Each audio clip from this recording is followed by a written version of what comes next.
measure it flat, it contradicts that. I'm spitting flat facts and that. And I know you don't like that. Google Maps is flat, it presents elevation profiles like that. I'm a spitting flat earth king.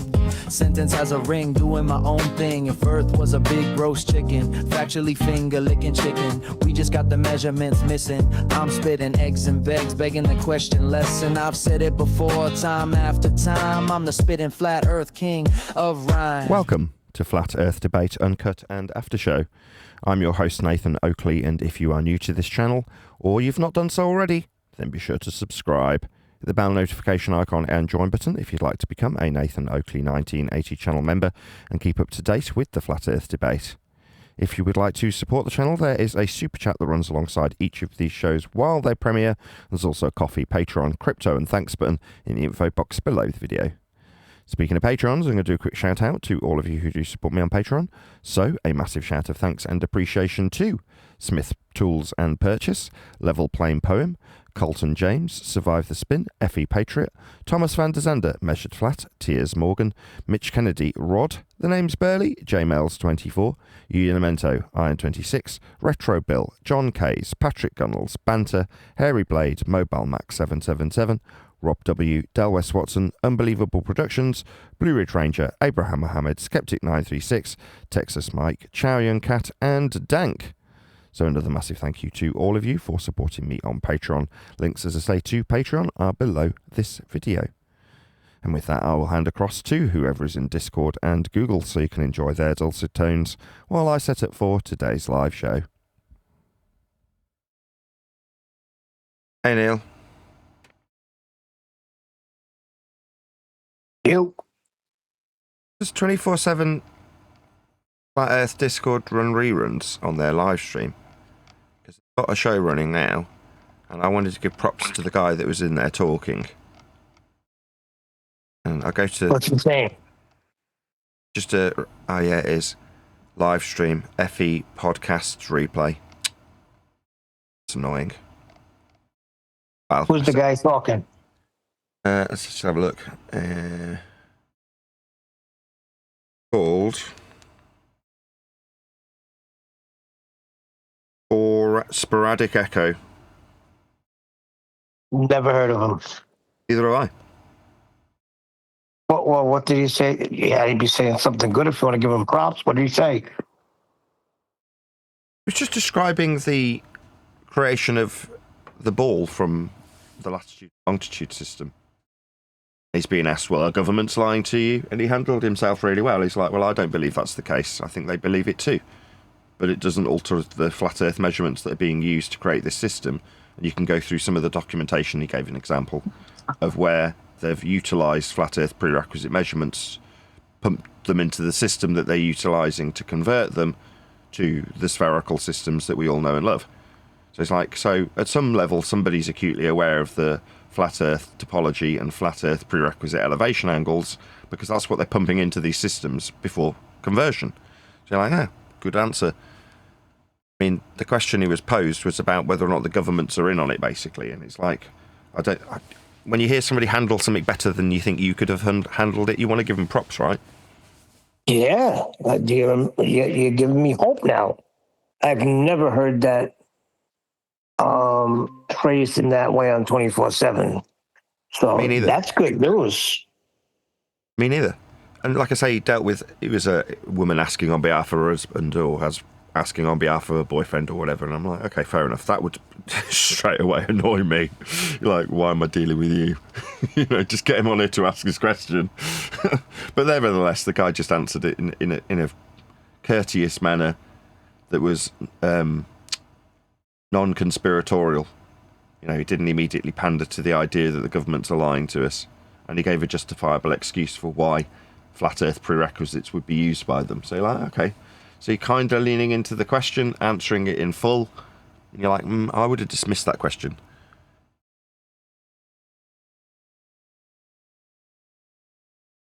Interesting.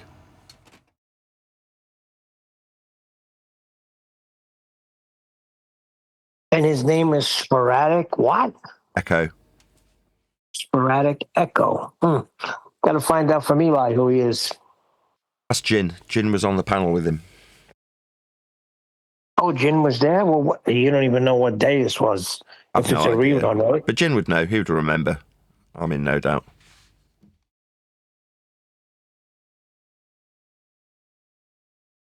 Yeah, like I say, my intention was to go in and join him and give him props.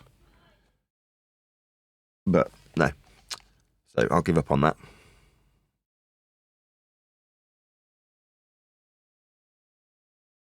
When was this? Recently? I was just listening to it now, but I've just gone into Flat Earth 24/7 Discord and it's just saying that on their live stream it's a replay, so...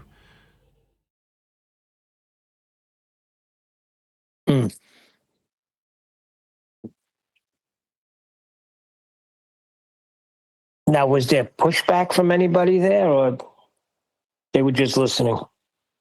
I don't know. After that description, I set up the show to go in thinking hopefully I can catch them chatting and go and give them props. But like I say, I paused the video, set up the show, did my intro, and then the next thing you know, I'm in Discord looking for that room, and it's just got the indication that it's a replay. So obviously they're not hanging around there now.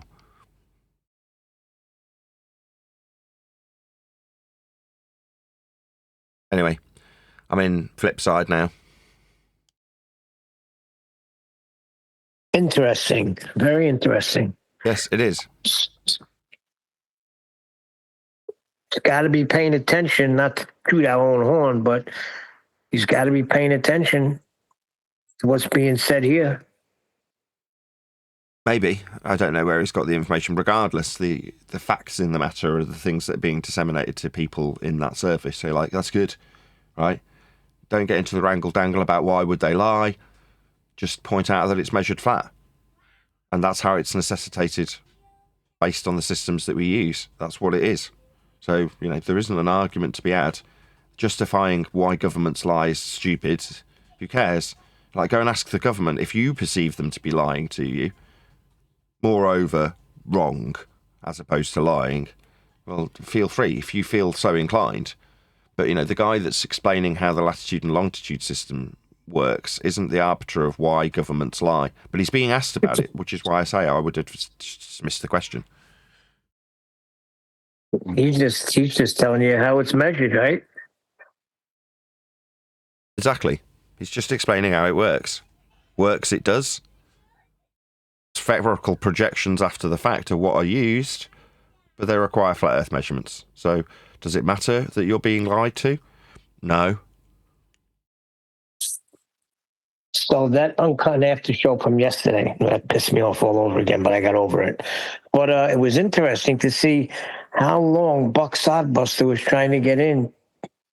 No matter how many times and accounts he used, he just kept trying to get in. Ignore him. Really hurts. Ignore him. I don't know why you're talking about him, but I mean, that's who. Well, you can't ignore him. You got to time him out. If you're not there, he'll just spew his nonsense. Well, you're giving him a certain degree of power by recognising that fact now, right? Ignore it. Time him out if you have to. The guy's a scumbag. But, you know, you're giving him power. Yeah, but that was classic. That freaking that trundle wheel. What an idiot. Yeah, they need to appeal to drop over distance, and the distance is horizontal, so he can't get around that fact that he needs a flat Earth measurement. So instead, he started appealing to a trundle wheel measurement. Like, you've got to do what you got to do, man. Fine, but you know, rather than acknowledging how a trundle wheel measurement is not what you're using, and you're not acquiring distances to describe drop from an arc distance, because what your distance that you're describing as the drop is the drop from the drop. Made with a trundle wheel, I get lost. You've got to be having a laugh. But that's what you've got to do. There ain't nobody freaking taking a trundle wheel and going 100 miles with it. What an idiot. We use that on the job sites. We don't feel like dropping the tape measure. We'll go across. Like if you're measuring a job and it's got a lot of small rooms in it, you'll just use a trundle wheel. That's all. Sure. But he's talking about it like they're using it to freaking map out the earth. Okay. And not even 100. Give me 10 miles. He's not. Give me 10 miles with the trundle wheel, you That's not what he's using it for. He's using it to get around the fact that I pointed out that when he describes how much drop there is, He said the drop that we experience and measure is the drop over distance. My reply, the distance is horizontal. It can't not be. You're describing the drop from the horizontal. That's what drop is. So when you've got a distance in the horizontal, that distance is flat. Now, he knew it. I knew it. Most of the people around him knew it. But he can't cope with that. So it's like, oh, not all distances have to be measured horizontal. You're like, you've just described the distance as drop over distance. So it's distance from the horizontal. The horizontal measurement is the distance. So that's what you've got. That's what you have to work with. We know it. It's on screen now. It's from the surface level. We know what his measurements are. We know what his maths are. We know what the distances are. But he can't cope with admitting that he's got to use a flat earth measurement. So instead he starts lying about getting his distances from trundle wheels with words like, you can measure it from a trundle wheel. You're like, is that how you've measured it? Yes, I've used a trundle wheel. You're like, this is your cope. I mean, fine, you're lying to yourself, though, if you want to genuinely believe that what you know damn well is ultimately my gotcha when I go, well, you've used the horizontal distance to describe the drop from it. So we've got horizontal distances then. That's how it's measured. Yeah, so we're going to need flat earth horizontal distances for you to make this claim. Now, that drives him into insanity. Yeah? That's why I ended up talking about my kids. And I ended up talking about how I'd have a broken nose. Yep. But his these whole disingenuous thing is, liars. you can measure a curve. Yeah, they want to lie to themselves. When I call them on it, it annoys them greatly. So they want to hurt me. And how do they want to hurt me? Well, by using my kids. That's why. Same with the woman that came in. Like, do you talk to your wife like this? Like, what? Talk to him about horizontal distance measurements? Scumbags talking through me and lying about using trundle wheels. My wife isn't generally lying to me about how we measure things.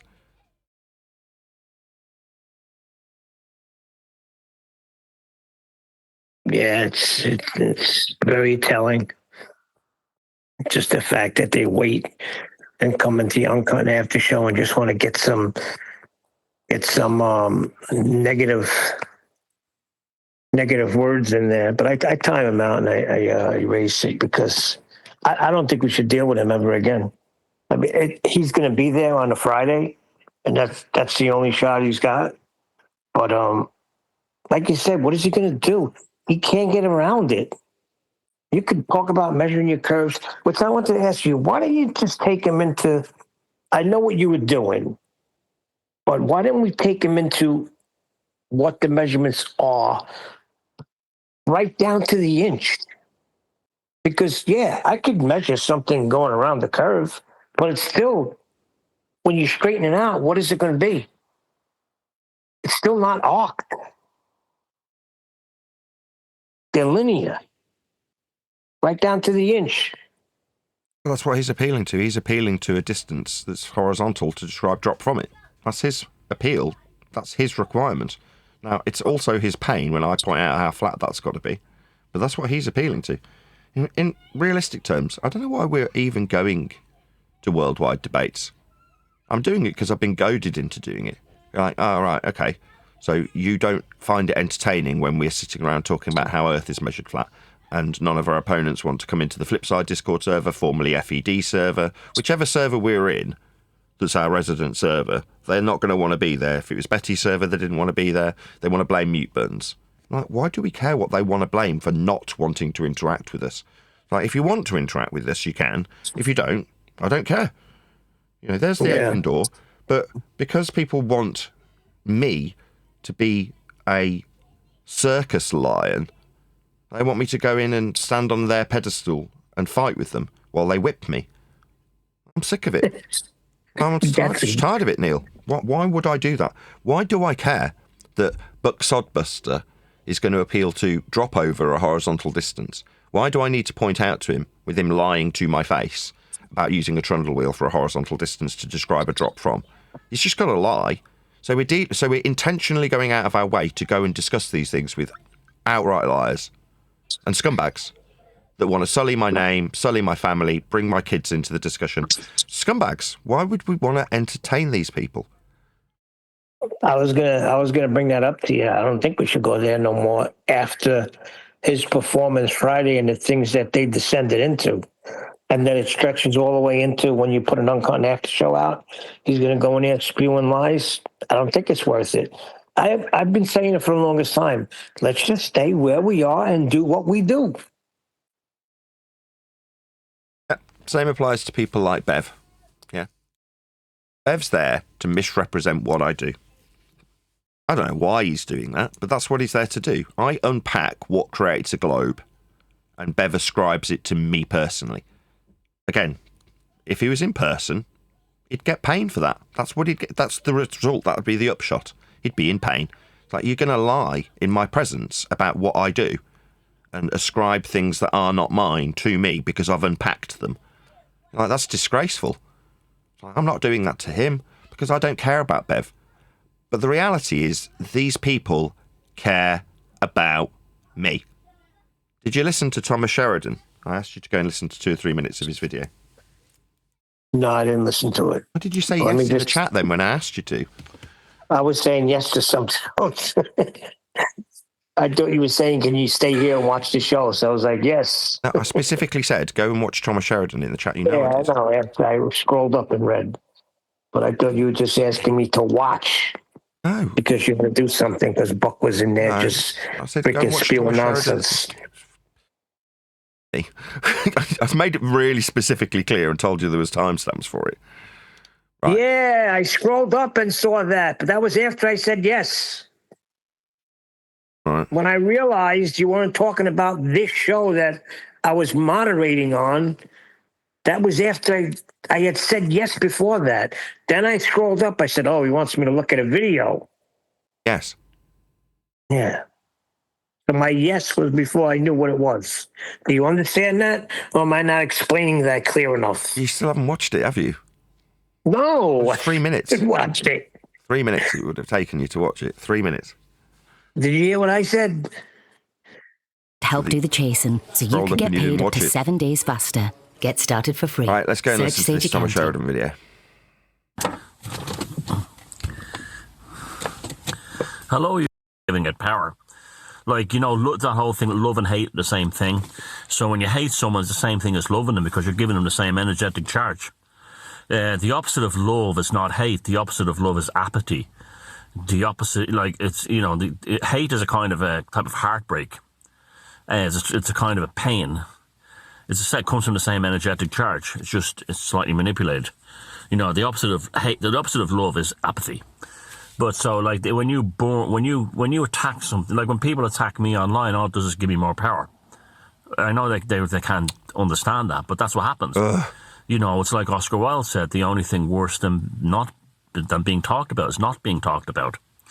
So, you know, people like Crowley, that's why Crowley used to make sure that he gave quotes in the newspapers like he aided Sherpas in Nepal, or he was, you know, he gave them all the quotes they want, all the stuff they wanted, you know. That because he wanted the energy coming to him. Because it's like love and hate. Look, all these celebrities that get attacked in the media, this doesn't affect them at all. Look at all the hatred that gets... Who's that one with the big arse? Kardashian. Like, all the hate she gets, does it affect her? No, it just made her richer.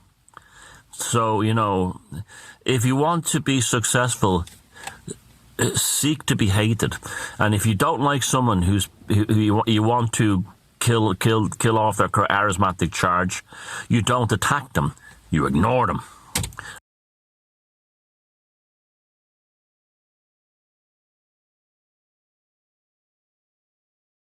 What's that red shit on his nose? I can't get past it. Booze.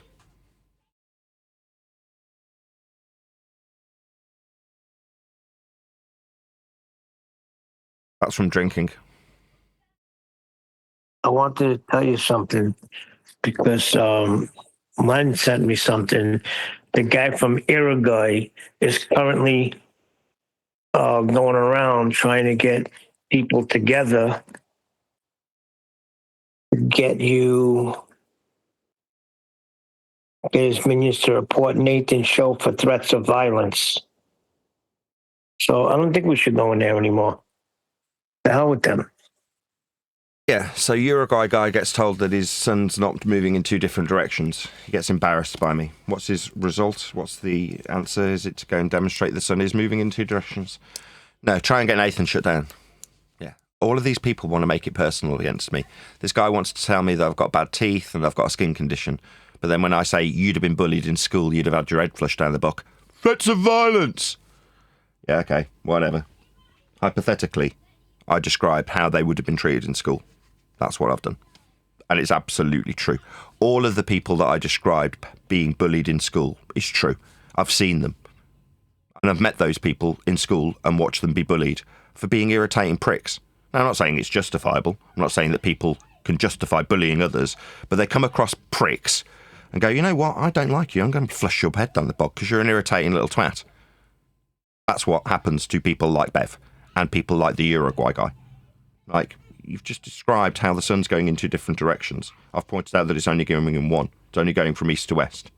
He agrees and then says, but I can show you how it goes in two different directions. And then gives a subjective direction. Like, you aren't listening.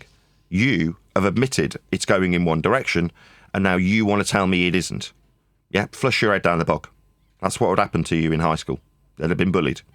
For being pricks. For being irritating pricks. You're like, well, why would I want to be around you?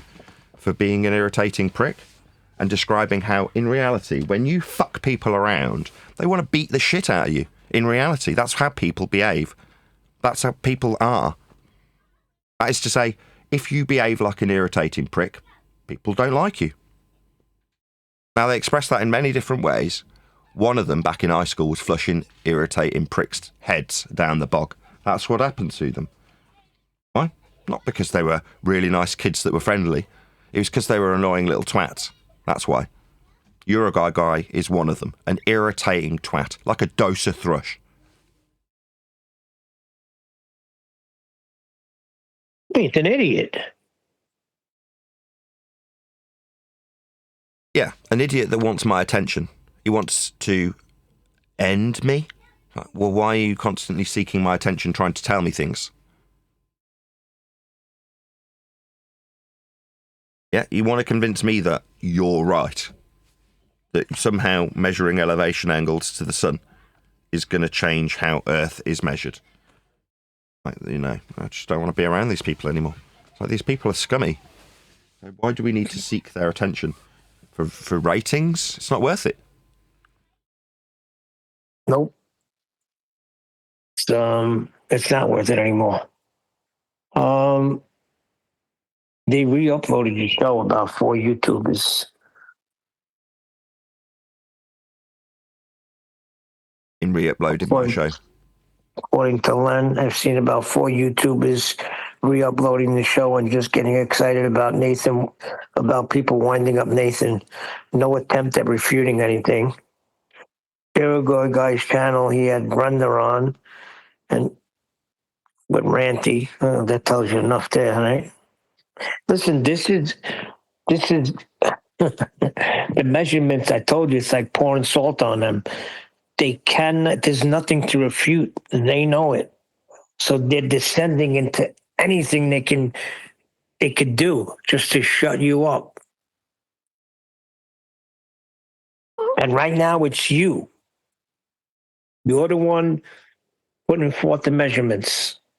Now you say you heard a guy on 24/7. That's great. Somebody else is paying attention or figured it out himself. But the ones that are standing on the top of the freaking box, screaming out measurements, they're the ones that are going to get targeted, and they're targeting you. So why go there? They know where you are. If they want to come, that's what I say we do. Ice them.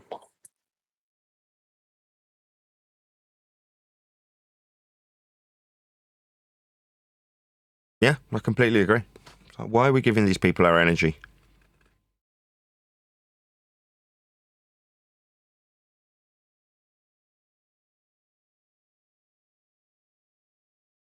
They're going to affirm their own beliefs, regardless, and they'll lie to themselves like Buck Sodbuster's lying to himself. You think you're going to your horizontal distance to derive drop from a trundle wheel that's curving So drop over distance is drop over trundle wheel curve distance. So the curve is derived from a curve.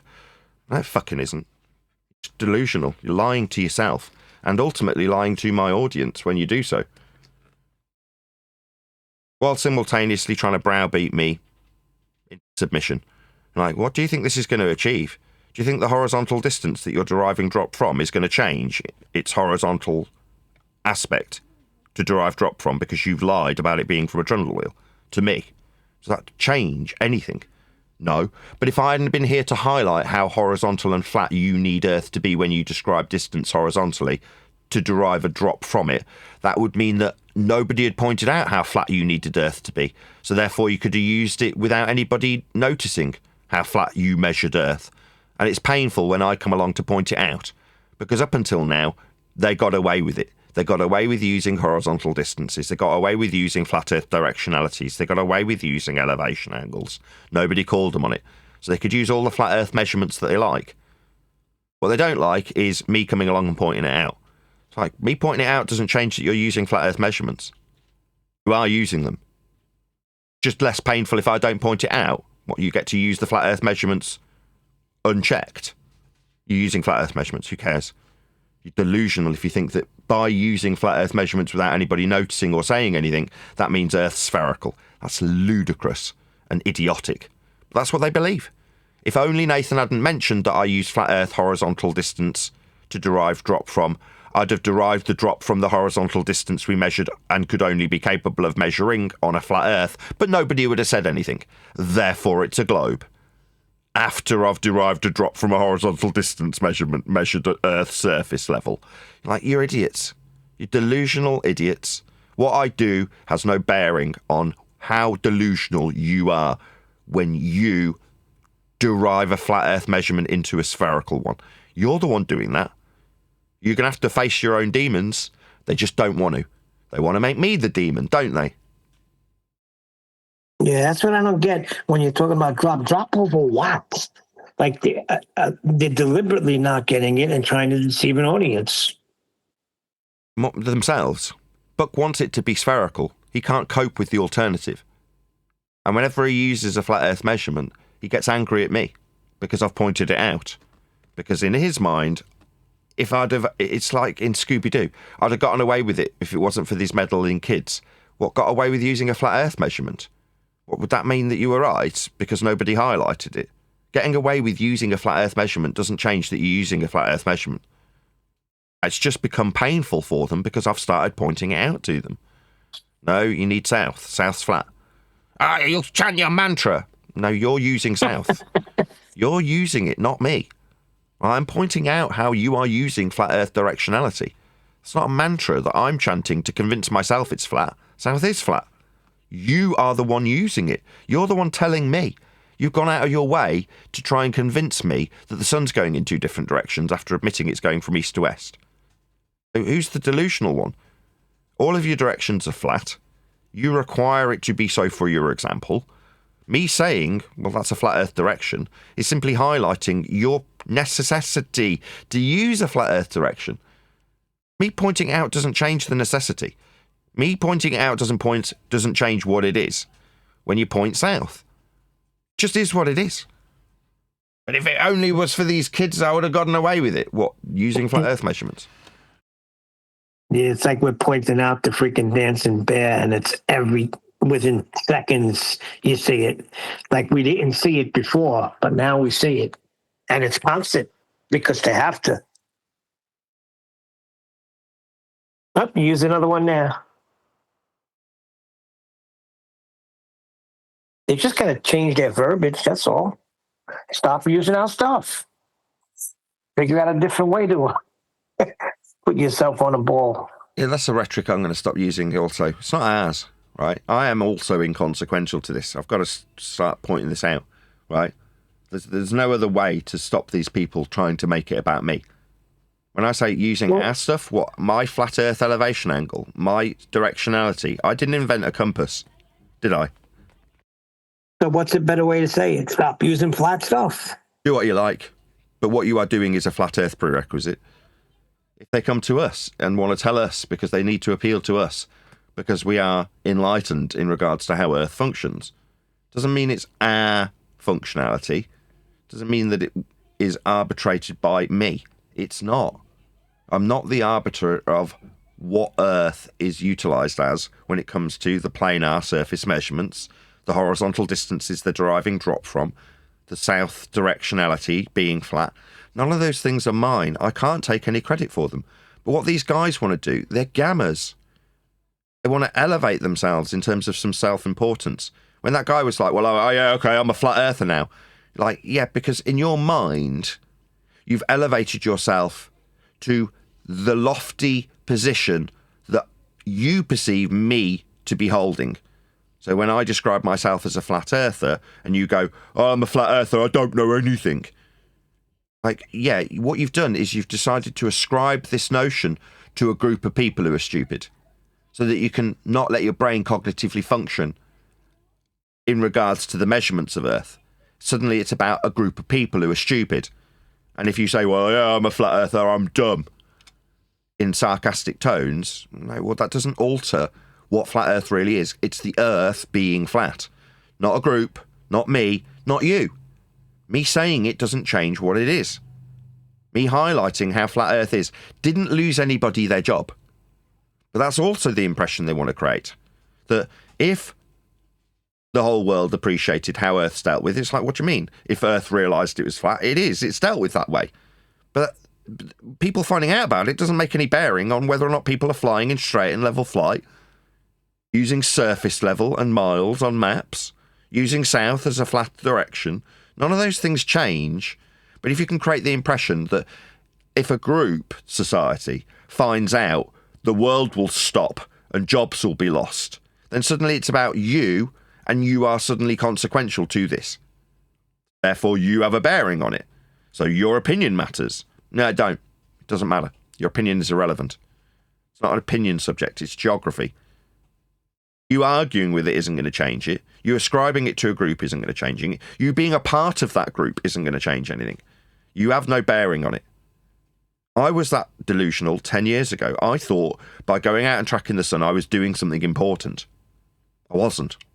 It was a complete folly that ascribed flat Earth to me and the group I was a part of. It isn't. It's got nothing to do with us and what we do. Now, we can utilise the flat surface level to find our way home if we get lost. We can use flat maps and flat compasses for the same purpose. We can and do build on Earth as a flat plane. We can and do measure Earth with respect to the surface level and sea level when we give altitudes of anything at any point on the surface level. That's what we do. So does it change if that fact is then realised in terms of how Earth is actually dealt with? No. Quite often people can recognise that fact and still retain a sphere belief, incongruent with the facts of the matter. Well, does their belief in a sphere alter the facts in the matter? No, quite often their belief is dependent on those facts.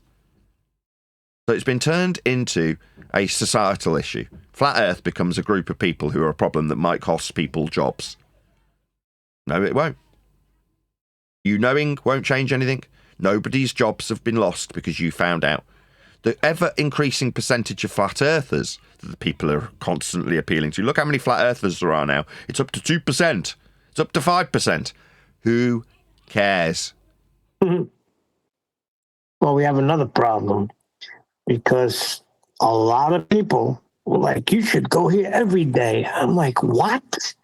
Why would you want that every day? That was very frustrating and annoying to me. All of Friday, I'm going to be honest with you. Yeah, me too. Unpacking how a ball is created and then having it ascribed to you is deeply frustrating.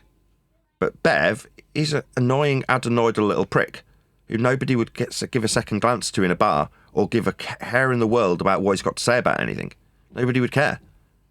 On the internet, with a million miles of fibre, you can approach somebody people do care about, that's me, and start challenging me and misrepresenting my position. Why? For credits, social credits. That's what he's doing, trying to acquire a sense of self-importance. That's all he's doing. Antipodal. You say it, Nathan. Yeah. And as soon as he gets called on it, it's like, well, this is what's producing that system. It's got a globe in it. Obviously, therefore, not mine. Like, well, how do they do? And you're like, immediately, your positioning has failed completely because you wanted to ascribe it to me. But when that fails, it's like asking me about how they do it. You're like, why would you do this? Yeah, again, Bev would have been bullied. And that's why he would have been bullied. When the headmaster got the big bully in the room and said, why did you dunk this irritating adenoidal little fuck down the toilet? The guy would say, well, because he was bullshitting everybody and lying to them, making up stories. And he just annoyed me, so I decided I'd do something about it. And that's what'll happen to Bev. He'll be making up shit and somebody will turn around and say, you know what, you just need a slap. That's what you need. You need a slap around your fucking dumb lying head. That's what you need. If that don't straighten you out, then I'll escalate things for you. Because if you're going to keep lying and bullshitting people, then there's going to be consequences. Yeah, they can't help it. Even Elderbear said, yeah, we're doing a show. It's not about Nathan, but it's called, and he titles it Nathan's whatever. Flat Earth measurements. I forgot what the title was, but is he that retarded? Yeah. And what's he actually doing? He's misrepresenting what I unpick from globe believers and ascribing it to me. So as he destroys the globe in how it's been produced, like, well, where does the bottom half of the antipodal positioning derive its measurements from, if not Polaris? It's not my system. I haven't invented this. Go and ask them. Well, you talk about it. You're the only what? No, I'm not. It's bullshit. You're a liar. At that point, yeah, you'd get your head flushed down the bog. Yeah. This is me and only me talking about it. I got this diagram from a book in the library. But yeah, it's only me talking about it. Well, I've only ever heard you talking about it. So in his delusional worldview, if he's the only one to hear it from one individual, that's the only person to have ever talked about it. Like, your logic gets your head flushed down the bog. That's what you get. That's why it would happen. Now, that would be explained to you by the bully doing it. But you'd feel wronged, wouldn't you? Oh no, I faced physical violence from my lies and deceit and misrepresentations. So all of the things that have resulted in you being in pain are okay. You're allowed to lie and deceive and be disingenuous and misrepresent people's positions. But as soon as there's some consequence to you, you're the first to go, I want retribution. I want Nathan shut down. Yeah, of course you do. Yeah? Because what? So you can get away with your lies and misrepresentations without anybody calling you on them? You think I'm the problem? Yeah, of course, because you've been caught lying and I'm the one highlighting it. So if it wasn't for those meddling kids, what? You'd have got away with lying and deceiving people? Yeah, that's what Scooby-Doo teaches you. The delusional guy in the mask thinks that the problem is the kids who've caught him.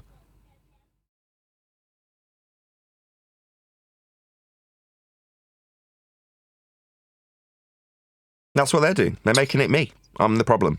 No, I'm the guy taking off the mask, showing your deceit and lies. But that angers them greatly. If it wasn't for these meddling kids, if it wasn't for Nathan, I'd have got away with using these flat earth measurements.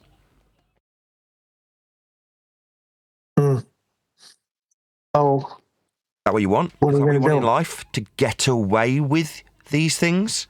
You want to get away with using flat earth measurements to suggest you're on a ball? Is that what you want? That's your lot in life. Use someone else's stuff to suggest it's your own. Well, I've done something important. I've done the recognising Euclid experiment. Like, so Euclid then? No, it's me. No, it's Euclid. No, it's me. I'm important. No, it's not. Euclid is important. Euclid has offered things to society. His name will be remembered in history. You would have had your head flushed down the bog for trying to steal his valour and claiming it as your own. Just deceit. Delusional muppets who want to be important. So they'll take other people's work and suddenly ascribe their own name to it. Well, it's me getting everybody to recognise Euclid. You're all right, thanks. Euclid didn't need any help. He didn't need Bev. We took the realizing Euclid test. Yeah, then when I pulled it up, there was like 50 people. Took the test. Oh, that's pathetic. They want relevancy, Nathan. And the only way they can get relevancy is to try and get you in a gotcha. Or steal from Euclid. Like, why do you need to get people to recognise what Euclid did? Do you not think Euclid's been heavily documented? Do you think people are struggling to get Euclid books out of the library if they want them? Oh, no, you need to be the arbiter of it, don't you? Right? You're the gatekeeper for Euclid. No, you're not. Don't be delusional. Don't think that you're important. Like, at the moment, my rhetoric is, it's inconsequential if I say any of this stuff, isn't it? Me saying it doesn't matter if you know it's flat is echoed with the fingers pointing back at me. You know, they say you've got all those fingers pointing back at you. Yeah, that's absolutely true. It is inconsequential if I know. But it's also inconsequential if you know. But you want to ascribe your name to these things, don't you? Like you've had some bearing on it. Like you were important.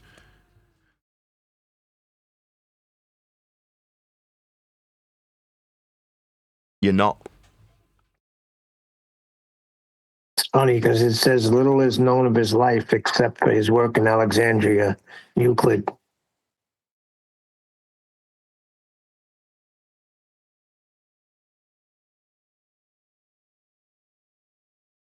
Yeah, we don't need any help with Euclid. We can look at what Euclid did. That's fine. That's no worries. Euclid did actually make a name for himself. What's that? But you've highlighted it to us. Or, oh, wow. Well, basically, I should give you credit. No, I'm not going to do that. What's that? You still want us to recognise how important you were in recognising Euclid? Come here, I'm going to flush your head down the bog.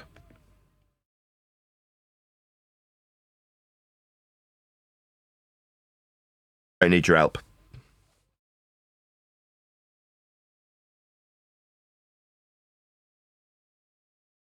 Yeah, I don't know what happened to Bev.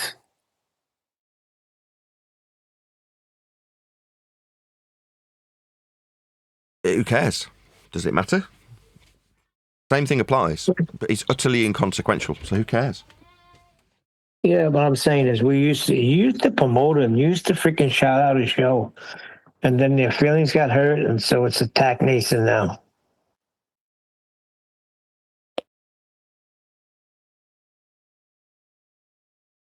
Yeah. I will continue to point it out. If I come across these people and in the middle of highlighting how they've utilised a flat earth measurement, they start talking through me, I will continue to point out, in reality, this would get you punched in the mouth. If you were doing this in front of somebody, if you were standing in a bar and somebody's in the middle of explaining something and you just start talking while they're talking, pretty soon that person's going to punch you in the face. Yeah? They're just not going to tolerate it from you, right? If you want to say, Nathan's inciting violence, no, I'm describing what would happen to you in reality. Now, these beta dicks don't like that. Yeah?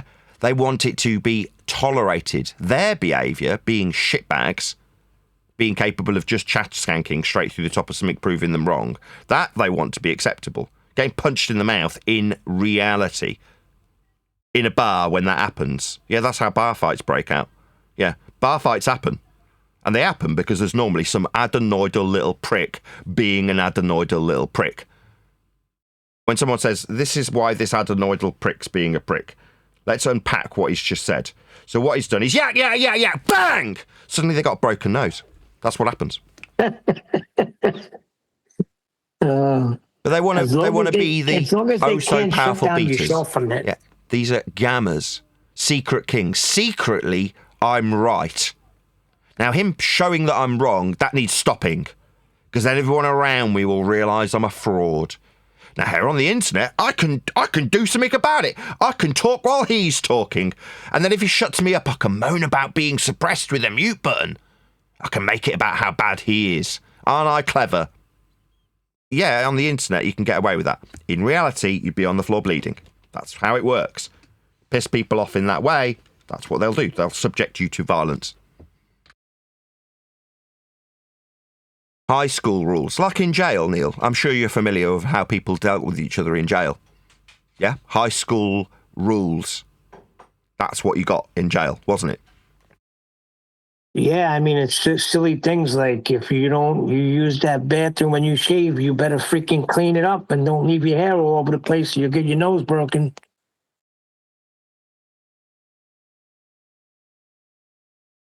Yeah, that's what men are like. They're full of testosterone. Generally speaking, that's how men are. Yeah?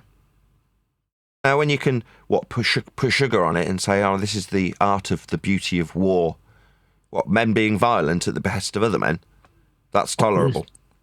No. Men are still like that in general. That's how men are. But there's a certain type of men that they don't have that. They don't have that to their credit. They don't have strength. They don't have that. They're beaters. They're little cucks. They're little gammers. That in spite of not having any power or strength, they still want to lie and deceive and utilise their wits to lie and deceive people into believing that they're strong and powerful. Like, yeah, your internet's giving you that ability. Yeah. But I'll be the first to point out what would happen in real life if you were doing that in person. Yeah? Describe somebody as something they're not. When they try and defend themselves, you start talking through them. Okay? Watch how quickly your legs get broken. Try that in prison. You're talking and somebody just talks straight through you. Oh, God. I don't even want to know what'll happen then. It won't be good. Right. Or just jump into somebody else's conversation. Oh, that'll get you broken legs. Yeah. Then it's survival of the fittest, and we're not dealing with the fittest. We're dealing with the snot-faced, adenoidal little turds that they all are. Now, I'm going to start highlighting this to the people who listen to me. I know what you are. Yeah? You're all the same. You're all adenoidal little scrotes. Tiny little sad men. Weak. That's what you are. Now, I've put it in this term on last Friday's show about them taking brave pills. And that's what it is. Here, there's no consequences. So I can chat straight through the top of you with no consequences. Yeah, but what would the consequences be if we were in real life? Yeah, I'll point it out. A broken nose. Now, I'm going to smile while I say that, because those are the facts in the matter. Yeah? They can get away with it. What are they getting away with? Not having their nose broken? That's what would happen in real life, though.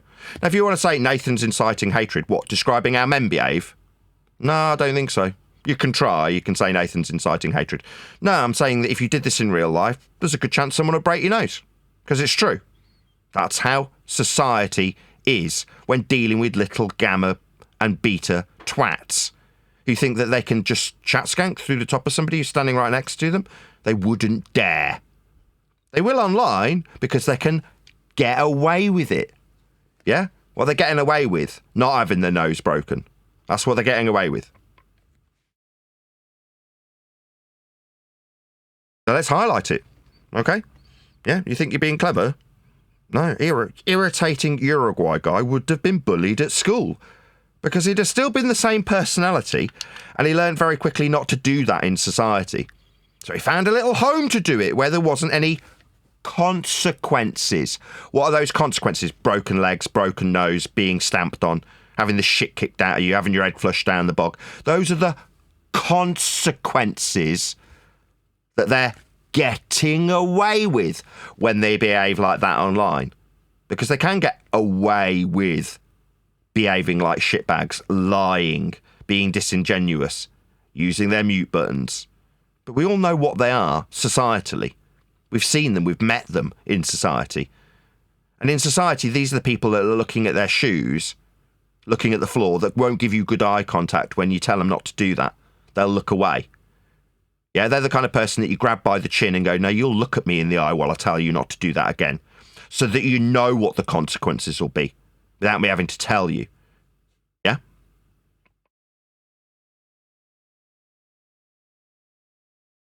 They'll be there staring at their shoelaces.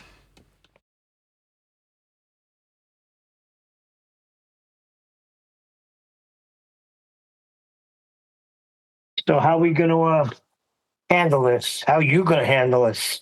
We're just not going to go in there Friday anymore? Or? I don't have any desire to hang around with people who, when they feel that it's okay to point out with lies how their worldview is affirmed, when I point out with the truth of how they would have been treated, want to shut me down. You're here trying to get away with something. You're deceitful. Now, me pointing out that being that way in real life wouldn't last very long. It would result in pain. But if you don't like that, you want to get away with being a gamma cuck without anybody highlighting that either? No, I'm sorry. No, definitely not. But I don't want to be around those people anymore. Like, why would I want to be around you? You know, in society, there's a reason you'd get your nose broken and your face stamped on. Yeah? Now, I appreciate that in reality, there's a good chance the person doing that would end up getting carted off to jail. It wouldn't change what would happen to that person's face, though, would it? Yeah, they'd still be struggling to breathe after the fact. Why? Well, because they behave like a twat. People don't like twats. Let them be twats. Why would I want to go and hang around with twats? No, I'm not interested in hanging around with you anymore. You're a bunch of twats. You want to delude yourselves in your own little group about using a horizontal distance measurement in miles to derive a drop from it. Okay? I don't need to be there to point out how horizontal their distance measurement is. Now, if they want to think, great, Nathan's not here pointing out how flat I have to measure Earth to suggest it's sphere-shaped, so I'm getting away with it. Yeah, good, get away with it on your own time, away from me, with other delusional cucks that would have also had their heads stamped on in school. Because you can all hang around together nasally and adenoidally going, yeah, that's right, we do right to have our distance, don't we, boys? Yay! Pimple boys, unite! You're like, you're a bunch of idiots. I don't hang around with you anymore. You're all sad little twats. And in reality, no one would hang around with them in the bar because they're no fun. Yeah. You know who did appreciate Friday's show? Fisherman in a Box. I can't quite freaking believe that. I said to my wife, I'm like, I've described these people as I see them, right? Because it's becoming more and more clear to me, right? At a societal level, people don't like these people, so they found themselves a new home online.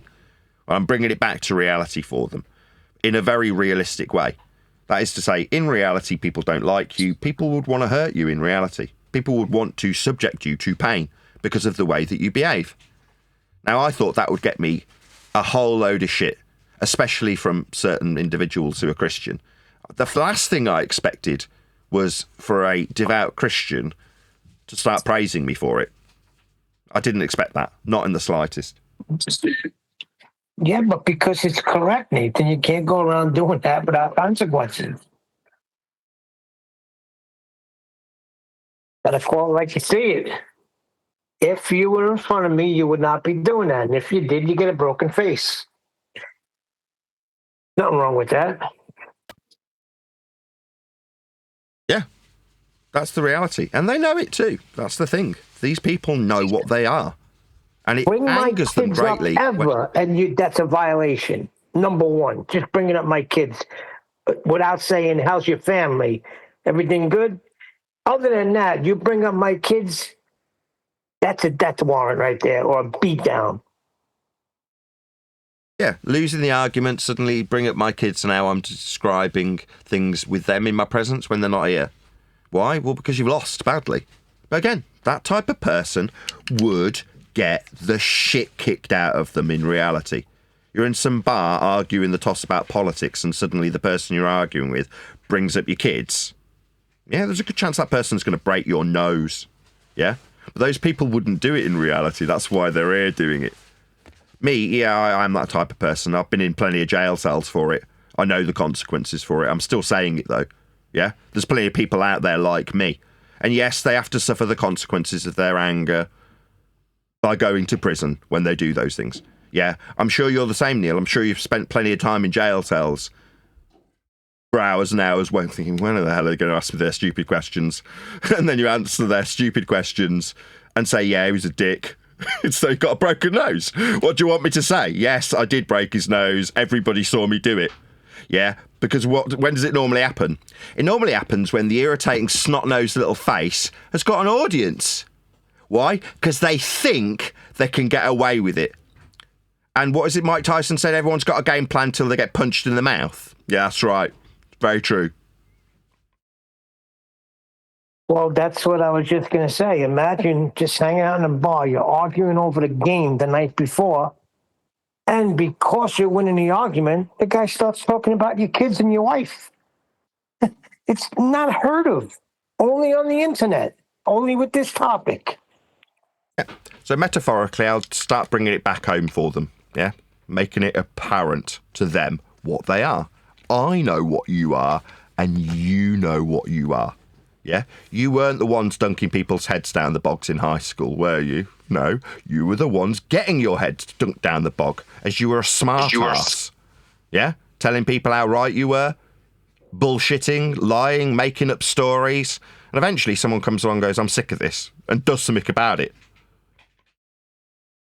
Yeah, Eli said, revenge of the nerds. That's what this is like. Revenge of the nerds. But the nerds had the upper hand in that movie, right? Not anymore. These nerds don't. No, they don't. They have to lie and deceive.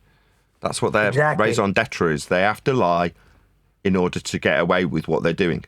Like, okay, did we measure a horizontal distance to derive the drop from? Yes, we did. So you need a horizontal distance. Not all horizontal distances need to be measured horizontal. Okay, so now you're into lying. You're just going to lie. That's what you're going to do. To get around this awful truth that you need a horizontal distance, and horizontal distance is ascribed in this example, you're going to lie. It's a trundle wheel that you're getting it from. Have you got it from a trundle wheel? I could. Future tense. Bang! Broken nose. You want to lie to my face? I'll just break your nose. That's it. Simple. No, you haven't. You haven't done it. You're lying. To my face. But here, you don't get your broken nose, do you? You get to lie and talk through the person that's pointing out your lie. That's what you get away with. But that's all it is. Getting away with it. Yeah? Getting away with something that in society you wouldn't get away with. And you can create this impression like there's this huge group of nerds. A whole bunch of adenoidal little twat-faced, snot-faced idiots. There isn't. Society is not made up of people like you. It's not. Now, you can create this impression by endlessly liking your own comments. That does make me laugh. All right, so what, you think that by seeing 11 thumbs up on your own comment, that makes it real? That makes it true? No, you're delusional. Now, you know you've gone back to your own comment with 11 different accounts and liked it of your own volition, but does that really convince you that 11 other people liked your comment? No, you want to give an outward impression through lies that 11 people agree with you. They don't. But you've got to lie to achieve that consensus. It's sad. And I'm here to point it out. I know what you are doing. Yeah? When you write your graffiti on the toilet and then in different handwriting write further comments like everybody agrees with you. It's sad. But you're only deluding yourselves when you do that. And it is pathetic. I'm going to start highlighting it. Society does not like the people we oppose. The bullshitters. They're not liked. Yeah?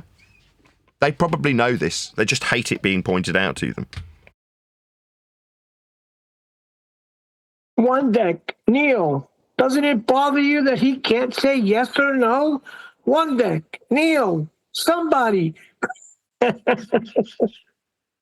Yeah, that's the guy getting his head dunked down the bog going, doesn't it bother you that he's beating people up? Doesn't it bother you? You're just standing there watching me getting my head dunked down the toilet. Doesn't it bother you?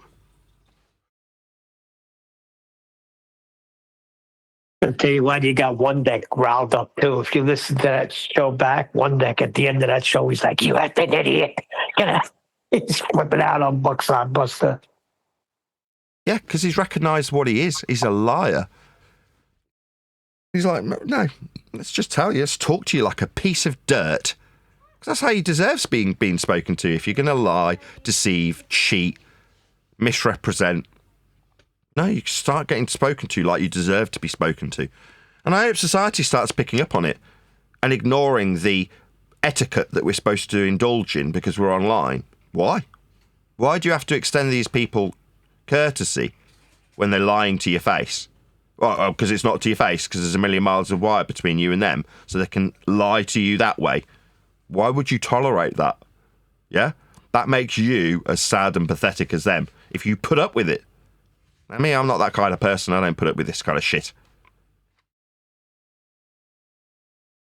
I'll call it. I'll call it for what it is and describe how it had been dealt with in society. So that they know that all they're doing is hiding in their little echo chambers, the very thing they try and project onto us. Like, no, I'm afraid not. That's what you found. You found solace and protection from the internet. Living in a fantasy world.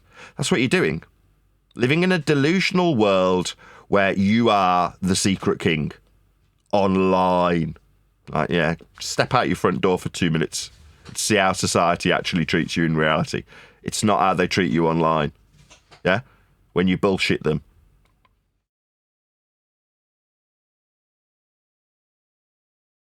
Hey, Oakley, the everyone I talked to, man, they loved it on Friday. You should definitely reconsider going back.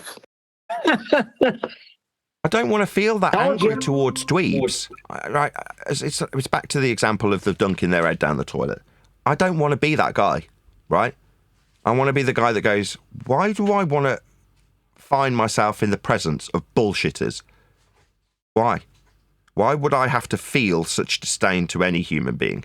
I would rather just remove myself from their presence. Now, Thomas Sheridan explaining that the opposite of love is not hatred. In fact, those two things are on a, I've said this before, love and hate are on a very fine line. Yeah, very fine. It's where narcissism comes in terms of narcissistic supply. It doesn't matter if it's hatred, it doesn't matter if it's love. They're both the same thing. But apathy is something very different. If you just stop talking about somebody and cut them out of your life, that's far more painful. Becoming non-existent. That's what we need to do with these people. They're inconsequential. Now, I am too, but they haven't recognised that. When they stick me on some pedestal that needs appealing to about how the sun's going in different directions, it isn't. Why are they appealing to me? That's because they love me. In their mind, it's hatred. They want to shut me down. It's not. They want me to change my viewpoint to sit in line with them. That's what they need. Because what their desire leads them to believe is that if they have a complete consensus and nobody's disagreeing, then we can use flat earth measurements to suggest we're on a ball. Having somebody point out that there's flat earth measurements being used, therefore the end of the discussion came at the beginning when you measured earth flat, means that we can't believe in a ball anymore? You couldn't anyway. It was just a belief to begin with. I am not consequential to that. So why should I be around these people? Why should I have my blood pressure elevated by liars and deceivers and snot-faced adenoidal pricks that don't get any love in society? Have you seen these people? Have you met them in reality? I have. I've met a couple of them. And they are snot-faced little weak men. That's what they are. That's just a fact. The more you go in these servers, the more you're keeping the debate that's not a debate alive. Sorry, but that's just a fact. Yeah. People like it because they like going to the circus and watching a lion roar and fight. That's what they want. I am that lion. They want me on the little stand being whipped and roaring at the lion tamers. That's what they want. Well, by comparison, the lion tamer in reality, if the lion wasn't chained so that he can't reach the lion tamer, it would rip that fucking lion tamer's head off, wouldn't it? It would just eat the lion tamer. Well, what have we got? Metaphorically, I'm chained because there's a million miles of fibre between me and them. That's what they need this to be. Fuck that. I am in control of what I do.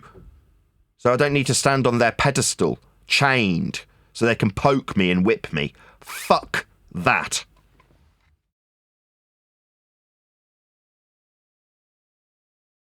Very good illustration. I like that. That's a my perfect wife came one. up with it. That was my wife's analogy. Like, they want you to be the lion. Yes, they like watching you roar. Yeah, you're good at roaring. Yes, when your claws come out, it looks very scary. They love that. Well, I don't want to be that lion. Yeah, but you got it on both ends. You got flat earthers that are bringing you out on a leash and saying, "Go get them." Yeah, well, that's who she was referring to, actually. She was referring to the flatties who want me out there on the pedestal, roaring and sideswiping the lion tamers. But she likes that, or the people who are watching like the fact that I can grab hold of the whip and pull the lion closer lion tamer closer. Occasionally, the lion tamer gets an injury and walks away limping, going, "Oh no, I forgot how violent lions are." I had a whip. Yeah, I say we stay right here. I've been saying it for a while now. Let them come. They want something. They know how to get here. But as far as us going and being a display for anybody else, we're keeping the debate alive. That's not a debate. Well, there's going to be shots. There's going to be shots that I have to deal with, right? So, what I will do moving forward, if people want me to go somewhere, right? Number one, wait till after Easter. Once the book is out, then I'll go places. But in the meantime, figure out where you want me to go, because then there's something in it for me. That is to say, I'll arrive on some random show. And they'll go, "We've got our guests with us today. Say hello, guest," meaning me. And I go, "Hi, my name's Nathan Oakley. Buy my book. It's called All Roads Lead to a Flat Earth." And they'll be like, "You don't need to plug your show immediately." I'll be like, "Have you got a cunt as a surprise guest to go up against me?" And they'll be like, "Well, as it happens, here's cunt. He's going to argue with you." You know, like, that's why I plug my book immediately. Yeah, you can learn about how Earth is measured flat while your cunt chats, skanks and talks over the top of me because he's online on a feed that you've got. And he will yatter and chat, skank and do all the things that I'm used to having dealt with in various Discord servers. And yeah, I'll be able to cope with it. I'm suddenly that lion again on the pedestal. But I've already plugged my book. I've already told your audience, first words out my mouth, go and buy my book. The name of it is All Roads Lead to a Flat Earth by Nathan Oakley. Available now. Go and buy it if you want to know how Earth's measured flat. Before you introduce said cunt. Well, I'm used to dealing with cunts. But I'm here to promote my book. So yeah, for a temporary period of time, I'll stand on your little pedestal and fight your lion tamer. That's what I'll do. So long as I get to promote my book for doing it. But as for willingly, voluntarily going in front of a whole bunch of cunts, why? I'm not going to do it anymore. Why would I need to? Now, you can entertain yourselves. You can all snivel and blow your noses and talk in your adenoidal voices with your flat earth prerequisite elevation angles and your flat earth horizontals and your flat earth surface levels and your flat earth eye levels and your flat earth flight levels. You can use them all just without me pointing them out, because then there won't be that meddling kid pulling your mask off, right? It's still a mask. Now you can wear it all you like, I don't care. You want to convince yourself that Earth's a ball because you can get away with using flat Earth measurements without me pointing it out. Good. Yeah, you carry on. In your mind, you're consequential. In your mind, you're fighting the good fight of a ball Earth. Why would you need to fight this fight? Everyone believes they're on a ball anyway. Why do you need to fight a good fight? Because you're triggered by it, that's why. And you need to be able to get away with convincing others. Why would you need to convince anybody else of this? If it was a fact, it would go without saying, wouldn't it? Well, that's the attitude I'm now taking. I don't need to convince anybody of Earth being flat. That's how it's dealt with. There's no need for me to convince you of this.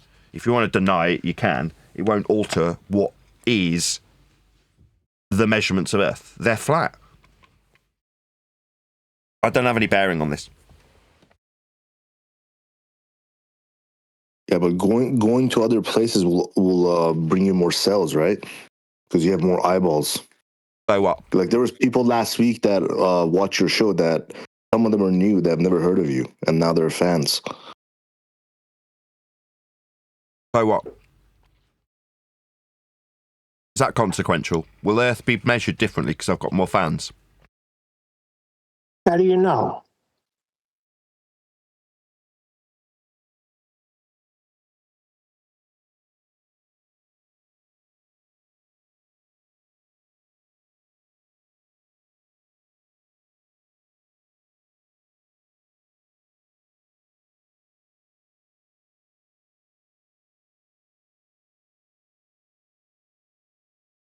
How do you know Nathan's got more fans? How do you know that there's new people? Who contacted you and said, "I'm new, and I'm glad I discovered Nathan Oakley"?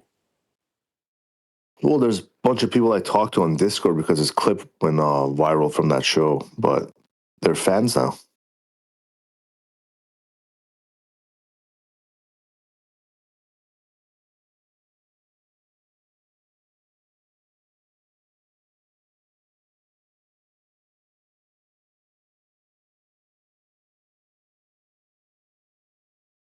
The same fine line I was describing about love and hate.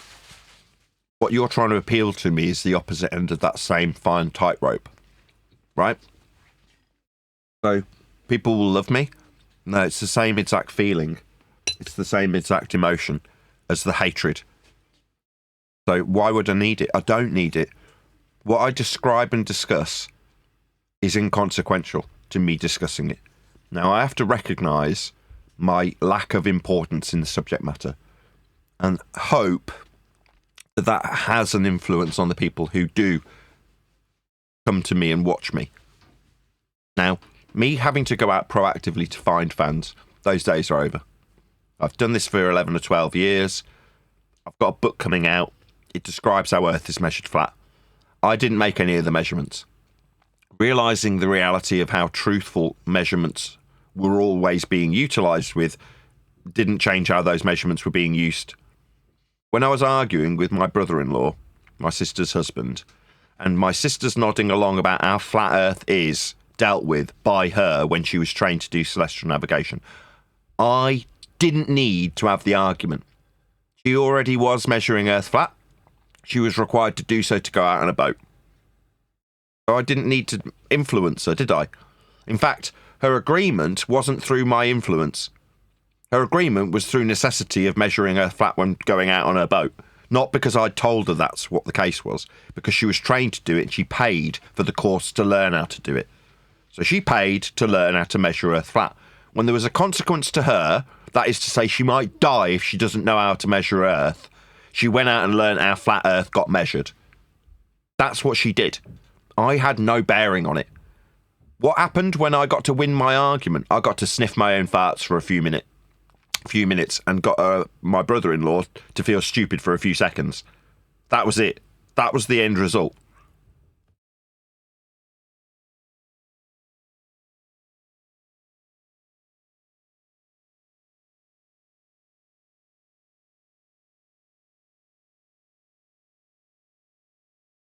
This lie, the globe lie, if you want to call it that, will fall. It is inevitable. You don't need to do anything. It will fall of its own volition. I absolutely guarantee you of that. You don't need to do anything.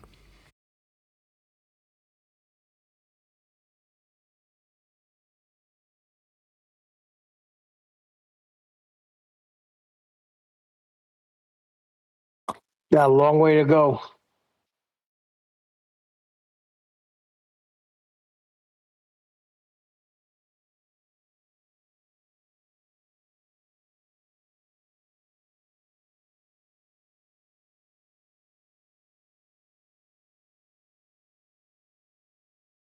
You'll still see the lion.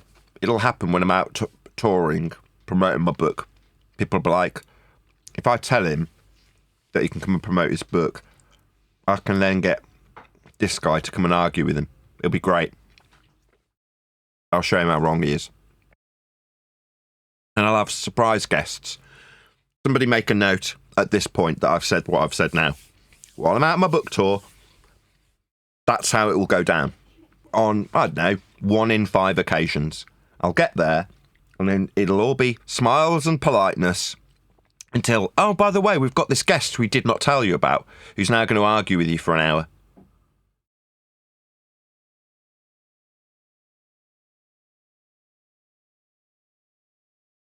Argue about what?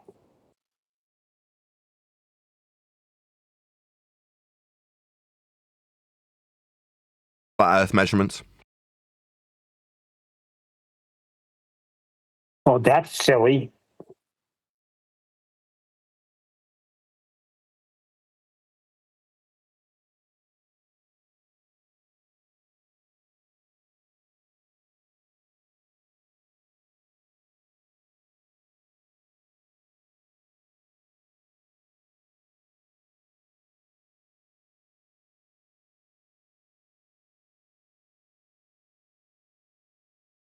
Joe Rogan had some guy on that put the idea across that the thing that triggers people the most is flat Earth. Immediately, Joe Rogan's massively triggered. What about pictures from space? What about pictures from the ISS? Look at this horizon bending.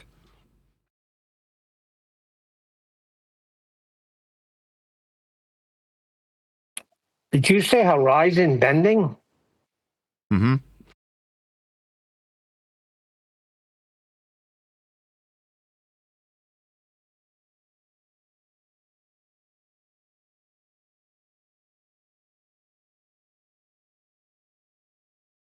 That's silly. Horizons don't bend.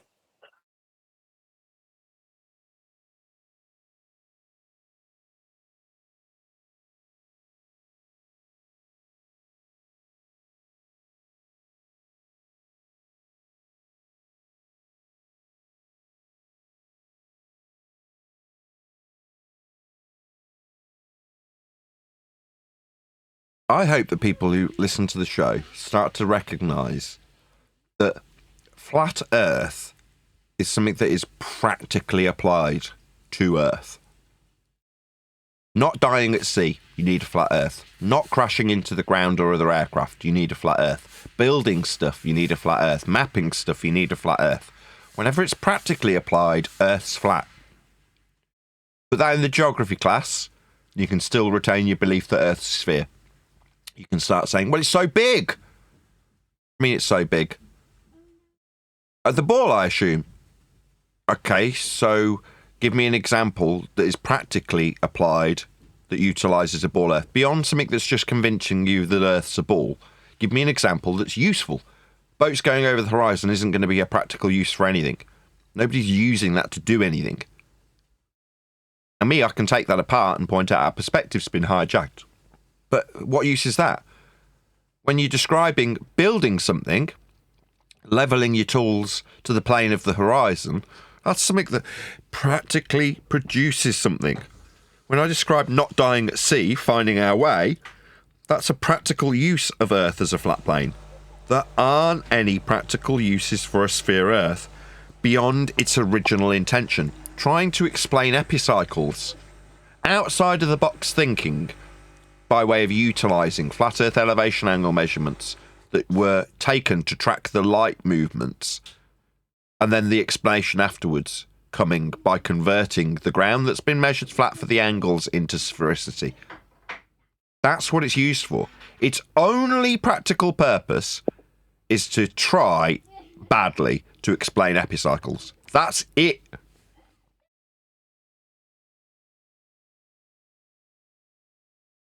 Exactly. I like the way you're going.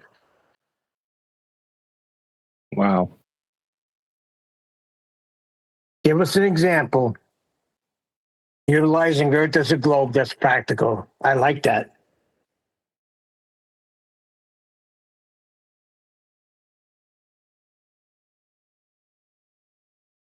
Yeah. So, Joe Rogan being asked about the triggering... Hold on. Been eating a sandwich that my wife just gave me. When Joe Rogan's pointing out, look at this footage from the ISS, it's got a curved horizon. Next question should be, how is that practically applied to anything? Give me something that's useful, that's come from that then. What's using that curved horizon to do something with? Give me an example. Where's it used?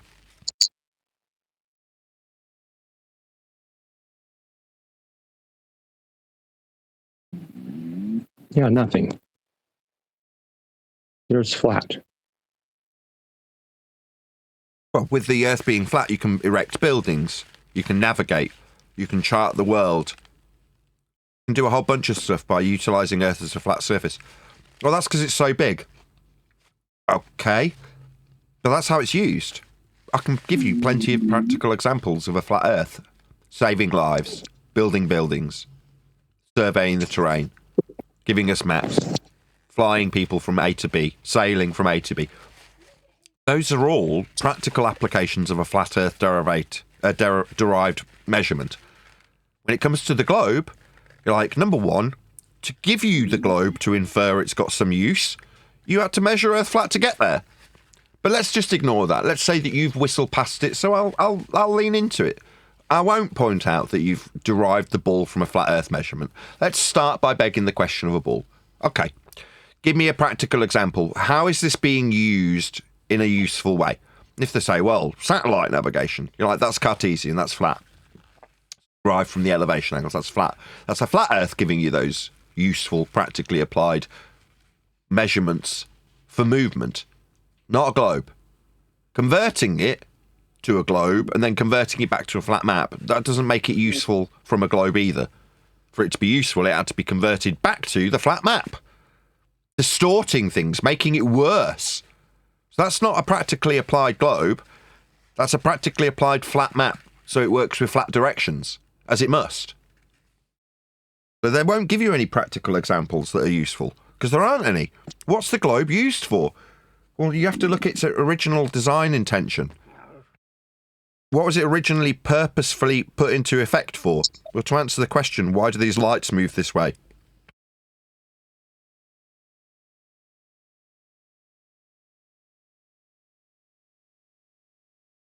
Yeah. Well,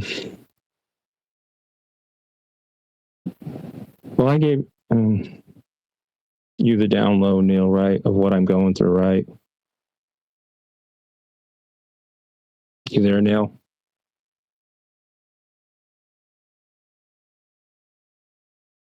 Doesn't look like he is. Anyways, Nathan, so it doesn't come on your live. I'm going through, okay, how you'll recognize it, a Rob Noxious psycho special trying to evict me. Now they're blockading my room, possibly that I suffocate. So I'm going through some serious stuff. So if you don't see me on the show or whatnot, you guys know. You what? Yeah, this is really heavy, what I'm telling you. Yeah,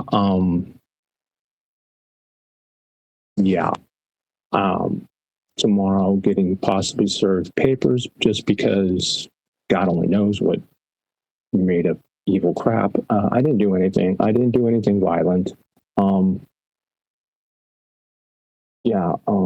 We technically, out of normal leasing laws, we're not even supposed to be residing if you don't have somebody on the lease. And then you want a power play like that's something to do all this evil crap, threaten my life, gonna slit my throat.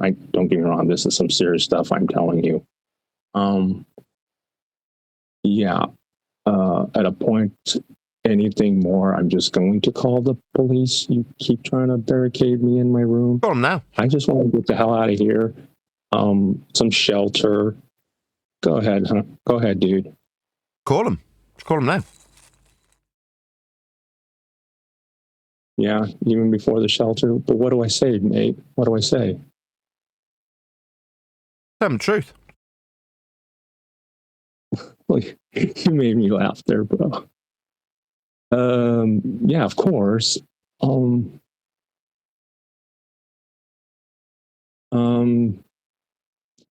I'm thinking 911 and just stick to what I just told you.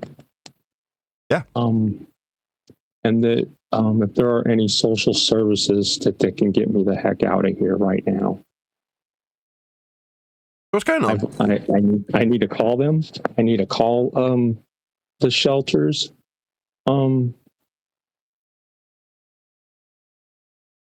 Yeah, I don't care. I'd sleep on your floor, mate, and bust my ass to pay you just to be with somebody who doesn't screw me over. What's Rob Noxious doing precisely? Oh, I was comparing him the way he is and how he would, he threatened Daniel Samaniego and I's life. You see how evil he is. And then has he done that to you as well? That type of person I'm dealing with? He hasn't threatened me personally. Okay. He's indirect. So, yeah. But yeah. Okay. So, I could go in at the Brenda types and crap. This is actually comforting. Just sharing my... just report it immediately. Get it on record at the very least. I just got back. What's going on? I was going over my personal situation with Nathan. Oh, yeah, he's getting evicted. So what you got to do is they can't just evict you if you're living there and you're paying rent. They can't just evict you.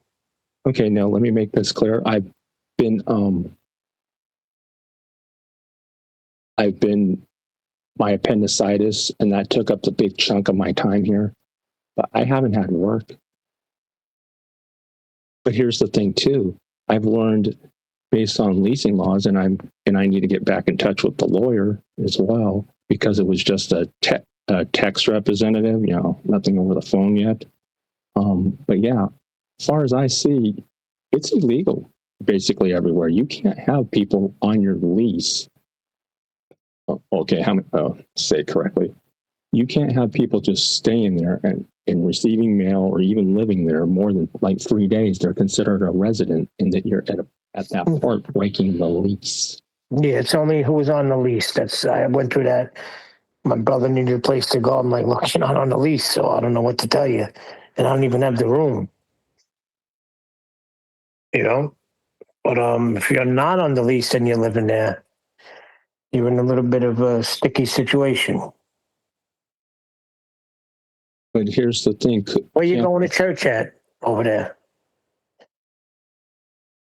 Well, I might start going to the gospel mission, let me tell you now, because if that's a shelter I go to. But I don't anywhere. First thing I go to the church. Go to the local church that's over there, and they got it. You're single, no kids? I'm single with no kids. Yeah, you shouldn't have a problem. Because you know what? At a point, if I can just recoup this food, she can deal with this mess. I'll put what I can in the car. And if she tries to block me, I'm going to call the police. And Nathan's right. I'm just going to call the police and just simply state what I've said. What I would suggest you do, right, is the police will have a non-emergency number, like your local precinct will have a phone number that's not 911, right? In advance of anything going on, call that number and explain the situation. Whoever's on the phone will take notes and make a record of it as you make them aware of a situation that might unfold. Then, if an emergency happens and you have to call 911, they are already aware through the non-emergency number that you've made it aware with. So suddenly, if it all goes tits up and you're in a situation you can't handle, there is at least an awareness from the authorities' perspective that you've brought them to, right? Now, they're not going to do anything from a civil perspective about leases. The police will not do anything, right? But being made aware that a civil dispute might turn into something more is useful to get on the record in advance of anything occurring. So that is what I would do. Dig out your local precinct's non-emergency number, call them up, and explain the situation to them. That is what I would suggest you do. I had to do that very recently with a neighbour that was parking in a way that was obstructing all of the other neighbours. So I get in touch with the police and explain the situation to them. Something like that. Like that neighbor has a right to your very existence? No. Right. But my point is that on record, this only happened yesterday, I had to do exactly that. So I had to get in touch and say, this is the situation.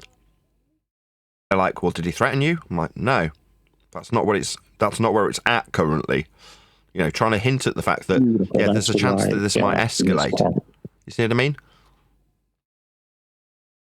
What, of it escalating and not to escalate? Just, you want your version of events to be on record if you believe in some way that this might escalate beyond your control or something might bad happen. Yeah? Well, you want it on record what the situation is in advance of something happening. And the only way you can do that is to make the authorities that are there to protect you, right? That's what they're there for. So making them aware of a situation that is unfolding doesn't mean that they're going to help you out with being a tenant when you haven't got yourself on the lease. They're not going to get involved with that. They're not going to care either, I'll be frank with you. But they will if you're under the impression that you might get exploited or whatever. It's worth making them aware.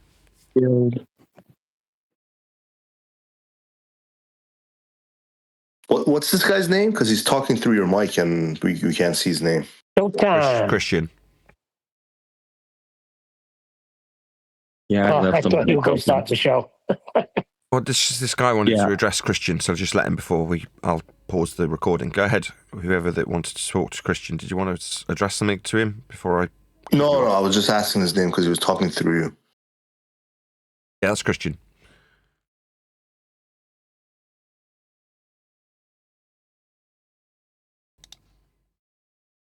You, how are you? I'm all right. Everyone seems to have vanished. There was several people. There was like 5 or 6 people in the G Plus panel, and then I went live and everyone's vanished. It's like, just 2 of you now. What's going on?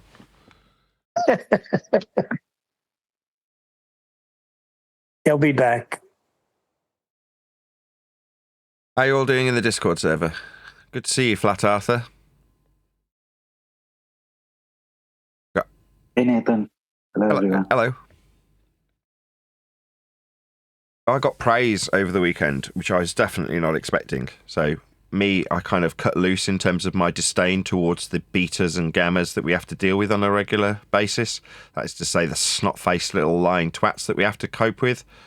Why should we have to cope with them is my first question. And the answer is we don't. We don't have to associate with these people who are seeking cope after I point out that they're utilising flat earth measurements. In their mind, it's like a Scooby-Doo episode where we're those meddling kids that have gotten away with their use of flat earth measurements if it wasn't for us.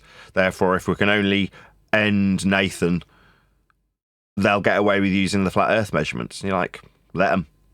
It's not going to change how Earth's dealt with. So who cares? Why would we want to associate ourselves with these individuals anymore? We don't need to. It's not worth the stress and aggravation of being lied to repeatedly. Now, the praise I got was, surprisingly, for me describing how these people would have been treated in school, or, if they were to commit any crimes, in prison.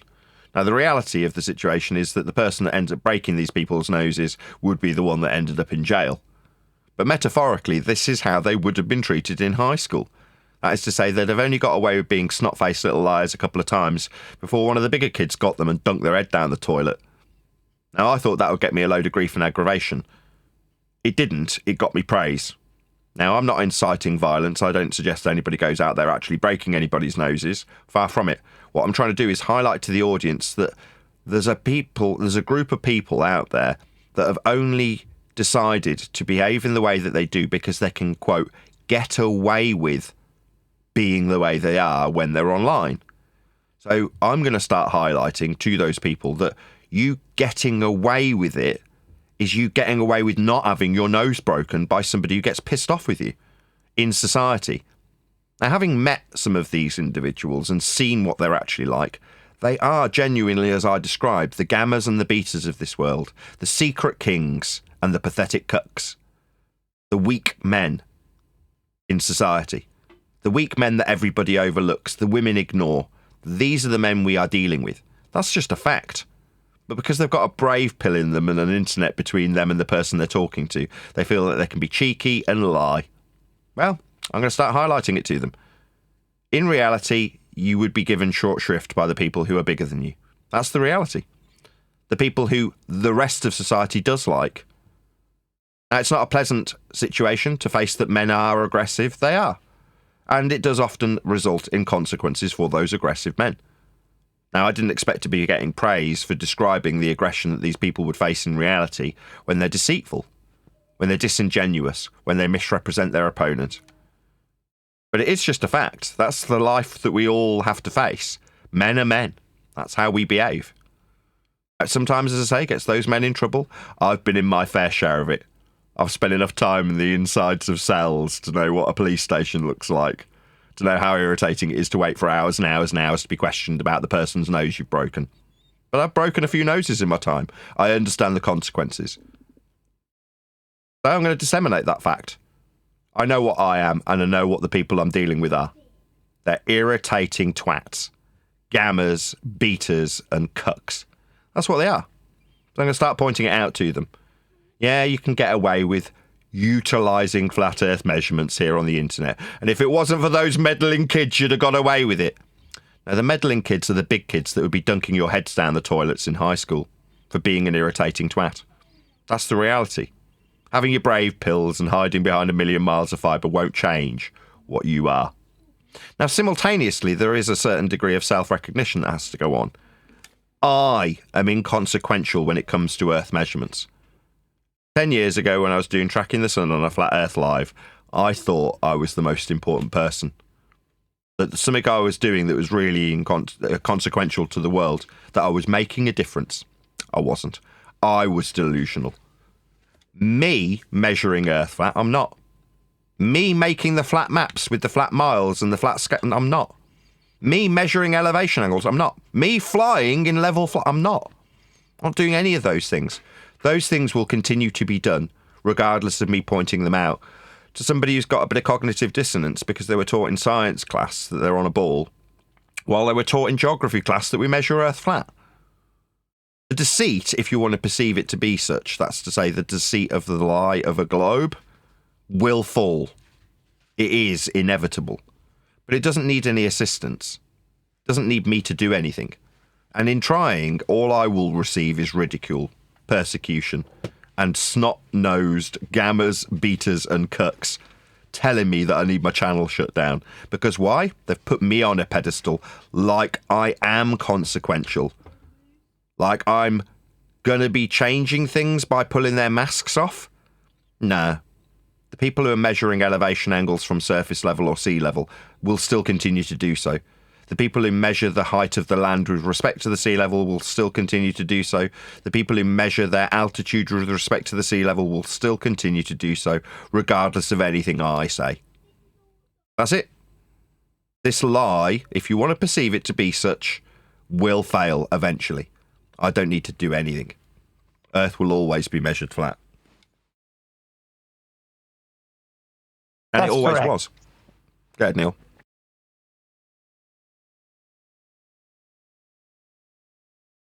No, somebody else was trying to get in. Go ahead. No, they weren't. It was just you. Well, I said that's correct, and they wouldn't be able to speak to you the way they speak to you if you were face to face. If I'm having a conversation with somebody, and they're just going to talk right through me when I'm in the middle of something, but they could do it on the internet. It's no respect. Right. But, by contrast, and I didn't say this in the pre-show, I've put myself in that position. I said this in the pre-show. Moving forward, I will be promoting a book. And that book will talk about how Earth is measured flat. Now. That's in the present, right now.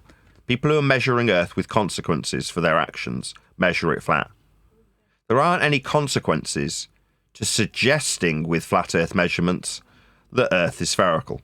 There's no practical application to that beyond explaining epicycles with retrograde motion. It doesn't even do a great job of that.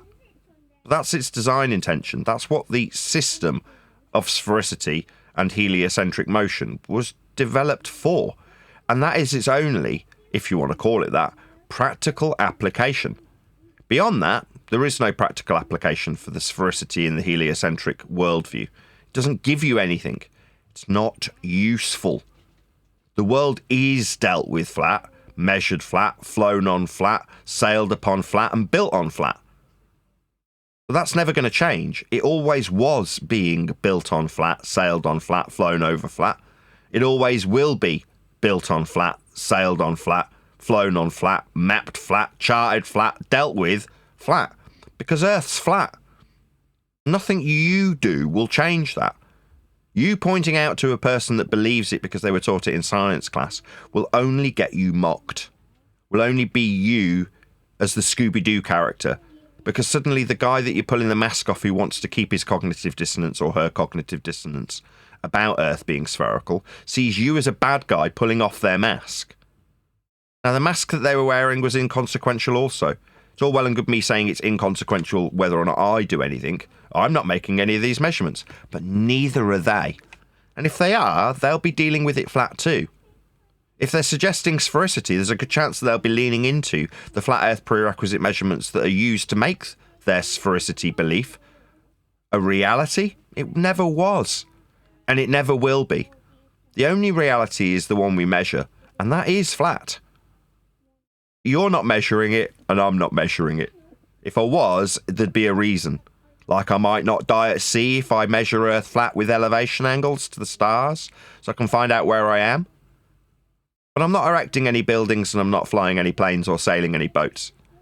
So the idea of flat Earth has been turned into a bunch of conspiratards who have come together to express their belief in a flat Earth, to contrast the belief in a globe.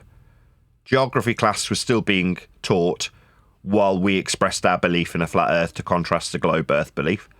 And it was still being taught in regards to the measurements of the flat surface that we all have to utilise if we do anything practical.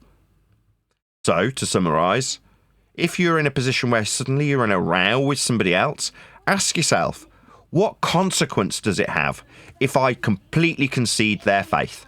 Okay, we're on a ball. Now what? Anything changed? No. But the antithesis is also true. You're led to believe that if everybody suddenly woke up tomorrow and realised the Earth was flat, thousands of jobs would be lost. No. I found out it's flat, looked into it and realised it was being measured flat in past history, is being measured flat today and will always be measured flat in the future. No jobs were lost. I just received ridicule for it. So the only person that received any detrimental effects was me. No other jobs were lost. The lie continues if you want to perceive it to be a lie. So who cares? It makes no difference to how we practically utilise Earth's surface level. And we do practically use surface level. That's how we measure Earth. Just not me, and probably not you.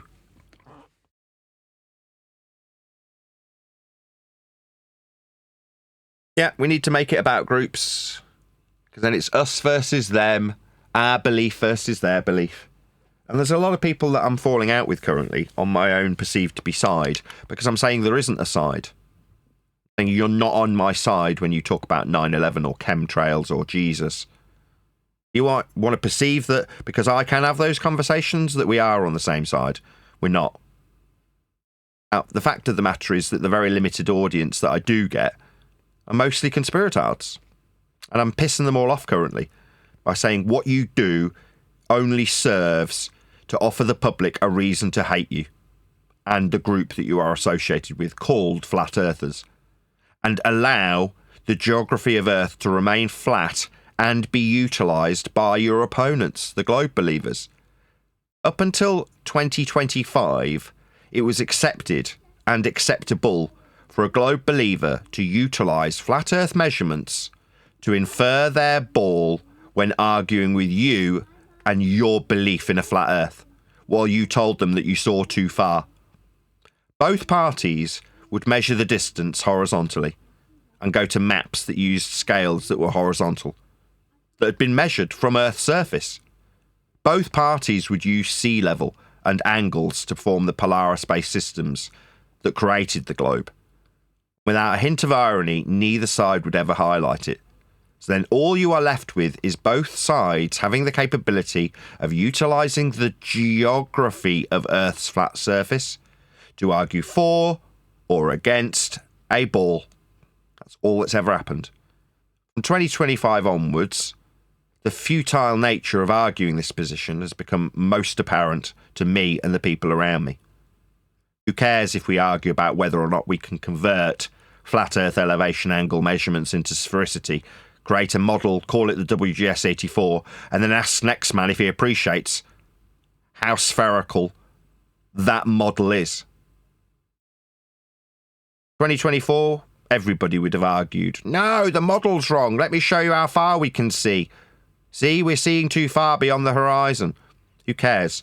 The distance that you're going to infer you can see to or not was measured flat. Go look at a map. What direction are we looking? South? That's flat also. Everything about the way we argued, utilised and whistled past the flat Earth prerequisites we were all using. Not just the flat Earthers, the globers as well. They need it to be flat too. Now you pulling off their mask and saying, look, you're using flat Earth measurements. So what?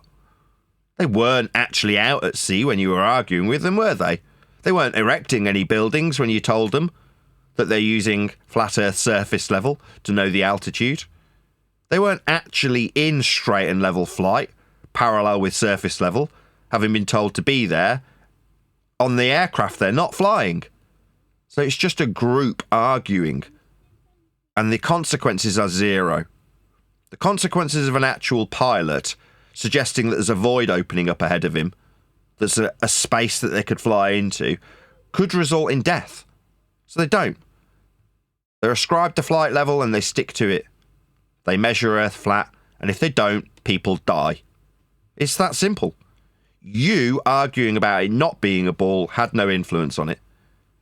You were only here because your path to here, flat earthing, was one that was brought there by conspiracy subjects, be it subliminal messaging, 9/11, Sandy Hook, JFK, moon landings, you name it. You were put in the position to argue for something that was already the case without recognising the measurements, so that it could be deemed worthy of debate, and it never was. Both parties used flat earth measurements the whole time. Here's some on screen. This is the ball earth utilisation of a 40-degree measurement in a flat direction from a flat plane. Those are the measurements of Earth. Your ball that you believed was worthy of arguing about relied on the measurements being flat.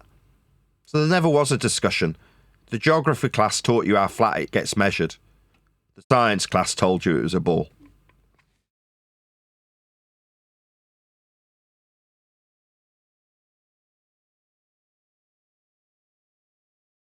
Should have never been in science class. Yeah, the science class is a complete hoax. The science class was there to create an illusion of empiricism when lying to you about flat earth measurements that create ball-shaped worlds for you to believe you're living on. But in reality, there was no cause and effect reasoning, there was no hypothesis construction, there was no actualization of hypotheses. That's experiment. There was just the book with a picture of a molten iron core in the middle of it. So basically, it was a pseudoscience class. Yes. Pseudoscience told you were on a ball. Geography told you how to measure Earth flat.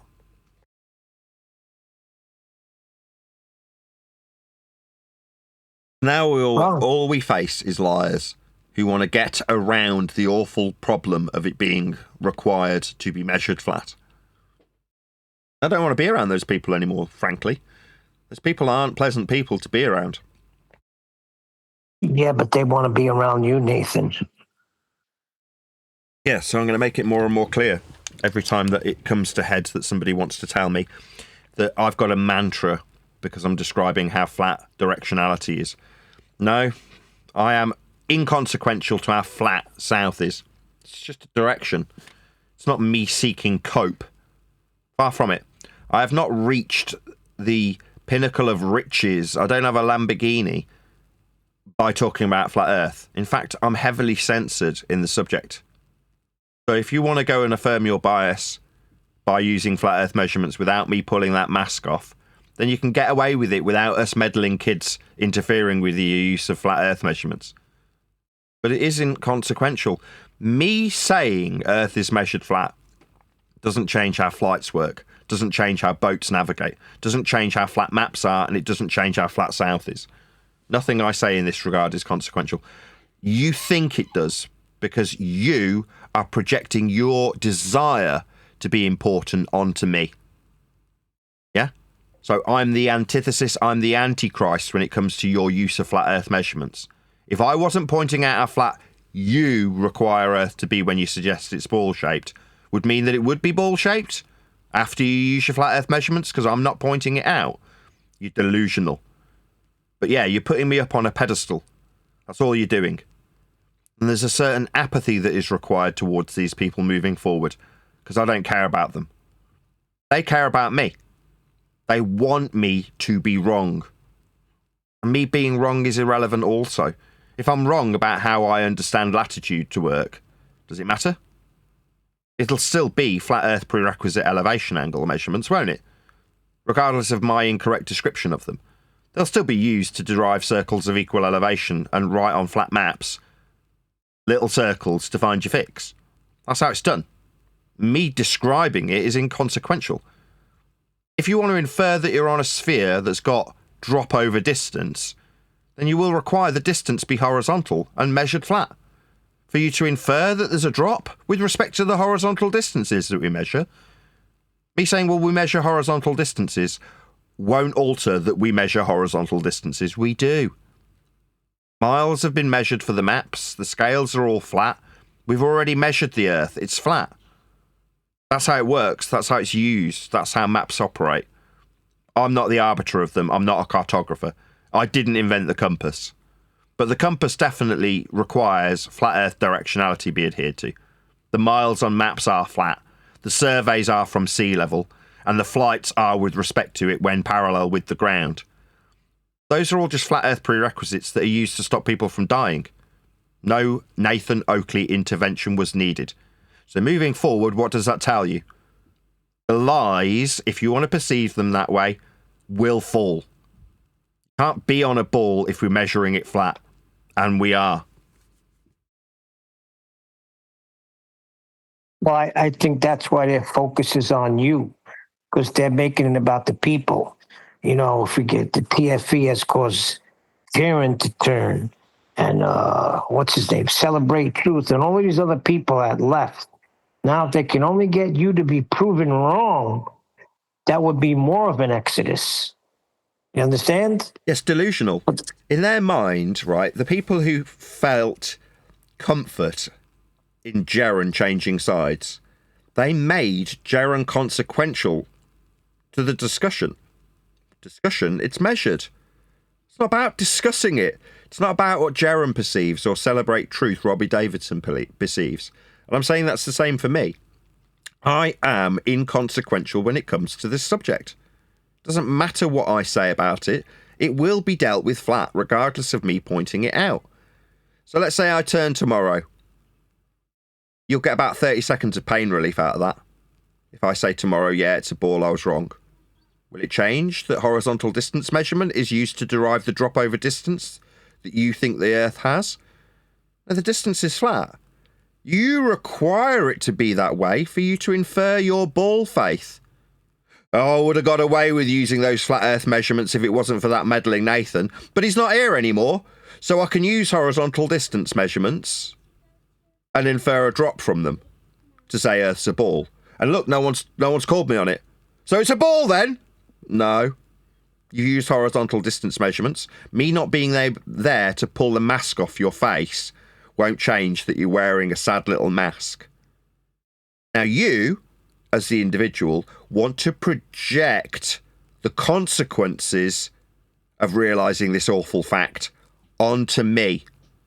And when it's successfully projected onto me, if you can make me go away, the consequences go... No, they don't. That's delusional. Yeah, you got people in chat saying Friday was a great show. I disagree, but it's my own fault. Yeah, I put myself in that position because I want ratings. And it's vanity. The fine line between love and hate is always going to be real. Now, me going out and seeking the people who oppose us is me still seeking the same energy that I'd achieve from people praising me. So I've got to stop looking for both. Immediately after making this example, somebody from the Discord server pointed it out. But if you go to these servers, people will love you. You'll gain popularity. Nah. Gotta relinquish both. It works both ways. I can't point my finger at you and tell you down the barrel of this camera that you are inconsequential when it comes to Earth being measured flat. It'll be measured flat regardless of you knowing this. Therefore, you making a difference. Other people have leveraged the consensus to believe they're on a ball and hope that they can still get away with using the geographical utilisation of a flat plane to create that ball. But it wouldn't matter if I hadn't have just said that sentence. That would still be the case. Therefore, the perceived lie of the globe will not last forever. It can't. There's nothing that I say that can change that. Now, how long it takes, I have no bearing over either. This idea, this notion that I can influence the world into recognising it's flat, Why? The people who recognise it aren't out flying planes or building buildings. The people who recognise it aren't measuring sea level, are they? So it doesn't matter if you know it's flat or not. You can be kept subservient in your globe faith. Me, making you aware of how flat it is doesn't make any difference. If you're going to go out and practically do anything, you will utilise Earth flat anyway. You must. But it didn't matter that I didn't tell you. Not knowing made no difference to how surface level is dealt with, did it? So beyond me and my own vanity, oh, look, I, Nathan Oakley, have made the world aware of how flat it is. Really? So you created sea level? Did you measure sea level, Nathan? No, I didn't do anything of that kind. What, did you fly over it flat? No, I'm not a pilot. Did you make any maps? No, none of them are mine. But they are all flat. But they've come from globe projections. Yeah, created with flat Earth prerequisite angles to the stars. But again, were you lost at sea when having this argument? No, you weren't, were you? But like my sister, if you were, you'd be measuring Earth flat also, so that you didn't die. When there's consequences, Earth's flat. When there's a debate, it's us versus them, and the hope is nobody notices how flat both sides need the Earth to be measured. That's the game. Now, don't hate the player, hate the game. And that's all it is. A game. A game where you get to use geography to believe you're on a ball, and I get to sniff my own farts because I tell you that you're wrong. But it wouldn't have mattered if you were right or wrong. Earth would have still been measured flat the same way it always was, regardless of us having this discussion. So I'm inconsequential to the facts in the matter, convincing others that are also inconsequential because they're not dealing with Earth in any practical way that Earth's flat is also inconsequential. I watched Level Earth Observer react to Joe Rogan getting triggered when one of his guests pointed out that people get triggered when flat Earth comes up. And as I listened to him describing the curve of the horizon from the ISS, I asked myself, what practical application does this have? What's Joe going to use this information for? Is he going to build something? Is he going to fly? Is he going to sail? Is he going to produce a map? Is he going to do anything with this information? No. He's only going to stem the flow of disdain he has for his guest and affirm his own bias in his religious belief. That's all him fighting for a globe does, because there's no practical use for his belief at all, is there? It only serves to stem his flow of cognitive dissonance. That's all it achieved. So you've got to start relinquishing it. You've got to start putting your hands in your hair and going, I don't make any difference to this subject. Yes, I appreciate it's measured flat, but I didn't need to know that. And me knowing hasn't lost anybody their job. Hasn't changed anything, in fact. It will always be flat. That's how it's measured. Yeah, and every pilot, every day, they utilize Earth flat.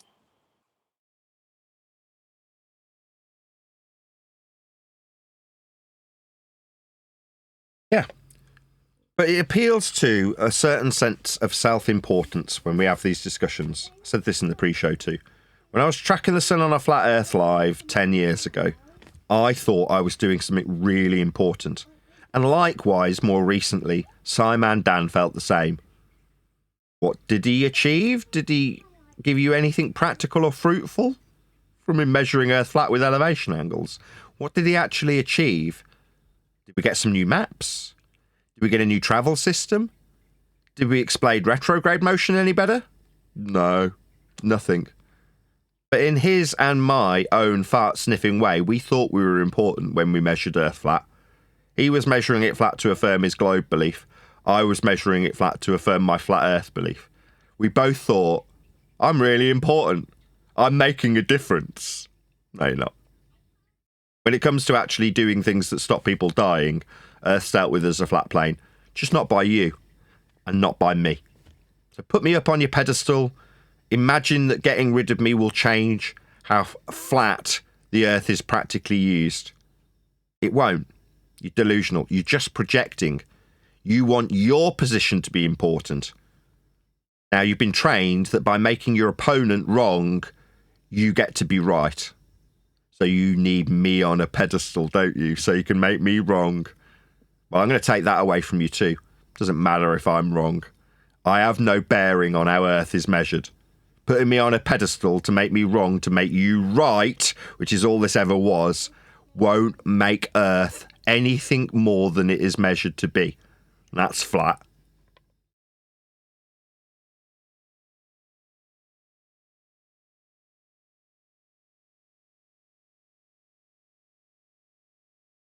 So yeah, the psychology of it is interesting. I think that's something we can talk about till the ends of the earth. How interesting it is that people need to make their opponents wrong so they can avoid talking about the actual measurements. Because you don't have to be right if you're just making your opponent wrong. As long as they're wrong, you are by default right. Yeah, okay. Well, you've been trained to believe that. It's just not the case, though. Because your being right also relied on the flat earth to be measured, didn't it? And you can stick your fingers in your ears all you like and go, la, la, la, I'm not listening to you describe a horizontal plane of reference for surface level and mile measurements. I can get those measurements from a trundle wheel. You can tell yourself those things all you like. Yeah, but the sun is going in two different directions, Nathan. Again, ask yourself this question. If you're into these discussions with people and they're telling you that the sun's going in different directions, say, how's this practically applied to my life? In other words, we can now weaponize the very first question we were all asked when we got here as flat earthers, in quotes, flat earthers. Earth being flat has nothing to do with you as an earther. It's not about people. But ask yourself, what was the first question you got asked when you put it to next man? Or what difference does it make? I'll still have to pay my bills tomorrow if Earth's flat. You can weaponize that. Ask the person who says that the sun's going in different directions. What difference does this make? If you're right, let's say I accept it, carte blanche, like our discussion on the matter has any bearing on what the sun does. It doesn't. But let's just say I accept it. Okay, you say it goes in different directions. And how is this practically applied? Well, it means it's a ball. No. How is it practically applied? What's it being used for? Your faith in that making it a ball. That's how I buy it. I accept it all. Show me where it's practically applied. How's this useful? Beyond convincing yourself that you are on a ball. With flat earth elevation angle measurements of a sun that's moving, alleged to be in two different directions, when it only goes from east to west.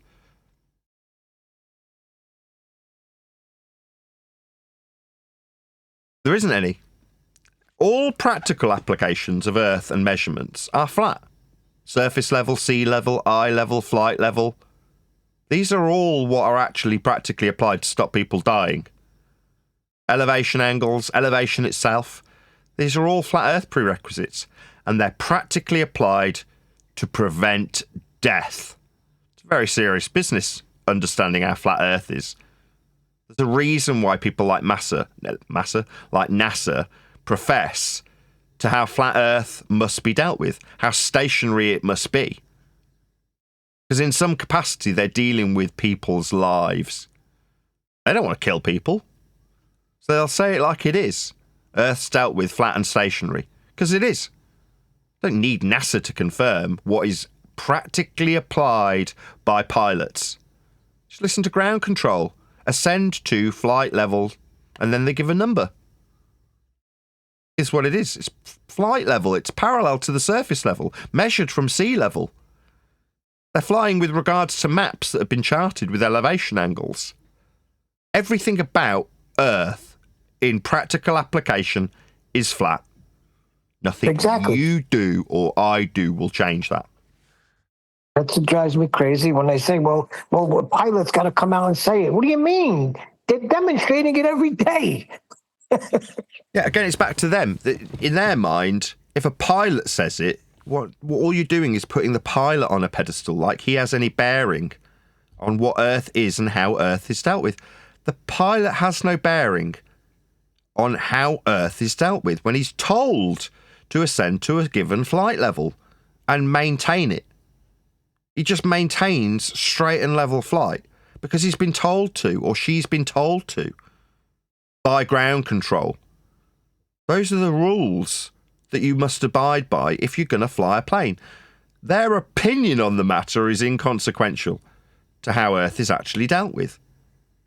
Again, with the cartographers, if a cartographer who's measured Earth in the 60s, like in that apathy video with the stereoscopic vision that they used, and the surveying that they used to survey the heights with respect to the measured sea level, if any of those individuals turn around and say, yeah, but it's a ball, it's really big. Like, well, how do we practically apply your words when your measurements are flat? Your excuses for how flat they are don't change how flat they are. How practically we can apply surface level and sea level altitude, flight level, elevation angles, all of these things are what they are. Doesn't need some dude or girl to tell you how ball-shaped it isn't and justify why. Who cares? It's still being practically applied to a flat planar surface when doing things and preventing death. Who cares? Us arguing about it means nothing. Yeah, but that drives me crazy. That's why you got a guy like Bev who's claiming that he's a surveyor and he measured Earth not to be flat. Now, that's just disinformation. That's incorrect. I mean, he can believe, again, what he likes, but when it comes down to the nitty-gritty of discussions with people like Bev, he's more than willing to admit that we've got horizontal distance measurements. They'll say, horizontal distance measurements prove a globe. Again, delusional contradictions in terminology won't alter horizontal distance measurements. Saying that they prove a globe is just words from a snot-nosed adenoidal twat that would have had his head dunked down the toilet for being disingenuous.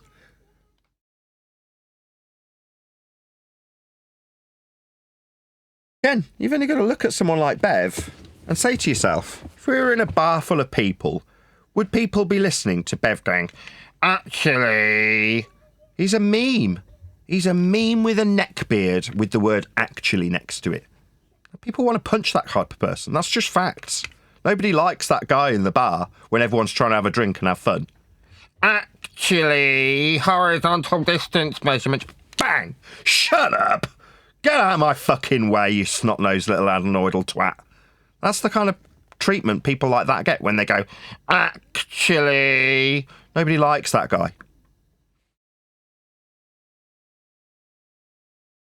Especially when they're bullshitters. Actually, flat Earth horizontal distance measurements prove a ball. No, horizontal distance measurements are horizontal distance measurements. Yeah, it's a contradiction. You know, that's the kind of thing that betas and cucks and gammas have got to do. Suddenly convince you that they're more intellectually superior. Flex their prowess. In this case, with contradictions. Why? I don't know. Maybe Bev wants popularity. Maybe he wants to be something other than an adenoidal, snot-faced little twat. But he is, always will be, a snot-faced, adenoidal little twat that nobody likes in society. He's not going to be the centre of attention at the party. Nobody's going to glance twice at him in the bar. Here online, he can bullshit about horizontal distances being proof of a globe. They're not. As I say, it's a contradiction in terms. But it's utterly consequential. What if Bev proves that point to you? Okay, so you've accepted that measuring something horizontally means it's actually bending. Okay, you've accepted that now. And now what? That practically applied to something? No, but the horizontal distances will, won't they? But you're just not using them. Bev's not surveying the roads. He's not erecting any buildings. He's stealing valor from Euclid and making up contradictions. Horizontal distances, that's horizontal and distance, linear in nature, are proving balls. No, definitely not. Like I say, that makes him feel important. Let him have it. Oh, do you feel special online, telling people that horizontal distances prove a ball? Okay, I mean, fair enough. If that makes you feel good about yourself for a few seconds, you adenoidal snot-nosed little twat. Go away and feel good about yourself. You're still a beta twat, though, aren't you, you little neckbeard with your actually. You're a meme.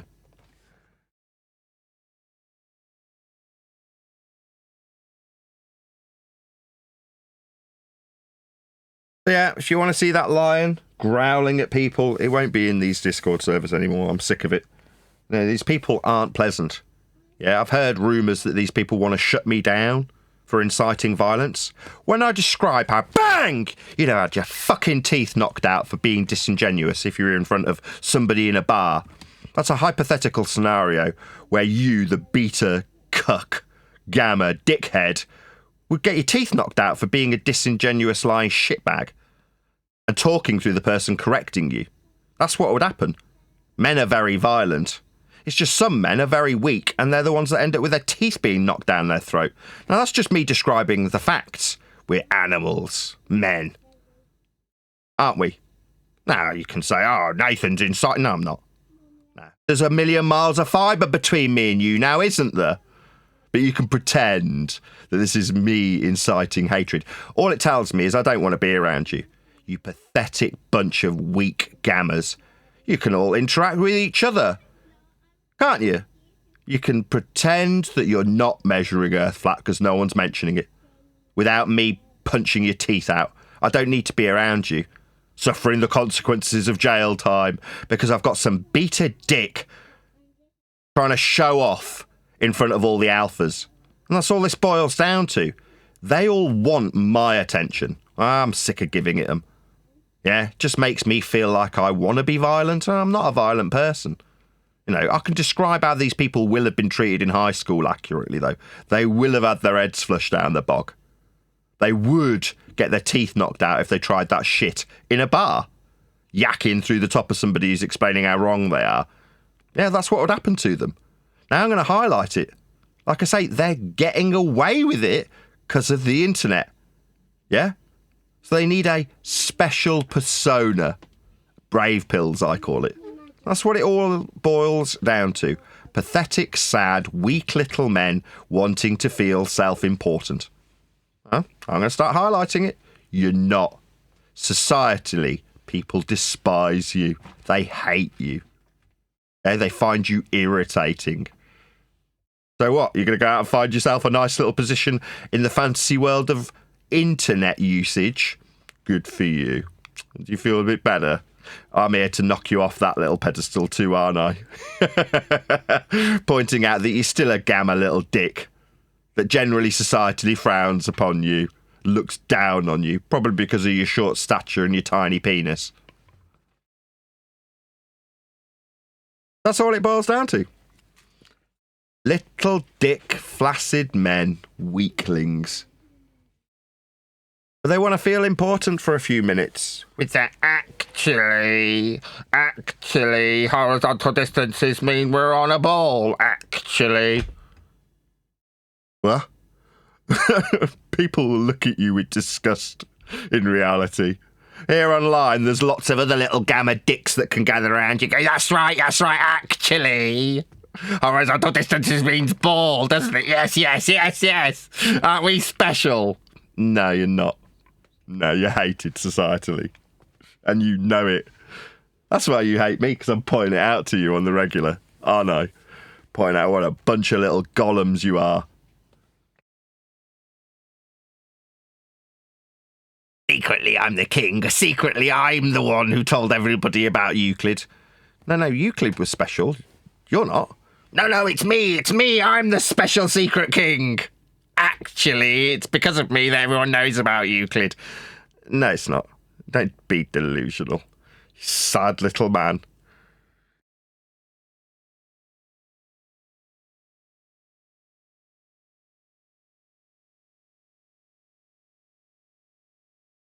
That is all it boils down to, I'm afraid. We're in a group full of societally shunned beaters. That's what we're surrounded by. And they need to feel special. And they've been trained, make your opponent wrong. Then you'll be right. Honestly, That's where I come in, so I can be put up on a pedestal by these betas and gammas.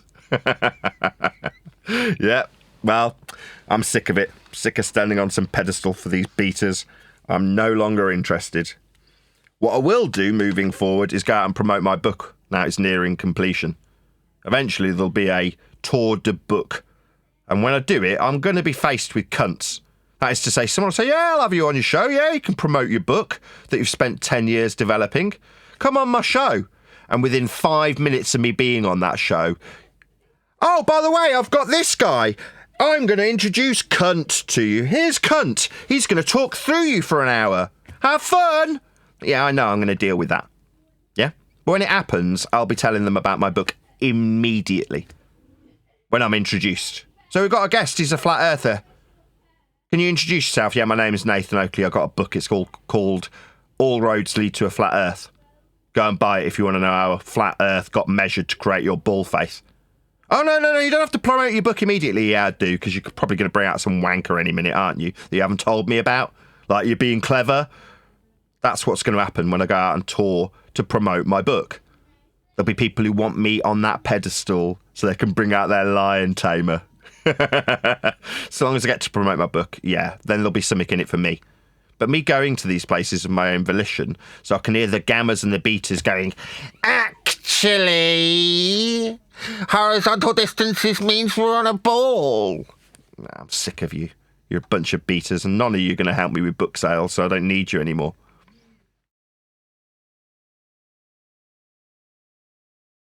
Not interested in convincing you. Good. How's it going with the book anyway? Yeah, very well. We're doing little on often. We do, I don't know, an hour or two a day. Not over the weekend. Not over the last few days even. My wife's aunt died, so she's been dealing with various different things. Funerals and family members and all sorts of other crap, hospitals. So yeah, so for the last few days we haven't done a great deal, to be perfectly honest with you, but like I say, my wife's had a lot on her plate.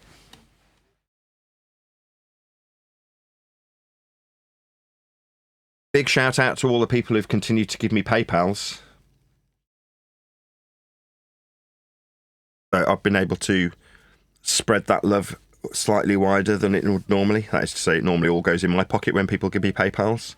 But if you've been giving me PayPals over the last, I don't know, 3 months, 2 months, something like that, I just give them to my wife to incentivise her to help me do the editing work. So thank you very much, everybody who sends me PayPals. I really, really, really appreciate it. I've also suggested that once the book's written, I continue to do exactly the same thing by getting her to be my PA. That is to say, get her to contact various different people who would have me on their show. I mean, no doubt that that'll be the scenario. She'll be led to believe that there's going to be a nice opening for me to go on a show to talk about how flat Earth gets measured, how that conclusion's been drawn after 10 years of flat earthing. And like I say, oh, by the way, we've got Cunt here to talk to you. That's what'll happen. Inevitably, probably 1 in every 5 shows will be like that. Hey, John. Hello. So yeah, if you want to see Nathan the Lion getting whipped by some lion tamer, find me places to go and promote my book. That will inevitably happen. People will want to put me back on that pedestal to make me wrong about a flat Earth, because then they think, deluded that they are, that making me wrong about Earth being flat will mean Earth gets measured anything other than flat. Because in their mind, if I'm wrong, they're right. So the lion tamer who's going to be out there whipping me means that it's a ball because I'm being proven wrong. Now, number one, I'm never going to be proven wrong. Moving forward from 2025 onwards, now in 2026, it's only ever going to be the case that you, who oppose me, will be pointed out how flat Earth you require it to be. It only happened recently. I've trimmed it out. I'll probably release it shortly after this show. But Buck Sodbuster, you're privileged, mate. You're probably one of the last that'll experience that degree of my time without me getting anything out of it. Beyond views and a little bit of aspirational commentary from people who watch. But Buck Sodbuster described measuring the deviation from horizontal in a linear mile measurement for curvature. I pointed out the horizontal linear measurement of miles that you described for the drop over distance, end quote him, is flat. What did he have to do? Lie. Actually, you can get distances from a trundle wheel. Really? Really? He You're was gonna lie saying to you could yourself? measure curve with a trundle wheel. No, the curve is being described as drop over distance. Describe the drop from the horizontal, which is what drop is. You need the distance to be horizontal. These are just facts. Now, these aren't my facts. But if you can make me wrong about your use of horizontal distance to describe the drop from, suddenly you're right about Earth being a globe because you've got the drop from a curved trundle wheel mile measurement. These people are spastics. Buck Sodbuster is stupid. In his deluded mind, if he can make me wrong when I say, well, the horizontal distance you've appealed to for your drop over distance is horizontal mile measurements that you need to make this claim. Suddenly, what? If I'm wrong about it, I'm reiterating his claim back to him. But in his deluded mind, if I can show Nathan's wrong and we can, hypothetically, measure distances with a trundle wheel, will that give you drop over distance? The drop's from a horizontal, that's what drop is. You can't have curve described from curve. There's nothing constant in the horizontal to describe it with a distance from. He knows that, but he also thinks, I just need to make Nathan wrong. Nah. That's me back on that pedestal, isn't it? So that I can be wrong, so he can be right. What about getting horizontal distances with trundle wheels? Okay, fine. From this point forth, okay. It's not actually horizontal distance mile measurement to have a drop described deviating from it. It's a curved trundle wheel distance and the curve described from the curve so that you can have your curve. Okay. Have it. You can have it. You're welcome to it. Good for you. Does that make you feel better? What is the arc of an... Ed? What's the arc of an inch then? There isn't one. That's what I wanted Nathan to go to, but he didn't. Well, no, what I was asking him was, did you measure your trundle wheel distance? Well, I can. I've used a trundle wheel. Okay, give us the distance then in the trundle wheel measurement. Well, what, you want me to go out and measure it? Have I got to actually measure it? You're like, yeah, we could do this all day, couldn't we? Fun though it is, showing what a complete spastic Bug Sodbuster was fun. I mean, it did get me 1,000 views on a video. I mean, I haven't had 1,000 views on any of my live streams for quite some time. Well, now I have. Well, I mean, that's wonderful and all, but like I say, it's my own vanity that's leading me to do those things and take the whipping from the lion tamers. Yeah, I'm grabbing their whips, bringing them closer and ripping their heads off. But why? You know, I'm a lion. I don't need to be in the circus being whipped on a pedestal, do I? But I've gone into the circus of my own volition and stood on that pedestal for them, haven't I? Why? So that in their mind, they can describe trundle wheel distances instead of horizontal linear miles to describe a drop from. Well, good for you. You know, if that's what you need to make your belief real, the possibility of acquiring a trundle wheel distance measurement to assert that you've got to drop over the distance that absolutely requires it be horizontal, then you can delude yourself in that way. Feel free. But it is just delusion. And that delusion is self-serving. The only reason that process is going on is so that Buck Sodbuster can sniff his own farts when he affirms his own already inexistent belief of being on a bull. That's it. Me defending against that position only serves my own vanity so that I can feel better about defending the position of a flat. It doesn't need me to defend it, does it? What's the curvature of an inch? There isn't one. I didn't need to say that for that to be a fact. How many miles are curving on the maps? None of them. Again, it was brought up on the show on Friday. But did it need my affirmation? No, I'm just sniffing my own farts, making myself feel like I'm important. Because I'm describing how miles are? Well, they are what they are. I don't need to describe them. But I can feel important for a few minutes by doing it. And that's all this boils down to. My vanity. And my vanity leads me to allow my opponent to stick me on a pedestal to make me wrong so that they can be perceived to be right.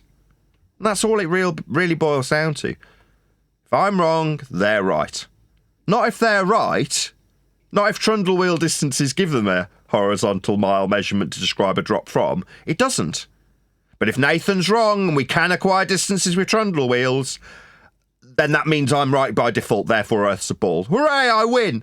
What did you win? Did you get a speedboat? Did you get a new dartboard? What did you win? Oh, nothing. You just got to sniff your own farts for a few seconds, yeah? It's pure vanity.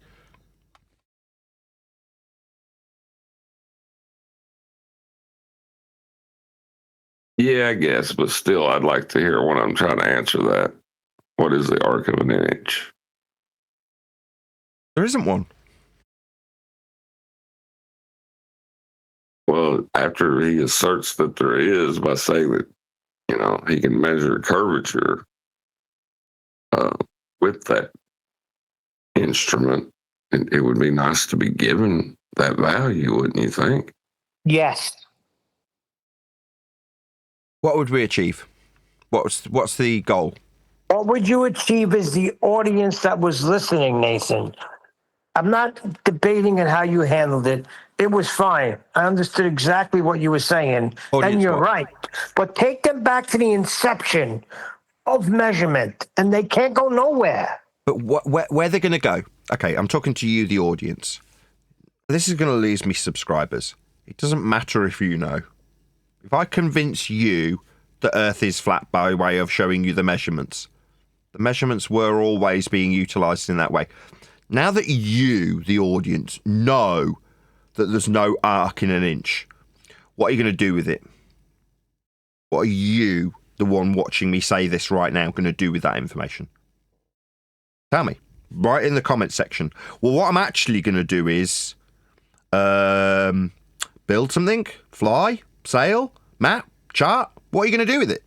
Anything? No, you're not. The reality is it's inconsequential if I know, and it's inconsequential if you know. If, like my sister, you go out and learn how to measure Earth flat, there's a reason, there's a practical application to that knowing. In her case, so she didn't die if she got lost out at sea on a boat. That's it. If you're going to do anything practically with these measurements, normally you've got to pay to learn how to measure Earth flat because there's a use for it, and that can be monetized. Now me, I've managed to separate this cognitively with two different hats. I'm telling you because I'm a YouTuber. That is to say, this is entertainment. Somebody told me you're a failed actor. I'm like, I'm running a YouTube channel successfully and paying the mortgage with it. That's my purpose in disseminating this information to the audience. But from a put my flat Earth hat on point of view, what purpose does this serve again? Am I going to go out there and chart the world? No. Am I going to go out and fly parallel? No. Am I going to go and sail and find my fix with elevation angles? No. Am I going to measure the elevation of anything? No. So what are you going to do as the audience member who's listening to this being converted? What's to be converted to? It's not a religion. It was, is, and always will be measured flat, regardless of if you know or I know. No jobs will be lost for you finding out.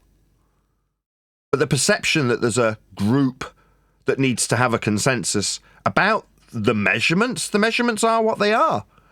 Doesn't matter if you know.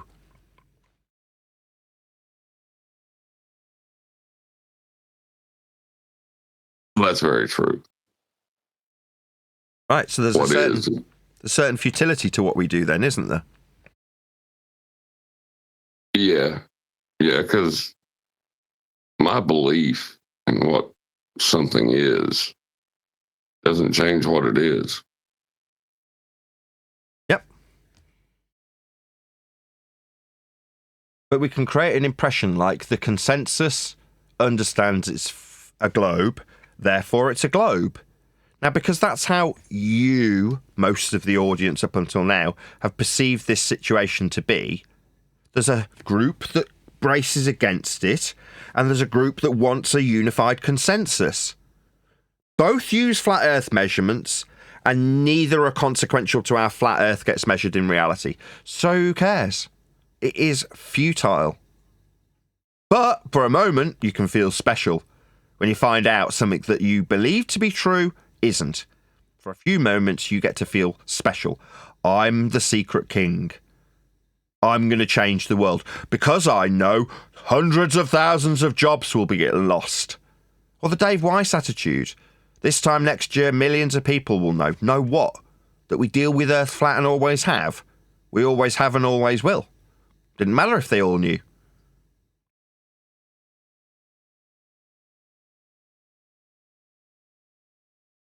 Wow, doesn't time fly when you're having fun?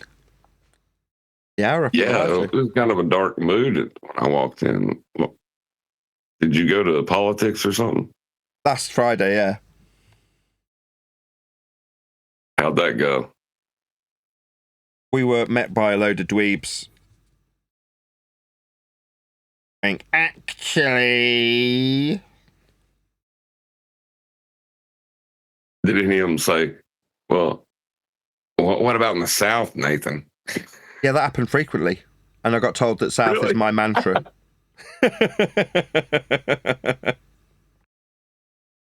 Go on, you got to see the humor in it, though, right? Yeah, I do. You know, it's like you're sitting there going, the emperor doesn't have any clothes on, and they're like, well, actually, yeah, you keep saying your mantra. You keep telling us he's naked. Well, he is. No, you keep chanting your mantra.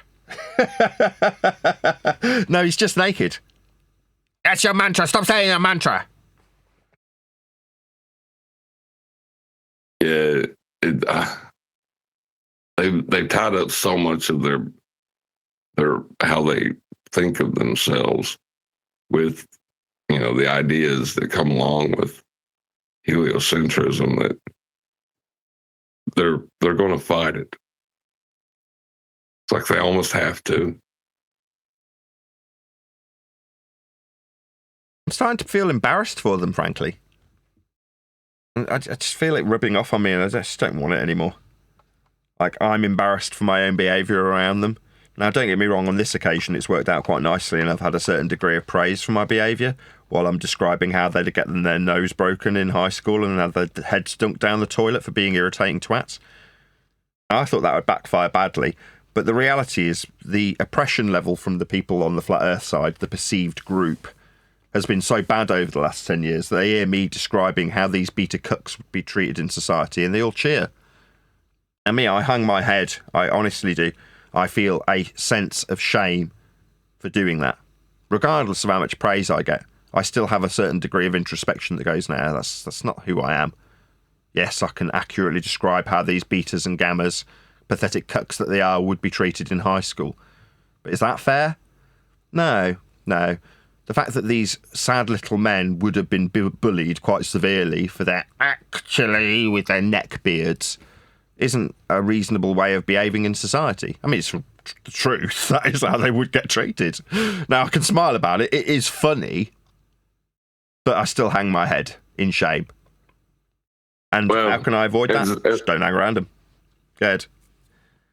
As long as you're capable of that retrospection, you know, you don't want to be the guy that doesn't realize you become a monster fighting monsters. Exactly the words I use with my wife. It's exactly the words I use with my wife. So I'm like, look at this, I'm getting praise for describing how they'd have had their head flushed down the bog in high school. I'm like, I've become the monster that I'm fighting against if I carry on this path. So what do? Well, if your company is turning you into a monster, change your company.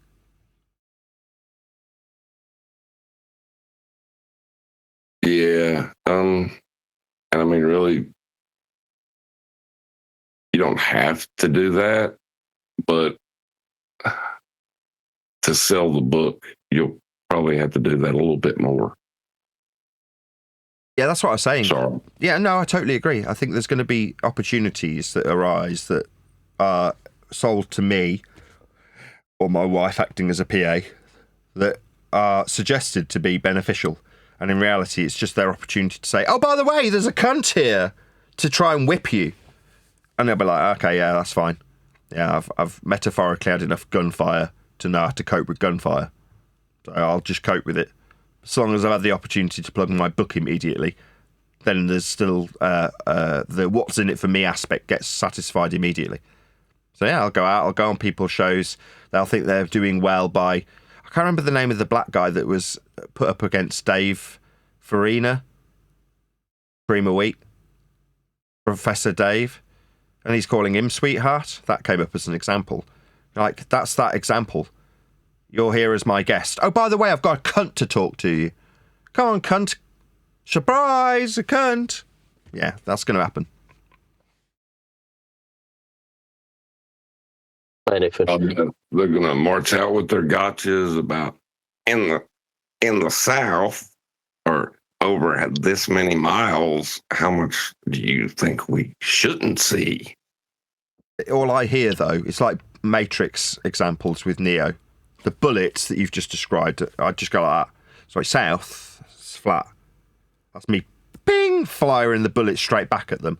What's that? Miles, they're flat. They're linear directions. Your deviation from that horizontal means it must be horizontal when you describe distance in miles. So Earth's measured flat with south and miles. You want to tell me that if I understand that south is not flat and that miles aren't flat, then I can describe them as flat to describe a deviation from them to give us a ball to believe in. What say you, flat earther lion? I'm going to say that you've got flat earth prerequisites riddled in. That's what I'll get. Yak, yak, yak through the top of me. That's what I'll get. Or called sweetheart. Nathan, you can only say, if people are asking you about the book, there's only so much you can say about the book if you was just doing a chat somewhere with somebody. I mean, they've got to read the book, haven't they? Then they'll know what it's about. You can only say, well, it's to explain how Earth is measured. It's all roads lead to a flat Earth in every instance. I mean, you can only say, I don't know if you're going to come up with a mantra about that sort of thing, but you can't go on and on about, there's only so much you can say in public about, well, it's my book, I've wrote the book, it's about my journey, and it's about how Earth gets measured. I mean, buy a copy and read it. If you've got any issues thereafter, come and have a chat with me. Yeah, I mean, there will be a bit more to it than that. I mean, you have basically summarised what the book will be about. I mean, it's essentially... The skeleton of the book was based around housekeeping questions, which aren't about how Earth's measured flat. And in the editing process, I've incorporated into the housekeeping questions how there's a realisation since, 2025, that there's flat Earth prerequisite measurements that are being utilised to describe most aspects that we formerly dealt with housekeeping questions. So there's an aspect of introducing a past tense to all of those housekeeping questions. It's interwoven with the journey via the people that are also labelled as being flat Earth. So while I was editing it the other night, maybe about 10 days ago to be more accurate, I was explaining this to my wife. While I poo-poo the notion of flat Earth being about the groups and the people, that is still the perception at mass at large that flat Earth is the group of people who perceive a belief in a flat Earth in spite of Earth being shown scientifically to be a globe. Therefore, the people that I describe my journey with, the stories and anecdotes of those interesting characters, is as much about flat Earth as society wants it to be. Therefore, has absolutely got relevance. But I can use that to my advantage and explain how, I don't know, for an example, you've got people who go out and describe how Earth's not a ball, but end up in rows over merchandise that they've got that they're flogging, and how they can fall out over that merchandise. And then upon fracturing a friendship, gain a new friendship in a group that I'm in, only to become a pervert wanking on camera to one of the female group's members. Now that is an anecdote that people will read and go, what? Because that jumps off the page, right? Even in me describing it in the most concise and simplistic way I can describe it. When you read that in my book, you'll be like, my God, you were surrounded by very strange people. You're like, yeah, that was intentional. I can spin that into the necessity to make flat Earth about wankers in the most literal way. Because it's true, and I can give an example of it. Wankers that are here to prop up the notion of Earth being flat, rather than us going, well, it's just measured flat. Now, in between the chapters that are anecdotal about people and how they behave towards one another, in this instance masturbating on webcam, I can describe how flat Earth is required to give you prerequisites like axes through flat non-inertial turning reference frames. So I can describe how flat is a necessity for a ball faith, whilst incorporating the false impression that flat Earth is about people, with anecdotes that are interesting. So in my humble opinion, the book is going to be absolutely brilliant. That is to say, when you're reading it, you won't want to put it down. You'll want to affirm your already tacit understanding of certain heliocentric aspects. You'll want it to affirm your now new understanding of how Earth gets measured, but you'll want it to recognise why you're in the awful position of being challenged as an individual when you profess to the facts that Earth's measured flat. Why is it that suddenly you get challenged? Well, because you need to be that wanker. You need to have the projection of others onto you incorrect so that they can be right. All of those concepts and notions are gone through in the book in a way that hopefully is digestible by all, from housewives through to the heliocentric so-called experts on our opposing side. Each and every one of them will hopefully appreciate that my dissemination of the information they believe in, that's flat Earth measurements turned into globe Earth beliefs, are accurate, along with my descriptions of the journey that I've taken to the realisation that Earth is measured flat. And in reality, it's not all that serious. It's not actually that big a deal. And in fact, now that you've got to the end of the book, you can go out and sniff your own farts, knowing something that next man doesn't, but it won't change how Earth is measured. It was flat all the time anyway. So you get to the end of the book and go, so it was flat all along. I actually already appreciate it because I paid attention in geography class and I've used a map before. Therefore, nothing changes, and me knowing is inconsequential. Yeah, it's not that big a deal. Yeah? It seemed like it when you first opened the book and were horrified that it said all roads lead to a flat Earth. They do. From conspiratorial idiots talking about the subject like they know something, to the end result of you appreciating that Earth was always and always will be dealt with as a flat plane. The in-between is you feeling special and warm and gooey about you being special because you know for a fact that Earth is measured flat. Yeah, but it didn't matter, did it? You weren't about to go out and build anything. And if you were, you'd have drawn up blueprints with respect to planes of references. You'd have acquired your elevation with respect to the sea level, and you'd have erected the building perpendicular to said plane. But you're not. You're not building anything. You're not going out and measuring the sea, charting the world, or planning a path based on a fix you got from measuring the stars with angles from a flat plane. You will probably not do any of those things in your lifetime. So finding out that the Earth is flat, and knowing it at the end of my book for sure and without a doubt, will potentially be an enlightening experience, but one that you can discard at the end of the process without concern, without feeling like suddenly you've got to go out and profess this information to the next man. Because what difference would that make? You telling next man that they're wrong about being on a ball won't make it right that Earth is flat. The measurements are flat anyway. So you don't need to make next man wrong, and being right won't change the measurements. Pointing out the emperor's naked, though, still. That emperor's naked. Like, he's going to have to deal with that sometime. Yeah. I mean, I absolutely will, without a doubt and for sure, make my audience or person reading the book, whatever you call that person, what do you call somebody who's reading a book? Reader. Make the reader aware that, by metaphor, the emperor's got no clothes. The Earth is flat. That's how it's dealt with. And that'll be abundantly clear by the time you've read the end of my book, because it'll have been reiterated to you no less than 100 times by the time you get to the end of the pages. So people are going to be acutely aware of how flat Earth is by the end of reading my book. Now, that won't change that there's going to be people who get my book and go, I'll have him on and tell him he's wrong after spending 3 minutes with it. That's what'll happen. I know what's going to happen. And they won't want to tell me I'm wrong because they won't have the information to do so. They'll go and find a cunt to put in front of me. Surprise! I've got a cunt! Yeah, I've met plenty of cunts. Yeah, I've dealt with them for 10 years. So this isn't going to be a big deal. But fortunately, I've already promoted my book and told your audience how Earth's measured flat in it. And that they'll find out by reading it and buying it. So as long as I get that opportunity when I'm out on the road touring, I won't care that people are wheeling out some cunt to tell me that I'm wrong so they can feel like they've been proven right. Like I say, I've dealt with it for 10 years. It's not going to be a surprise. It will happen 1 in 5 visits. Like you said on the thing, I mean, there is no evidence that Earth has not been measured flat, is there? I mean, that's the best housekeeping question.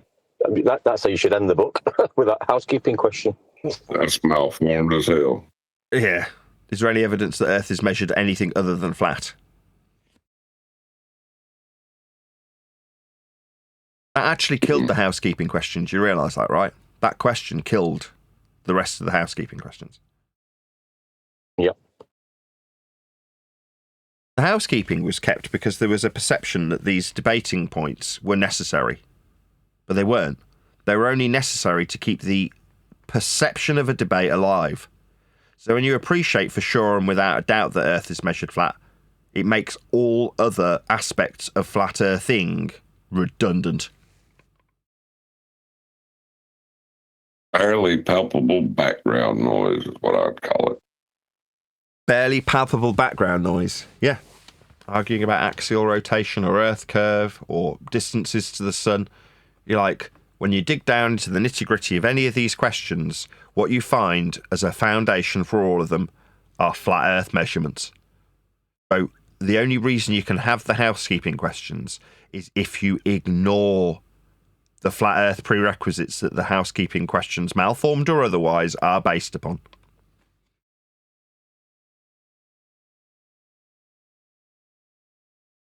Right, with that, I'm going to say a huge, massive, enormous thank you to both Discord and G+ panels for making today's live show possible. If you are watching this on either Nathan Oakley 1980 or Nathan Oakley Programming streams, stay tuned, as there will be an after show to follow. The thing is based on a linear function. Right. So when you roll that wheel, it's the radius that gives you the intersection point in that to transfer it from a planar measurement to that trundle wheel.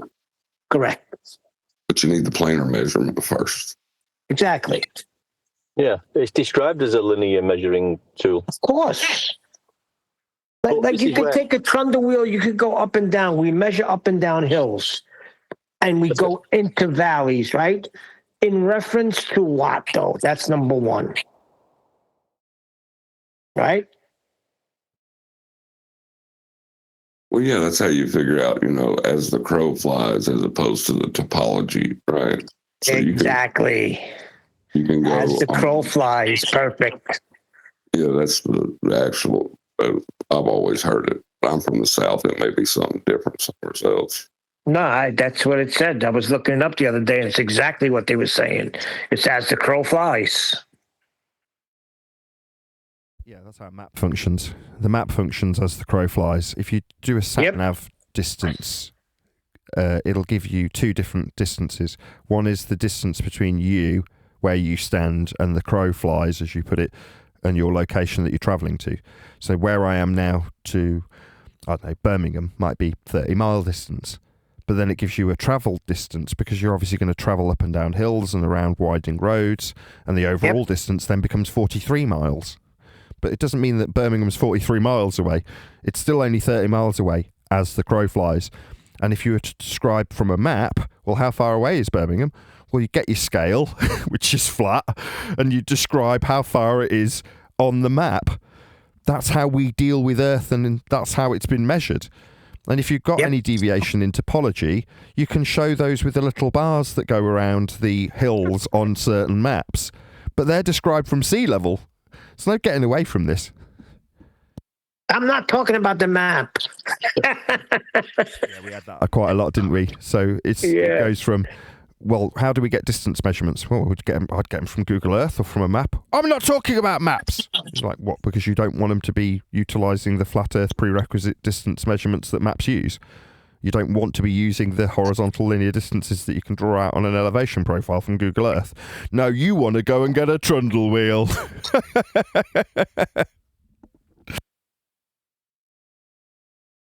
Yeah, they're being pathetic at the moment.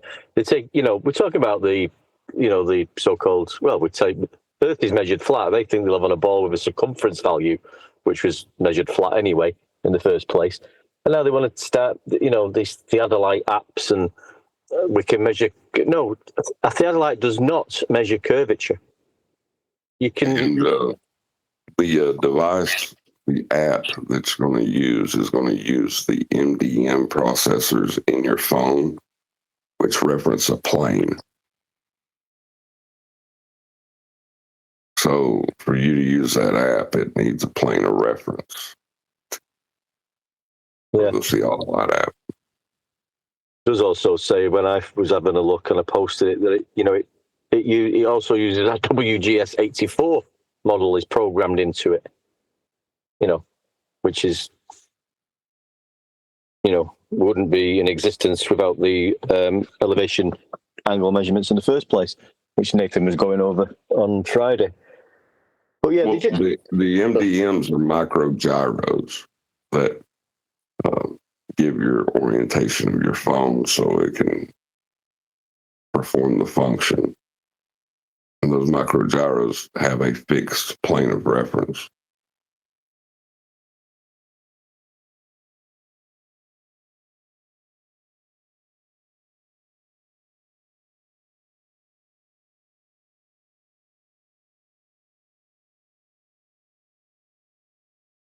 Yep.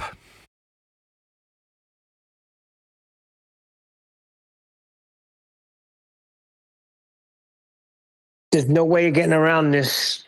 And that's what's very painful for them. That's why you're hearing all the nonsense. That's why you got Bev and everybody coming out. That's why you got this guy, Buckside Buster, with trundle wheels. This is very painful for them because this is something that we ignored for many years. And now we're putting our finger on it. How can they,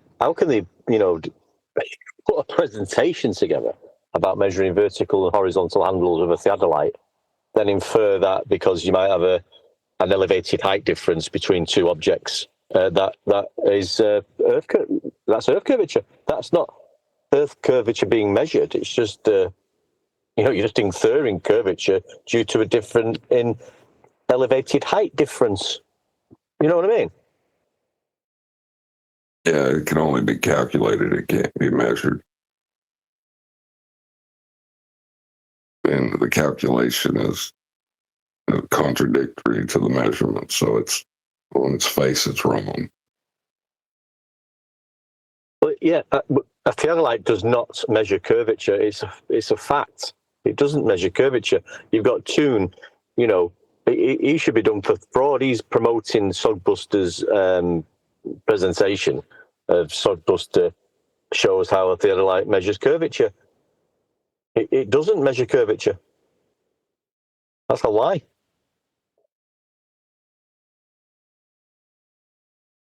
They're measuring the differential between two planes of reference and then saying there's a curve in that. That's all they're doing. Yeah. So they're not measuring curvature.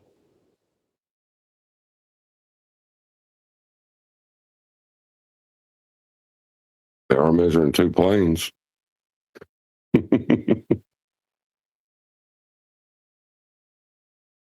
But that's where they're coming from. This is the angle they're coming from.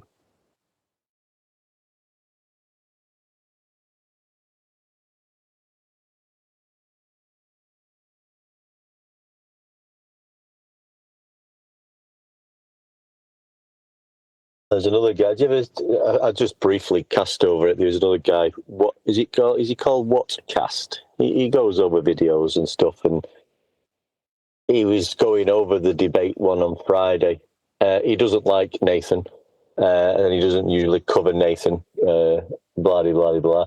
But he was playing some of the. I didn't listen to it all, but he was playing. I think Nathan might have been up to the clip where he was on his 35th rendition of elevation angles, using surface level and for latitude. That was in that bit of the conversation.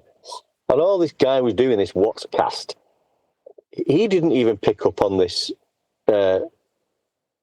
I could see him though. He was being quiet when he must have been thinking about this latitude and elevation angle measurement, but he didn't address it himself. He just was talking about how rude Nathan was and his mute button. He's got the room on mute and he's threatening to knock people over, break people's nose. That's him. He was assessing this video on the debate show on Friday, and he also didn't pick up on or want to address how latitude is an elevation angle measurement taken from sea level. Like nobody did for the 35th or 38th rendition on the show.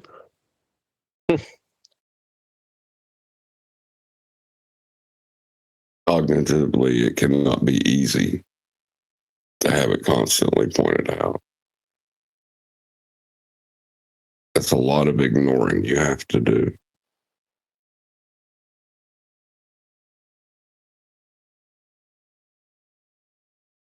Makes me laugh because they've got latitude on the globe, but someone was saying there was Nathan says latitude is measured from Polaris and sea level. How do you measure it in New Zealand?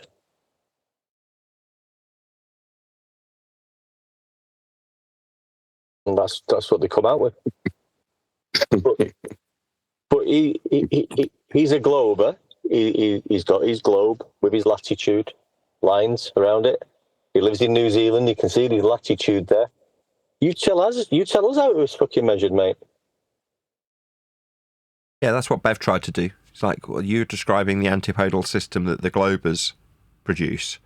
Therefore, it's yours. You're the only one who talks about it. Like, say, me dissecting how Earth has been turned into a sphere by way of flat Earth measurements becomes my claim, does it? No. You think you're being clever by utilising my opponent's claim as though it's mine. Like, no. I'm not going to tolerate you making my opponent's claim that I take apart when they measure Earth flat with latitude to produce their ball like it's my claim. It isn't. I'm not measuring anything.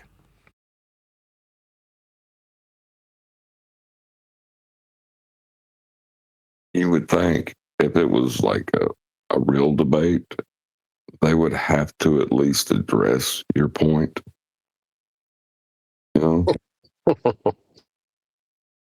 In some way. It's like you never get a response. You get non sequiturs and just non-responsive constantly. That's all you get. You just get latitude is not measured from elevation angles. Okay, then well, you haven't got your latitude. Then into the rock and the hard place, and that's that they keep going between this rock and the hard place. They either got the elevation angle or they haven't.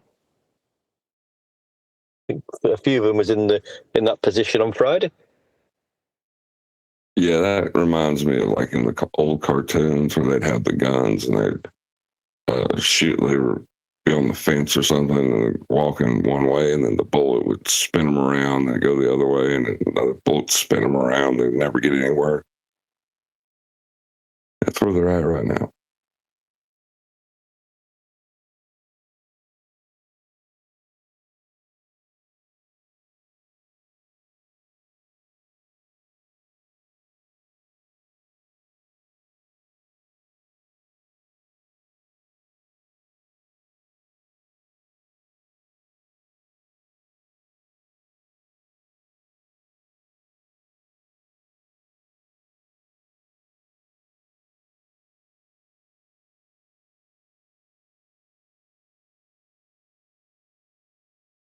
It is pretty clever how they got this into a completely wrong category to begin with and got the wrong standards applied.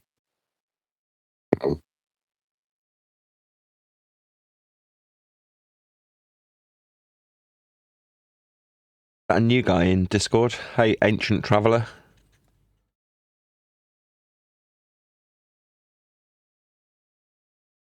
Hey, good morning, Nathan. Morning. It's afternoon for me, but yeah. Hello.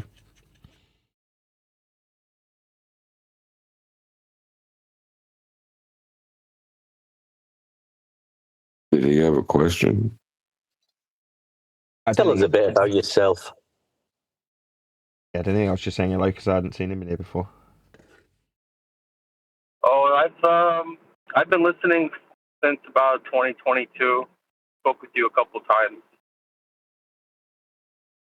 Oh, okay. Yeah, I've learned a lot from you guys, so I always like listening in. Good to have you. Yeah, absolutely.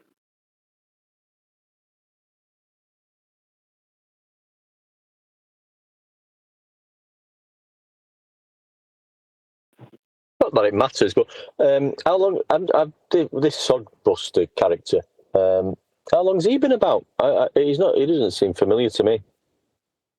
Just seems to have popped out of nowhere. Not that it matters. Just having a think about it.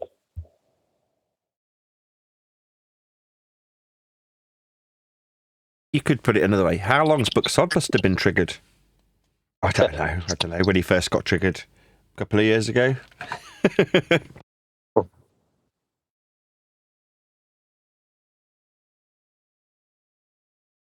I don't know. It's just you seem to just get these characters pop up now and again, and they've got all these. You've not seen him gradually on the. But no, like you've had your Rue Hips, haven't you, and your whoever else. But he just seems to have come out of nowhere. They all have the same character arc, though, don't they? Like Ruhif and Conspiracy Cats, they've all got the same character arc. They start off all big and bullshy, and then end up cowering and using flat Earth measurements. They all follow the same arc. I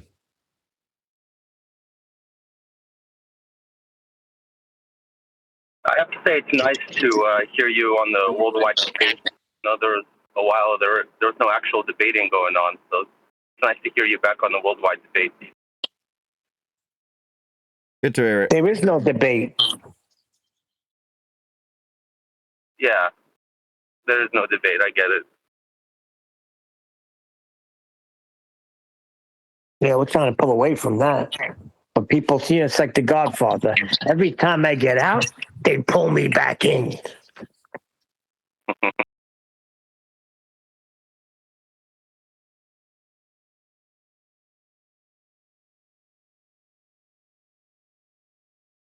I watched a small clip. I didn't watch it all. I only flicked through some of these things. Ruhif was at it again with who's the other guy? Is it Nathan Thompson? Is it the flat earther, so-called flat earther? He was bloody making a bloody disaster of the thing. But within the first 5 minutes, Ruhif had his presentation, and he was. I don't know the ins and outs of it, but don't quote me directly. But it was basically there was a couple of points on a map, and he gave the longitude, he gave the coordinates of the location. The distance between them, and I'm sure he gave an elevation of one of these points. So within his first 5 minutes, he'd already used flat Earth prerequisites like 3 or 4 times. I was just like, but the Nathan guy who was talking to, the flat earther, did not pick up on any of this, and then started talking all the waffle, which was annoying.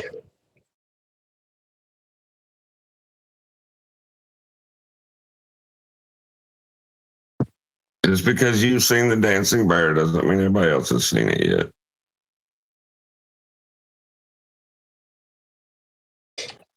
True.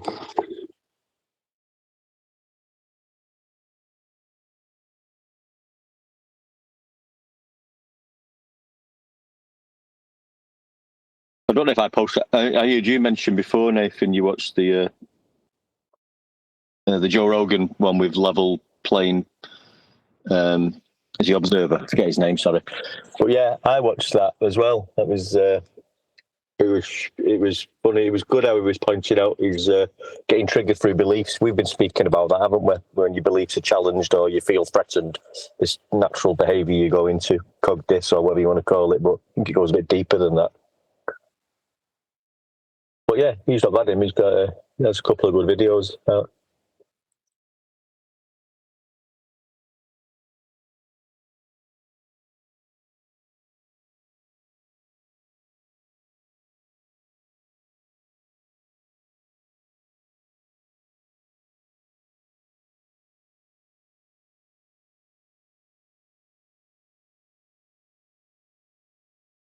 Joe Rogan had Level Earth Observer on his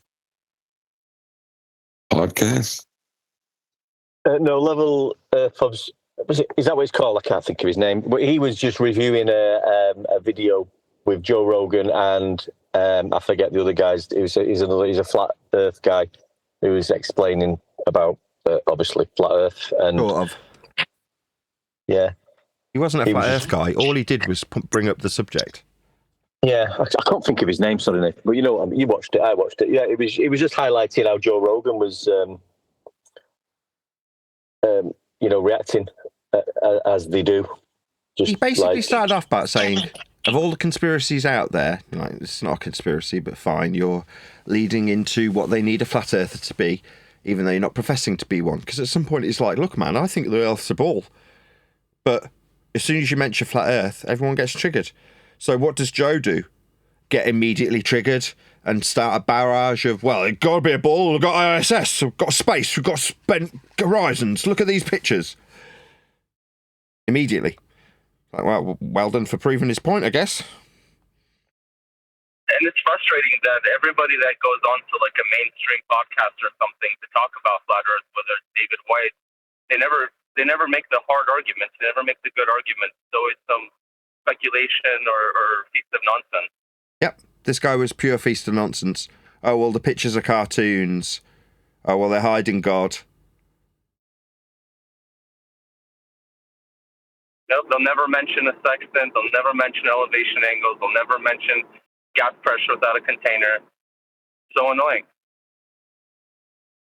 Yes, they always typically have poor representations of flat earthers go on these shows. This was no exception.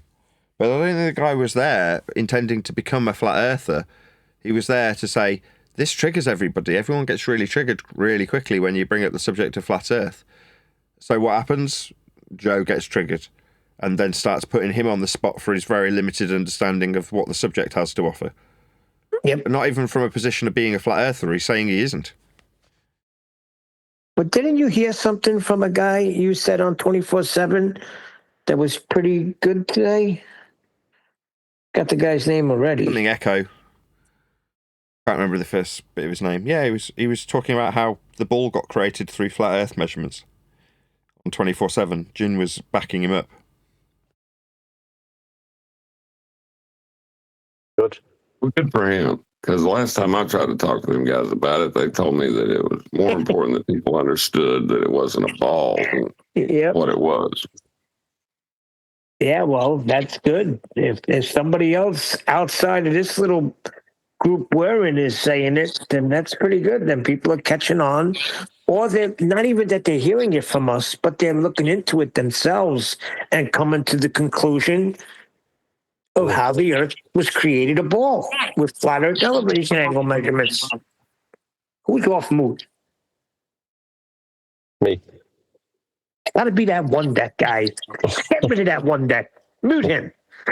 I was saying this a while ago when Nathan goes through it. So like just how the ball was created using the the elevation angles and the protracted view and the way we explain it, how they've turned it into a globe. I remember saying it a few months ago. When you first hear that, it sounds absolutely ridiculous if you've never really heard that before. That the ball was created from flat Earth elevation angle measurements and the perspective of the celestial sphere and the two protractors upside down, giving you that antipodal, with the plane of inertia in the middle. When you explain that, it sounds absolutely ridiculous. So Nathan says that. Yeah. So it probably, it's probably taken a while. Like John's just suggested to me, just because I've seen the bear doesn't mean everybody else has. It might be you need to think about these things. You might kneel and absorb it, do a bit of research until it clicks in your head. I get it now. I can see I understand what they say. Yeah, we see the dancing bear. We can't not see it anymore. We see it immediately because they immediately use flat Earth measurements. So immediately we're seeing a dancing bear. How can we focus on anything when there's a bear dancing across the screen? I gotta point out the freaking bear. Why are you not seeing this? Yeah, exactly. You can't just ignore that bear and can't jump past the angles anymore, can we? Yeah, but look what's going on the surface. Look at the bear.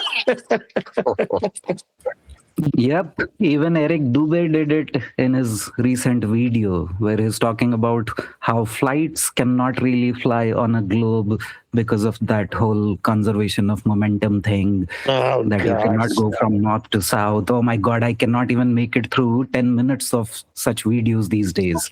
It is so frustrating. Yeah, because you're seeing the bear. Yeah, can't unsee it. In the first few seconds itself, when he starts talking about flights. So pitch data, there is no mention. Horizontal plane, no mention. But there we are talking about how the globe is spinning at more than 1,000 miles per hour at the equator, whereas at the poles, it is not even spinning, so it does not work. It sounds like a 2014 discussion.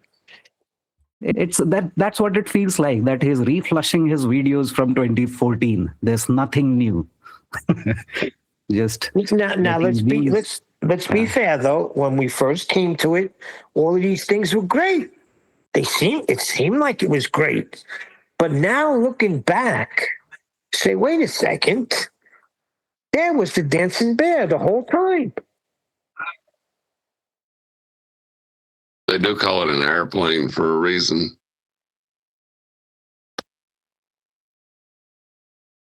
No, I remember one time D. Rose said that an AI overlord flipped out on him. That's not what I call an airplane. See, you flat out to say things like that, you sound stupid. Put it on a list. Well, they use the horizontal plane to describe your lift from and your wing direction. That's why it's called a plane. What's wrong with that? Because the description given by the numpty will be, well, it's called a plane because they fly on a plane. Exactly. Which isn't wrong, but it just needs more expansive descriptions like John has just given to make it more coherent. In other words, you're only saying that because you think it's a game of wordplay rather than an axiom that's being used to detail lift with, as John just described it. The two things are very different. They're worlds apart in terms of how you justify what an aeroplane is by its linguistic description and how that references a plane of reference for lift and how that can be ascribed to its title rather than, well, planes fly on a plane, don't they? No, you just sound like an idiot when you say things like that, in my opinion. Yeah, it's not called Aeroglobe. Yeah, that you've summarised it. No offence to you, Neil, but you sound like an idiot. Well, it's not called an aeroglobe. Great argument. Well, that's what they would say, though. Something to that effect. Or it's not called air curve. Some ridiculous thing. It's not called a curvaison. First year.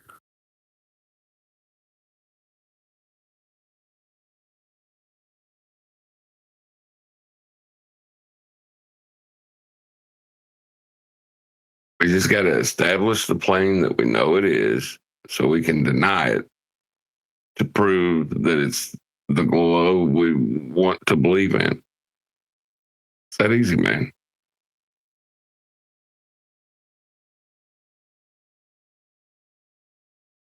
I've trimmed out this clip from Sporadic Echo and I'll play it to you once I've uploaded it. Be about 2 or 3 minutes. That's his name, Sporadic Echo. Yes. I never heard of him. Neither had I, but I'm going to play you his clip that he gave as an answer to a girl that came on and said that her boyfriend had got a question. I'll play it to you. I'm just uploading it now. Who's this guy from politics he was talking about? 24/7. 24/7. See, that's the thing. When we hear something, we give the person props. We're such good people. Well, when we hear something that's stupid, we say it, and we hear something that the guy deserves props, he gets his props.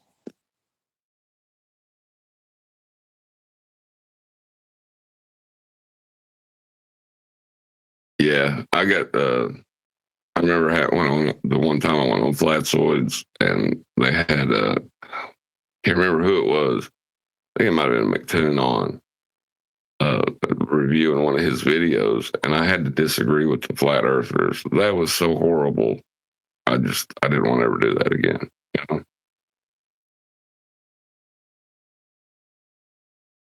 And I had to agree with Toon. Oh my God, that hurt.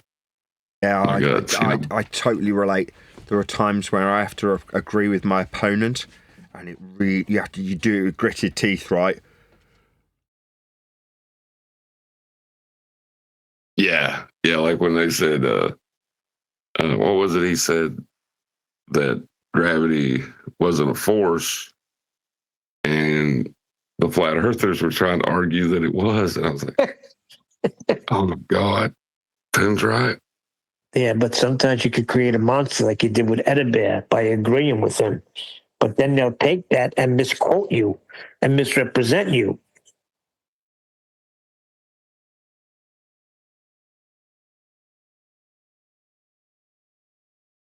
I didn't really agree with Edibear. I just stated a fact to him, and he got confused or something. I don't know. Well, he hasn't shut up about it yet. That's the first thing he says now. Even Refracted agreed with me, and I've got my constructive syllogism put together of the, or whatever he's got a whole title for it. They just want to be relative. Relevant. Yeah, that too. What's the word that what Brian said you were trying to make them? Redundant. Yes. And they realize how redundant they are, and now they're just trying to, be of some sort of importance. Like, look how smart they are. Look what I put together. I even titled it. I gave it a name. Haven't you heard about it, Nathan?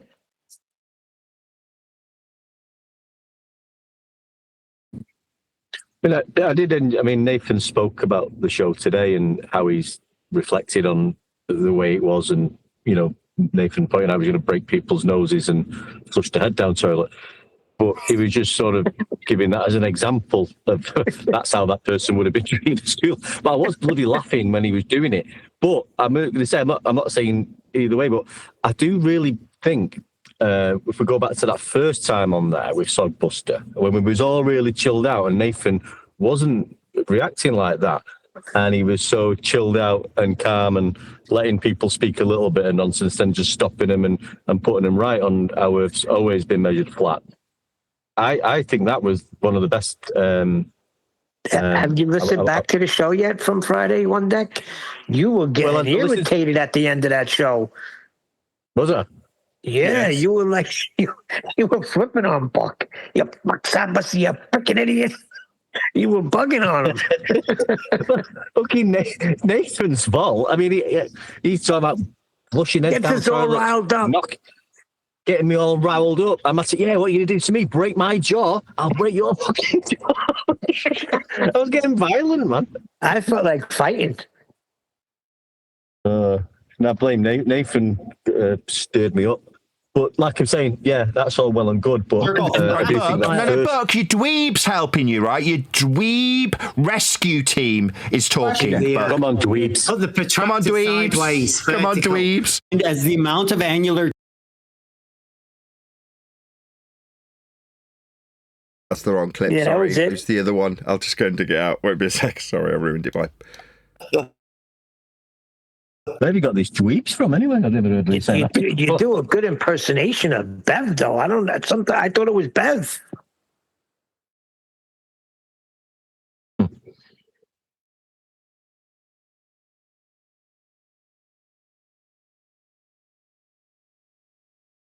Did you say here comes the dweebs? But because we've got globe-believing cucks in the audience, they need to chat skank through me and my justifiable disdain and desire to beat the living shit out of somebody who, when proven wrong about how flat maps are, brings up my kids. You should all be ashamed. Not the territory, don't we? Fuck off, you adenoidal little twat. You can't do fuck all with an angle. Yeah, but you just showed them last week. That's not it either. Oh, I thought I had it at the end of one of these clips with one deck going, yeah, get lost. I can't remember what he says, but obviously, you can't do fuck all with an angle. I remember getting myself wound up. Right, I'll find the one I actually want to give you. Give me a sec. I've just uploaded the one from 24/7. Here we go.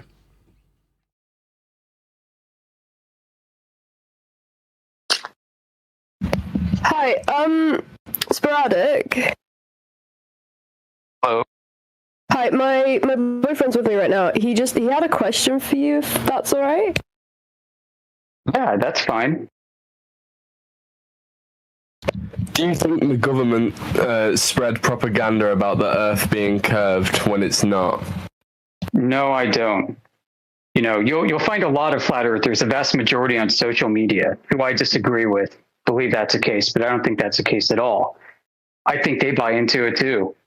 And you know what? I think there are good reasons for people to accept it. Good reasons being that it seems to work. I don't know anything different. And you know, I've been basically subjected to this my entire life. Why should I upend my life? Why should I think anything different? I have no reason to, because it doesn't affect my life. And you know what? You might be right to say that. I think people working in government are taking data that they collect from scientific instrumentation and shoehorning it into a model. I mean, you could read about the process on like NASA's website. I was looking at some flow diagrams on NASA's website, where they take all this data that they gather from telescopes, from satellites, overhead platforms in general. They feed it into a processing center, and then they start applying globe coordinates to it. They take raw data that they obtain from using Euclidean geometry. That is to say, elevation angles, azimuth angles, which require flat horizontal and flat vertical reference planes. They take that, they start bending them to what they believe the Earth is based off of a 2,500-year-old concept of the stars, the celestial sphere. I see. Thank you very much. Right. I mean, that's really what's going on all the time. They take flat Earth angle measurements and they bend it to a ball because they believe Earth is a ball, so they believe that's what it should be. So there's like some manipulation going on to kind of fit their hypothesis. Like backfitting. Absolutely. And it's not, I don't think it's nefarious. I think people believe it so much that this is just the right thing to do. Hi,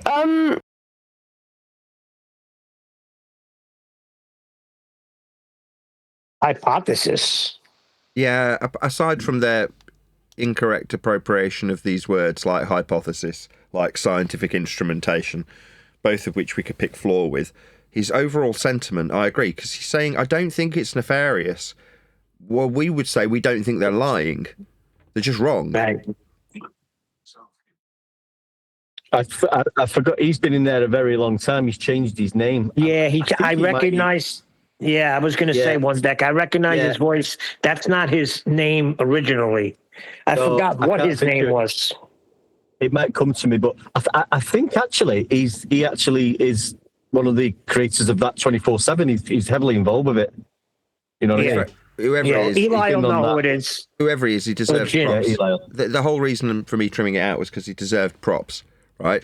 I agreed with his sentiment. Like I say, yes, I could pick flaw with his scientific vernacular, but that isn't the purpose of me promoting what he's saying. He's saying, number one, it's being based on flat Earth measurements. Number two, the average Joe who goes, what difference does it make to me? Well, probably not a great deal. I've been saying that on today's show, haven't I? Doesn't make it, you don't need to know. What difference does it make to you? Doesn't. But when you're actually practically applying these things, for whatever use they've got for it, they're taking the data from a flat Earth, a Euclidean system, with planes of reference, and then turning them into the celestial sphere. Now, for average Joe, that just works in their mind, because it's just that little bit too complicated for them to need to fathom. So they don't fathom it.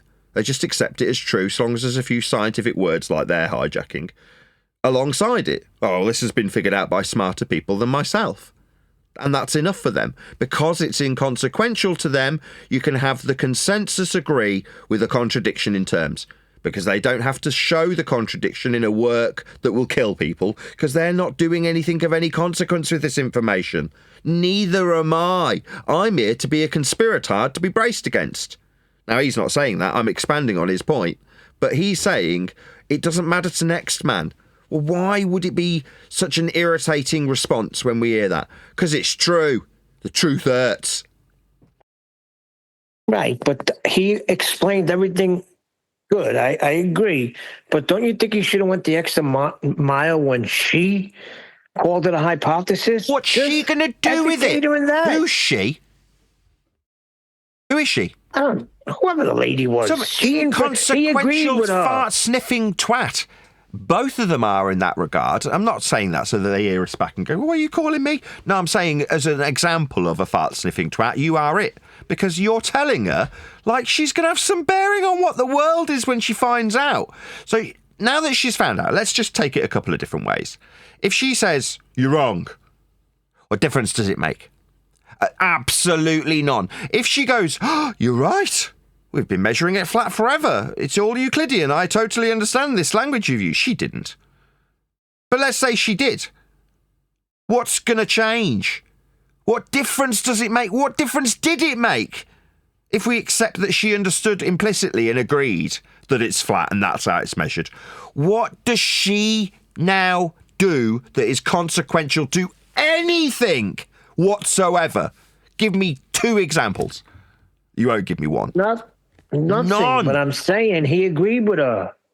Yeah, instead of addressing the hypothesis, don't agree with it. Say, no, it's not a hypothesis. That's majoring on the minors, right? Yes, I agree with you, Neil. Just to get this out of the way, their abuse of scientific terminology was not good. Okay, fine. That's dealt with. Meanwhile, right, her finding out...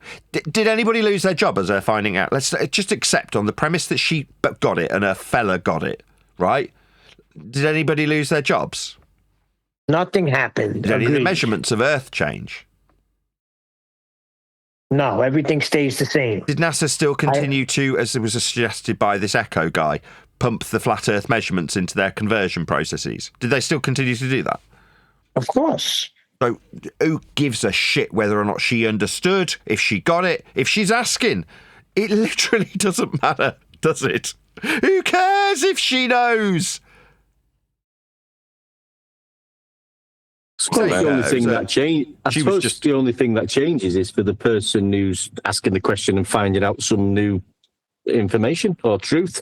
It's just something personal to them, innit? Nothing changes, like you say, with the measurements. It's always been measured flat. Personal to them? It's just when you say personal to them, like sniffing your own farts.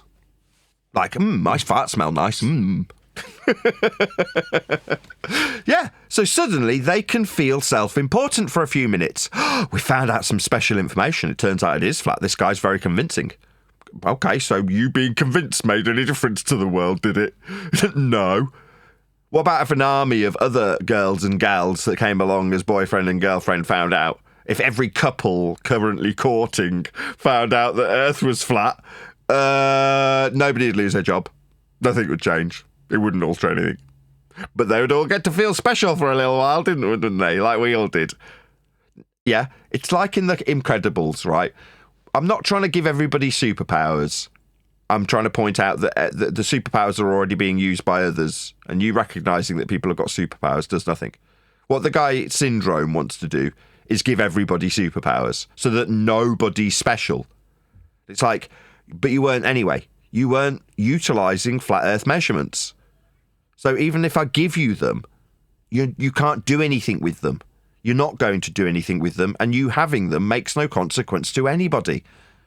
I feel compelled to get this point out there, right? And it is completely self-deprecating. So I'm smiling about it because I recognise the irony of what I'm doing, right? I'm making myself redundant, aren't I? I'm going, it doesn't matter if I know either. Who cares if I know? Has anybody lost their job because Nathan found out Earth is flat? No. Did anybody change their direction on the map? No. Did anybody build their building differently? No. What about sailors? Did they do things differently? Were they fishing in different areas as a result of me? No. So when I add up on one hand how much difference I've made, I haven't. So when it comes to me assessing others discussing the subject, this girl and her introduction of her boyfriend to ask if, do you think the government are lying to us? That's what it boils down to, right? And he went, nah, I just think people are people. And it doesn't really matter either way. That's kind of his sentiment, if I summarise it. And I completely agree. I'm done. Well, we are redundant Earth measurements. Sorry. Right. But cartographers' understanding will change drastically how the world is mapped. And like there's several professions that it may increase our knowledge on what the boundaries of our existence are because of this understanding. Totally disagree. Now, let me just disagree with John. Not often I disagree with John. This is one of those times. Do you know what the word gerrymandering means? Yeah. Taking a group and changing the parameters so that that group is more important than they are. It's a term that comes from mapping, actually. Gerrymandering is moving the boundaries of the voting population to change the results. That's what gerrymandering means in its most simplistic term. It's been derived into other meanings that means pushing the goalposts, basically. But in the case of voting, there's a certain propagandization that is applied to mapping, and that is described when you move the boundaries to change the voting population as gerrymandering. Now, if you look further back into history, in terms of what maps very specifically, how the world gets measured and presented is utilised by kings, queens and governments. It's got a very specific place in propagandising the people. Maps are very useful for that. So when you say, if we understood how flat Earth is, well, it is still measured that way to produce the cartography that goes into the maps. We just get given them on a very small scale. I never understood this when I was a kid, actually. Why is it that the formatting of the Ordnance Survey map, when you go and buy it for a given country, is just that? You've just got it in that format for that one little area. And then when you get into the world maps, they're all distorted and messed up. And why is that?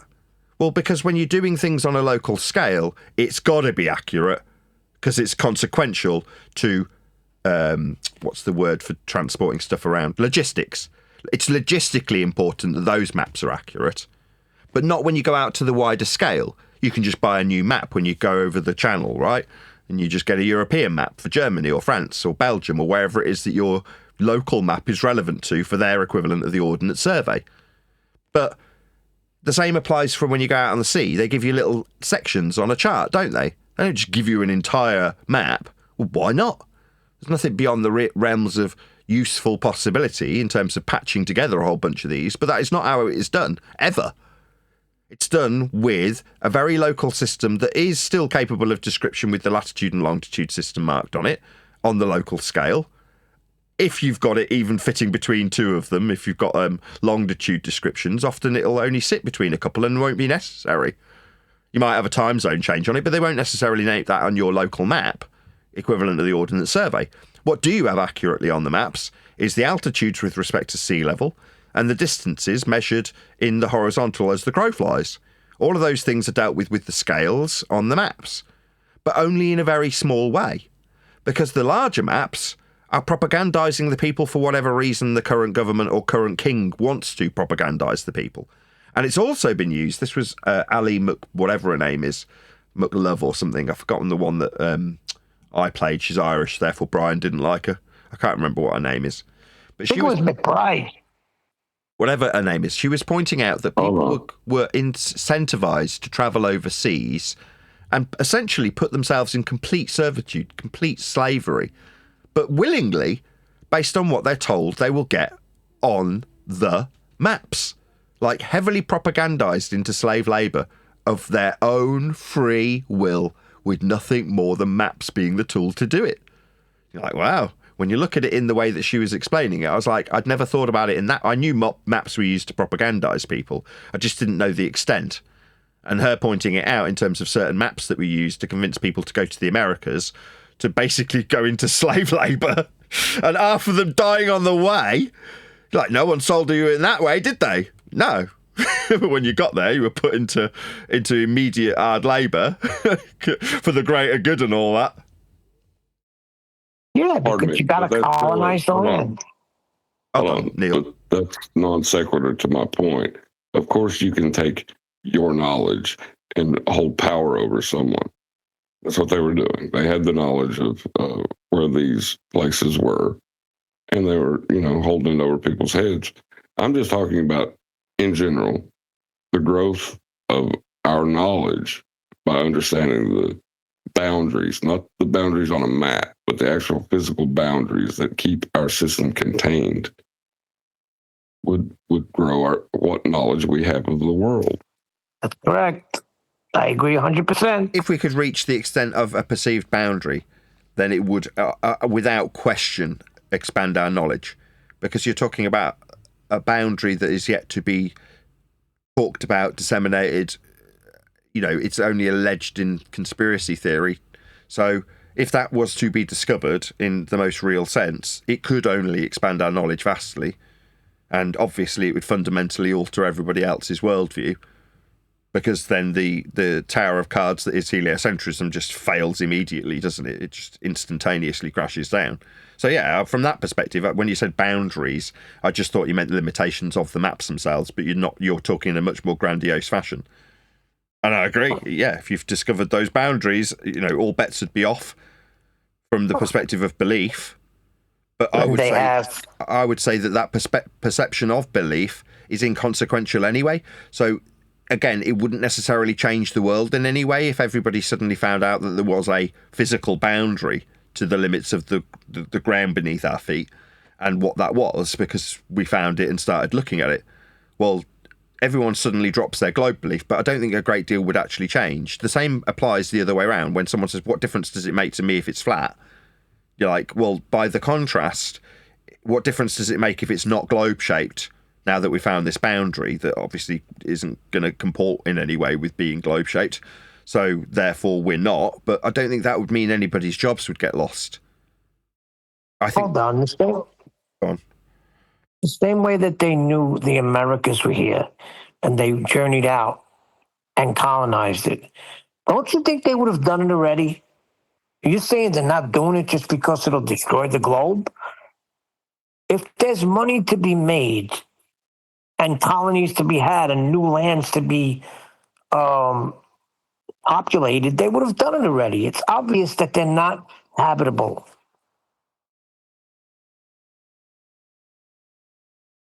We don't know what we don't know, Neil. But I'm saying they must know, because they would have colonized them already. Well, maybe they have. They're hiding them. Maybe they. Come on, there's money to be made. Damn well the powers that be will freaking have that shit colonized, and freaking people living on there and charging everybody tax like they do here.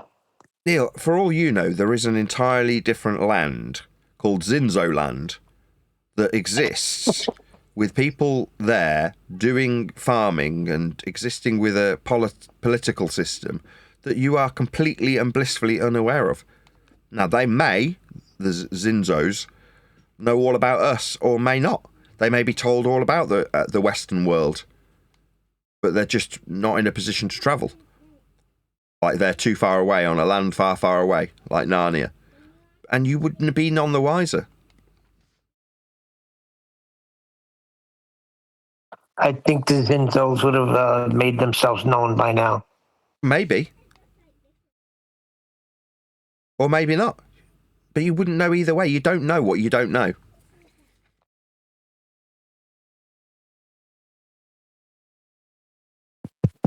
Yeah, I was trying to say you're making an argument from ignorance. You don't know that either premise is true.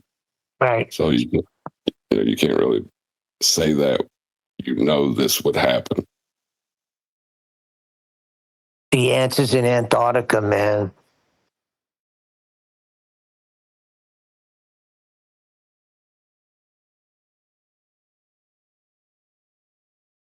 The answer for what? Admiral Byrd, Captain Cook, all those guys, they discovered hot pockets, tropical lands, freaking minerals and resources. I mean, come on, it's out there.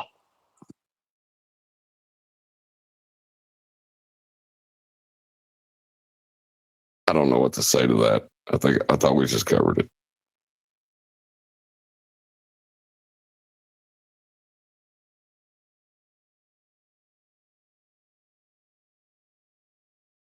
What do you mean? That's what people are saying. The answers are in Antarctica. I heard somebody talking about it the other day. And we flat earthers that just sit around talking about measurements are doing a disservice to mankind when we should be out there on boats going to Antarctica and discovering these hot pockets. I got some hot pockets in my freezer. Oh man, it sounds like a bunch of nutters. Yeah, I think it's more important that the people here understand the nature of the surface they're standing on, and then going to a place that you don't know anything about to prove. I don't know what you think you're going to prove by doing it.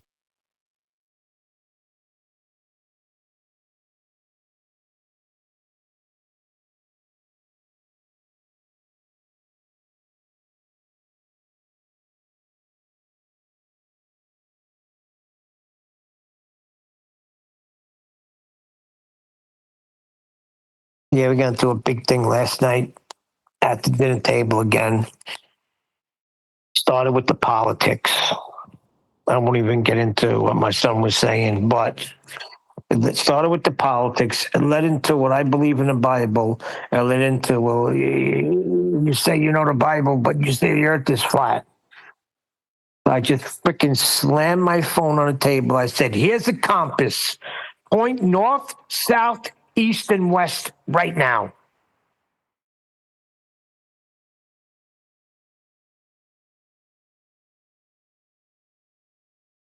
All right, I looked in those linear directions. What do I do now? Well, I noticed that he didn't point up or he didn't point down. See, but my little guy understood exactly where I was going with it. Your penis? The other guys. What? Nothing. My little son, my youngest son.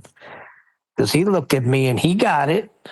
I said, all those directions are flat, right? All linear directions, straight. So what are we talking about here?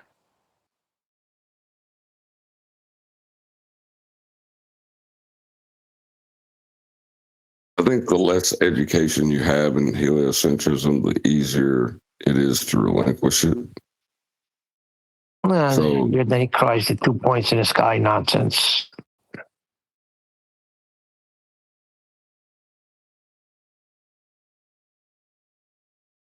Yeah, I still don't understand how he's trying to say that's an argument. I don't know. There's 2 points of rotation in the sky that we describe. Can only work on a sphere. That's what he says. They can only work on a sphere. In a sphere, not on. He's wrong when he says on.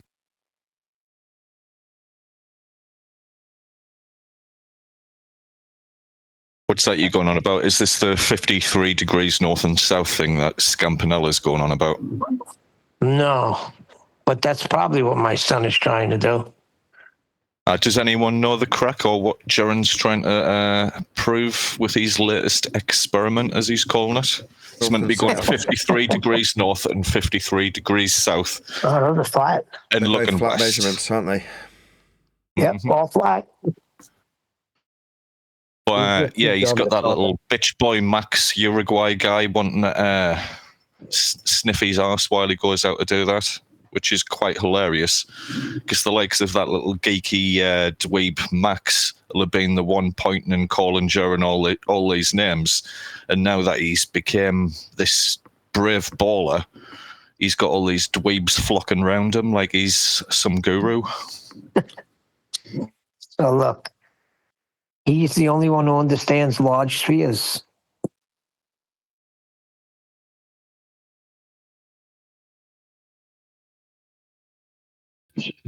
Well, it's clear in his clown show.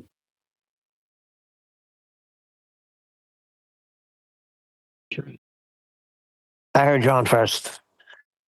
I was just going to say, it's clear in his description of Home Depot, he understands Earth's measured flat on a local scale. It's very clear he understands that. His rhetoric's changed slightly from his Home Depots. The last thing that I saw, he said, if you put a swimming pool next to a swimming pool, all these bodies of water would be flat, but it'll still curve. You'll just not notice it. That's a contradiction in terms. Holy shoot, really? Yeah, man. When will it curve? No, you won't notice it, and you won't be able to measure any curvature. It just will be. Yeah, so now it's putting pools next to pools, but no measurements of curvature, huh? It's the same argument. Home Depot argument is the same argument. It's just rephrased it. Same argument. But the argument is it's so flat, we wouldn't notice how ball-shaped it is. That's the actual position. It's so flat, when we measure it with all these flat pools, that it's actually ball-shaped. You're like, okay, well, how are you demonstrating that it's measured ball-shaped when you describe how flat all the pools are? The only Because thing that's you being can't measured, see the 30th pool, Nathan. all of them are measured flat. No. You're not getting away with that. You could see the first, second, third, fourth. You may even see the 10th. But when you get to that 30th pool, you will not be able to see it when you're standing at the first pool. Therefore, it's gone around the curve. Well, the curve is derived from a flat measurement of sea level. If you're saying it's gone around the curve, right, each of the flat pools that we measure flat are actually curving. What's the curve measurement? Oh, it's distance and the derivation thereof for a drop. Oh, dear. That's a problem now. So where do we get the distance measurement from? So let's say we've got 30 pools. How far do these pools span? Oh, they span a full mile. Yeah, sea level. So we're going to need a mile to be flat to make this description work for you to describe a deviation from the horizontal in the form of distance. Okay, so you'll need Earth to be measured flat for distance then. Yeah, then there's no getting away from it. Get the trundle wheel out. No, it's not going to work on a pool. We got to come up with a tool that works on a pool.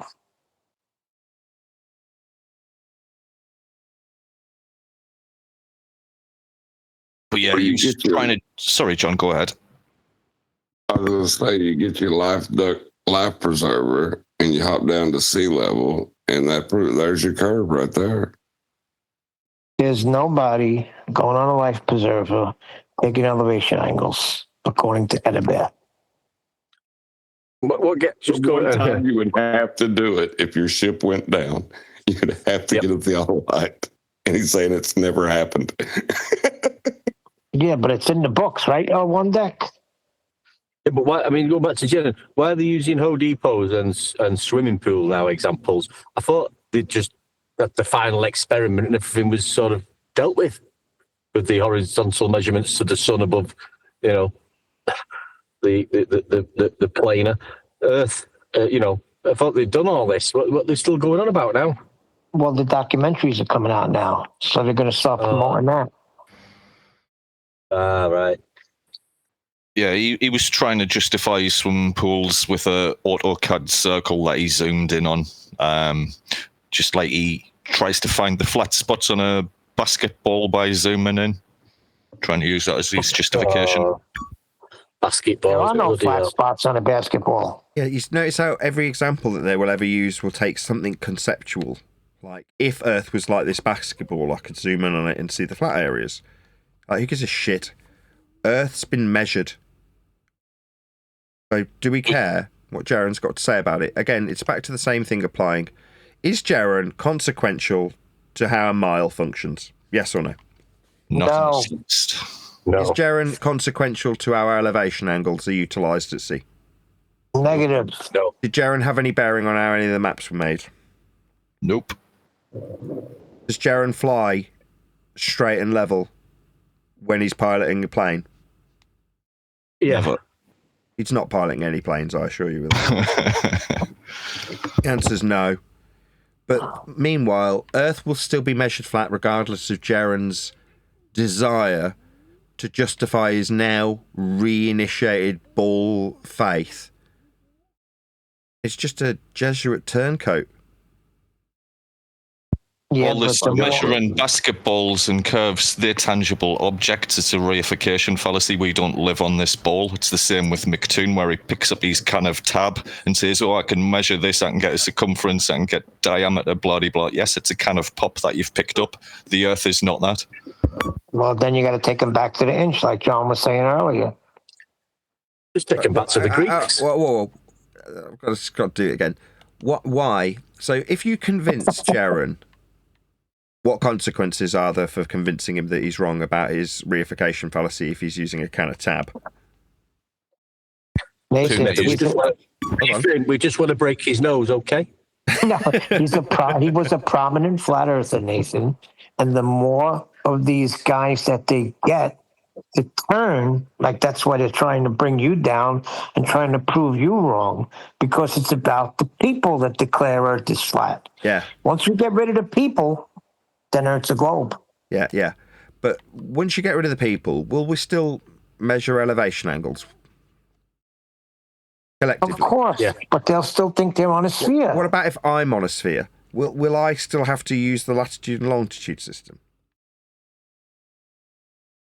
Of course. Latitude's got nothing to do with elevation angles from sea level. Pardon me. If there's no one left to point out the Earth is flat, will it be easier to cognitively process the contradiction? They don't have to have it highlighted. That's what the point is. I tried to get this across on today's show. Good summary. So if I'm not there, I tried to describe it as being Scooby-Doo. I would have got away with using these flat Earth measurements if it wasn't for those meddling kids.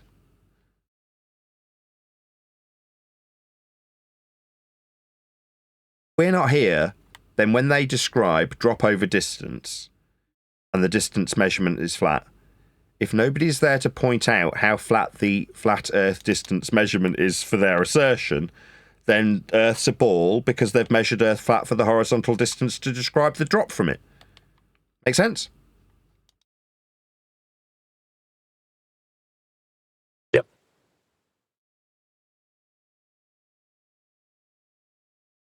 Like I said, it's just a big game, and it like Neil's got a point. I mean, they're trying to I know we know now, it doesn't matter, nothing's getting altered, we know Earth's measured flat, us in here now. But they're trying to these stupid little games they're playing with the Antarctica 24-hour sun nonsense, and now the Home Depots and swimming pools. There will be some dweeb, I keep using that word dweeb now, globe people that will follow Jaren. I think, he's got a point. People think he's got a point for some reason. Let's do it again. I think, yeah. Yeah, okay, so those people, do they have any bearing on Miles? It doesn't matter if they get convinced, does it? They're inconsequential also. But to have this discussion seem like it's relevant, to have the debate seem consequential, you've got to have people who have absolutely no bearing on Earth and its measurements, believing it's a ball, and people who have absolutely no bearing on Earth and its measurements believe that it's flat. Yeah. No, I get what you're saying, Nathan, but I think in their view, they...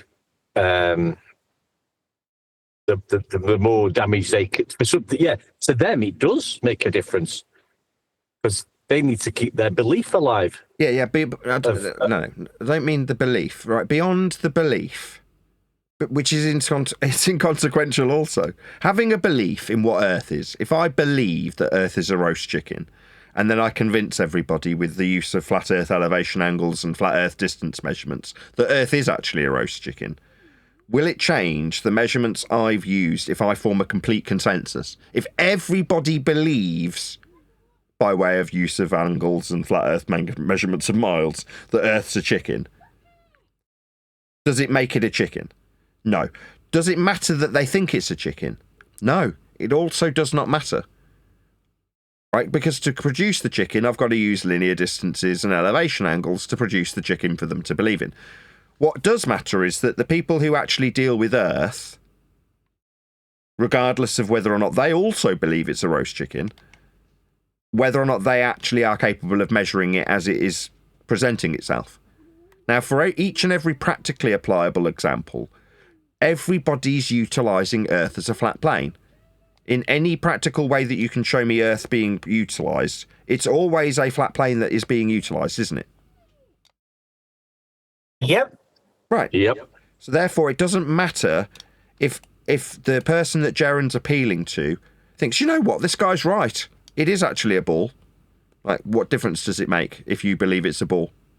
Like they used to ask us, we're going to start weaponising the same thing in response. What difference does it make if you believe it's a ball? So let's put the shoe on the other foot. We've recognised where the belief really lies as so-called flat earthers. Right? I don't want us to be categorised, so I'm not going to use a new name and try and replace it. What formerly we were described as, right? Flat earthers. When past tense, when we were asked, what difference does it make I've still got to pay my mortgage tomorrow if I believe Earth's flat or not? Now we can weaponise it. Earth is measured flat, but what difference does it make if you believe it's a ball?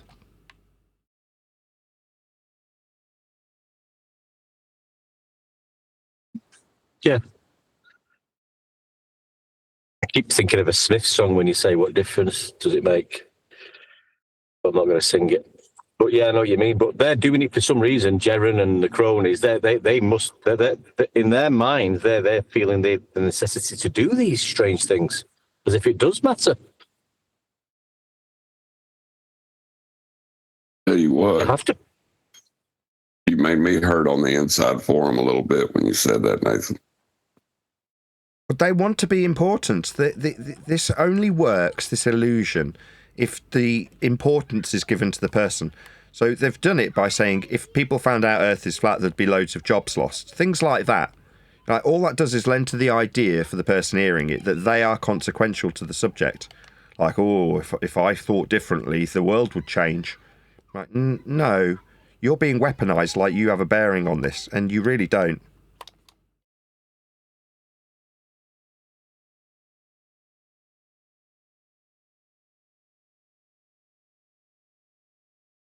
Isn't a bearing a measurement or a direction? I was waiting for somebody from the opposing side to highlight that. We'll just pretend you didn't say anything.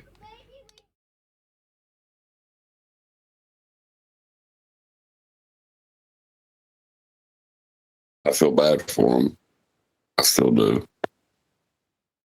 You know, because you have to take it from a place of what is known into ignorance. And assert from ignorance what is. It can't be easy mental gymnastics to do that. I mean, I know what you're saying there. I mean, I'm sort of different. When I'm listening to Sogbuster and McKeegan's and all that, I don't really have to listen to them and think, it doesn't really, like Nathan said, it has no relevance on me, Earth's measured flat. But for some reason, it entertains me listening to these idiots trying to say level's not level, horizontal's not horizontal. And I don't know what it is. We've all been in this game for a while. We did it on Friday. We're in there with them, and we're in the. It's not that it's an argument. It's not an argument, but we're having the to and fro conversation. We don't need to do that, do we? Really? But we do. We enjoy it. I do sometimes. If you're deriving pleasure from it, that's a different story, right? But it's not been engineered for pleasure. It's been engineered for self-importance. So you have to be perceived to be capable of changing the entire world for this to work. And for the Globers, they get brainwashed in just a different way to us, right? They're told that if they take a contrapositive point of view to their belief in a sphere, jobs will be lost, the world will stop spinning, things like that.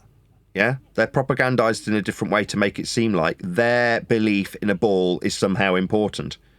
And I'm saying, well, when we see these tools that are used against us, what difference does it make if Earth's a ball? Should be our adenoidal response to them. If you want to believe you're on a ball, what difference does it make? What difference does it make to me if I believe as you tell me to believe that it's a ball? And then wait for them to utilize some flat Earth measurements and laugh at them. Go, well, you're using flat Earth measurements to make this point, though, aren't you? And then you're doing it for your amusement, as opposed to a belief that changing the world is needed. Jin's under that misapprehension, that he's doing his due diligence. Like, what? Why? What? Convincing that girl that that's the case won't change anything about the world, though, will it? He didn't need to know. Well, I'm going to carry on. I mean, so I've always done it. I'm just going to continue to do it. I don't care. Yeah, that's fair enough. He's doing it for his own fart sniffing, though, isn't he? That's what I keep saying, or calling it fart sniffing. They want to be intellectuals. Consequential to the world. That's what it is. I want to be consequential to the world. Right. Me telling the world makes me important. If I'm not here, I'm not telling anybody, and that can't happen. It's important stuff. It's critical. Yeah, and see what you're doing, Nathan, is you're pulling back on it, right? Saying I have nothing to do with it. I mean nothing to what Earth is measured. That's a problem now, because now you were supposed to be the guy, and now you're saying I have nothing to do with it. Now you're really making everybody redundant, and that's going to create enemies on both sides. But, okay, but same thing applies though, doesn't it? If I make a load of enemies who want it to be important that they know Earth's flat, will it change how miles get measured? No, but it'll change on how people look at these other people. People are looking at them like they got this great knowledge, and wow, you're so smart, and look at the way you constructed these arguments, and when you're the global terminator. Yeah, now you become like a nobody. So what are you going to do with it? So okay, so if somebody puts me on that pedestal, I go, okay, what are you going to do with this information?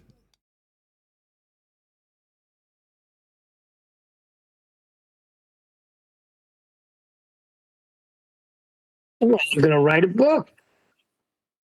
Yeah, that'll benefit me. Right.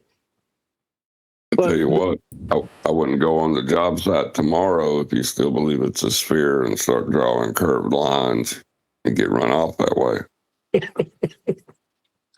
Going back a few months, so they want the argument, and they need that argument. We've watched the videos, and it's to keep their belief alive.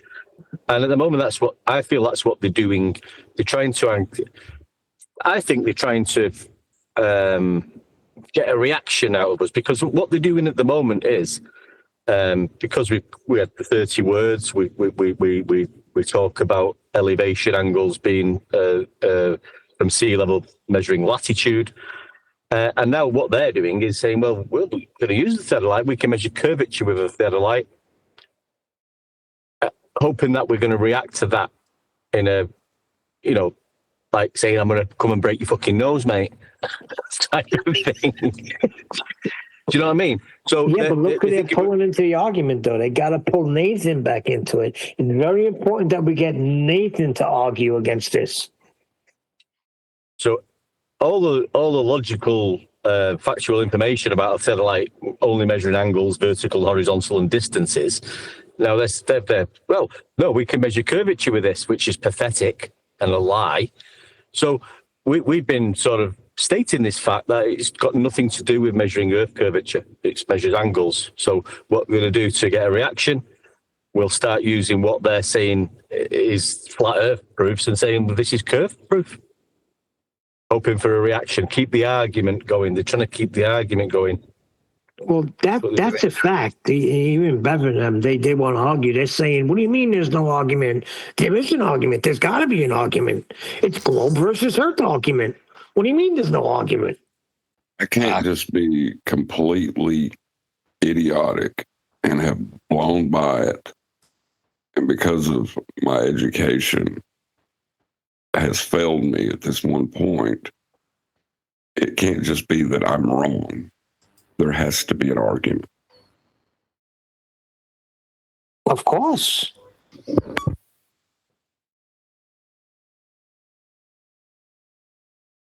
You can only argue.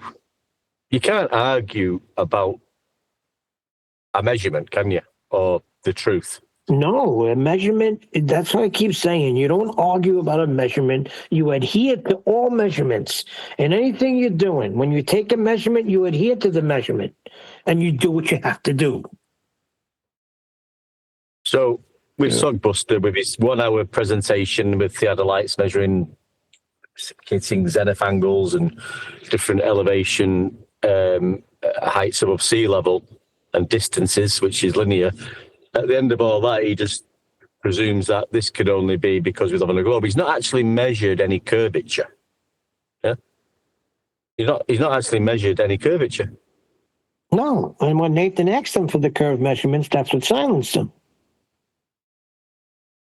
That's what brought him to the trundle wheel. Yeah, which is it measures linear distance. It's a wheel that measures linear distance. One deck, Neil. Doesn't it bother you that you can't say yes or no? One deck. Neil. Anybody on the panel?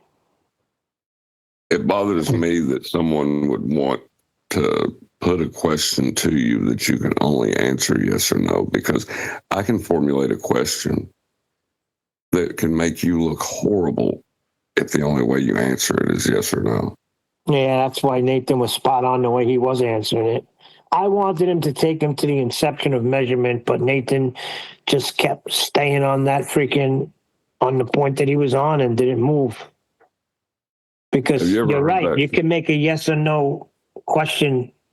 I mean, I understand what you're saying. You've been on the construction side and you've heard that joke. Like, did you like the way my blank tasted last night? Yes or no? What are you going to do with that? Yeah, that I understand exactly. And that's exactly what he was trying to do with that. Because if Nathan says, yes, you can measure around the curve with a trundle wheel. Aha! So we measure curve! Because Because that's what he wants. He wants to be able to say, we measure curve. Exactly. But how have you measured your Earth curve is a derivation. How he's measured his Earth curve is a derivation from a horizontal distance. He said it's drop over distance. You're like, okay, well, I'm going to hold you there indefinitely because your distance is flat. Not mine. Yeah? There's two different tacts. There's two different tacts taking place. One is Bev's tact. Make the opponent, globe believers, a position, Nathan's position, that he's claiming Earth's measured flat in this way the globe is produced. No, I'm not. That's our opponent utilising flat Earth measurements to create a globe. That's not my claim. That's Bev's tact. You've got Buck Sodbuster's tact, which is to lie about his intrinsic requirement to utilise a flat Earth linear distance measurement and describe a drop from it. So they're both stuck, and the only way they can move forward is to make me as an individual wrong. Not prove their point, because they can't. Right. So why ain't they going to 24/7? Right? They said you're the only one who says it. Well, you just played me footage from 24/7 where somebody else is saying it. Are they knocking on his door? But that makes us relevant. Him, like I said earlier, that's why I said it. Perfect timing. Does it matter that he convinced that girl? Did it make any of the measurements of Earth's surface anything other than flat? And if she did agree, was it useful that she agreed? Did it change any of Earth's measurements that she agreed or understood? None of the above No, is but they relevant. feel it's important that they bring you to a point where you're proven to be wrong or just not correct on certain things. They're making it about you. Yeah, because if it's about me being wrong, they can be right. They've grown up in a world where for them to be right, you need to demonstrate that your opponent is wrong. Now, I'm saying I'm not relevant to this subject. Doesn't matter if I'm right or wrong. But in their mind, that's why. Because you go, why do I need to be important to them? Why am I being put on a pedestal? Because in order for it to succeed, they can't prove themselves right because they need flat Earth measurements. But they can try and make me wrong. So do we measure curve with a trundle wheel? Okay, yeah, we do. I win! He said we measure Earth flat, and I've shown how we don't measure Earth flat. Okay. So suddenly it's not flat because I'm wrong about measuring Earth flat? You use curve measurements for your distance, have you? Yeah, with a trundle wheel. No, you haven't, though, have you? Your drop is with respect to a horizontal distance. Yeah, but that's how we argued in the beginning, too. We were showing them how their ball is wrong, right? So now we're correct because your ball is wrong. Good morning, afternoon, and evening. Basically, it goes back to what Nathan said. If they found 17 dead bodies under Nathan's apartment underground, it wouldn't change the fact that Earth is measured flat. They can slander, they can do whatever they want to do to anybody on this panel, to Nathan. They can actually take the book and stamp 666 on it and put a conspiracy about he's the devil. It does not matter. It does not matter. There's no relevancy about Nathan or anybody else because it is substantiated and it is irrefutably proven, even with the professionals, the nautical, the everybody knows, and it will never change. The Earth is measured flat. So no much how much smearing they do, how much they say, oh, he didn't cross his T and dot his I. Oh, Nathan was wrong about this, and he should have used his comma in this period. It doesn't change it. All right. So what if there was a psychopath in the worst psycho ward in history, and he was saying that Earth is measured flat? Is that going to make it wrong because he's a psychopath in a straitjacket? Don't change nothing. Don't change nothing. Don't change nothing.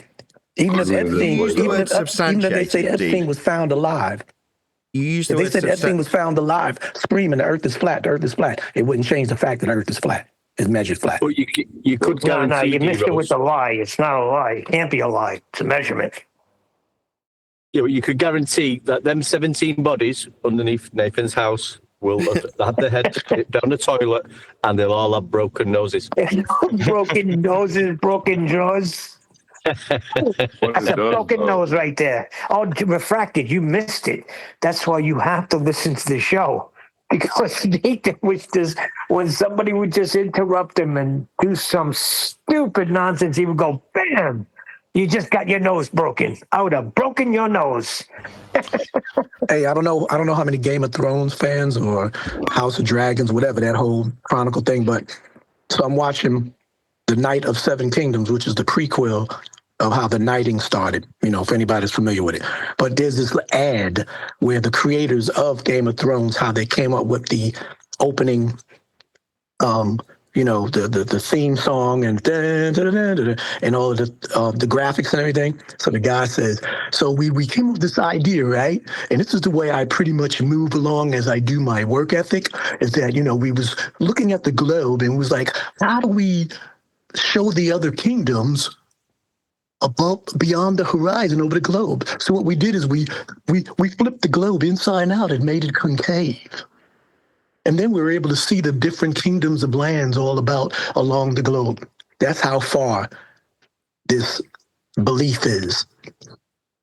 And it kind of makes me not even want to be watching Game of Thrones anymore, just for the mere entertainment, because I feel like I'm soliciting or I'm supporting that BS. That globe Earth BS, just by that dude having an ad talking about that. That's how that was created. Because in my mind, when I first saw the opening of Game of Thrones, I had said, these guys get it. Because anybody's familiar with the show that I'm talking about, they show the scene. Right. Well, not just the ice ball, but they show a flat map. and they show the camera going across the flat map. Yeah, but all maps are flat. The ice wall's basically just a glorified bloody Hadrian's Wall, though, isn't it? Just splitting Scotland and England. It's not exactly. really... Exactly. And the ice wall that they make for Game of Thrones is not to say that that's within. There's a world within that. It's just like you said, like you broke it down. It's a demarcated division between a certain land of people and you know what I'm saying. So, but I respected that before I saw this ad where the guy was actually explaining how they came up with the creation of that, and it kind of pissed me off in a way. I mean, I never saw one episode of that show. Not one. It's a good show for entertainment. You can't get away from it, D. I mean, I've got a shop down the road from me called Global something or other. There's a taxi rank called Global Taxis. You can't get away from it, the Globe. Yeah, because everything's global. It's all global, mate. Global warming. They never used to say that. They would be, listen, Wide World of Sports, right? It was around the world or across the world or across the earth. Now everything is globe, globe, globe, globe, globe. The global pandemic. It's a global conspiracy. Global radio. I've got global radio.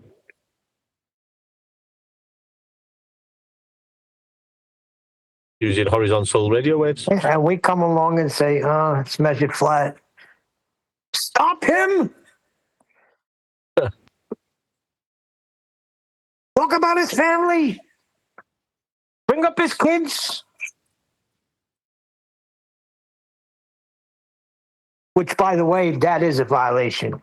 If you're hanging out in a pub and you're talking about the ball game, and because you're winning an argument of a certain call that happened in the game, the guy starts bringing up your family, that's a broken face. That is. I got to agree with Nathan on that. That's a beatdown. And then what happens is when everybody else in the bar jumps in, it becomes uneven, like a 5-on-1, then you're going to find yourself in a problem.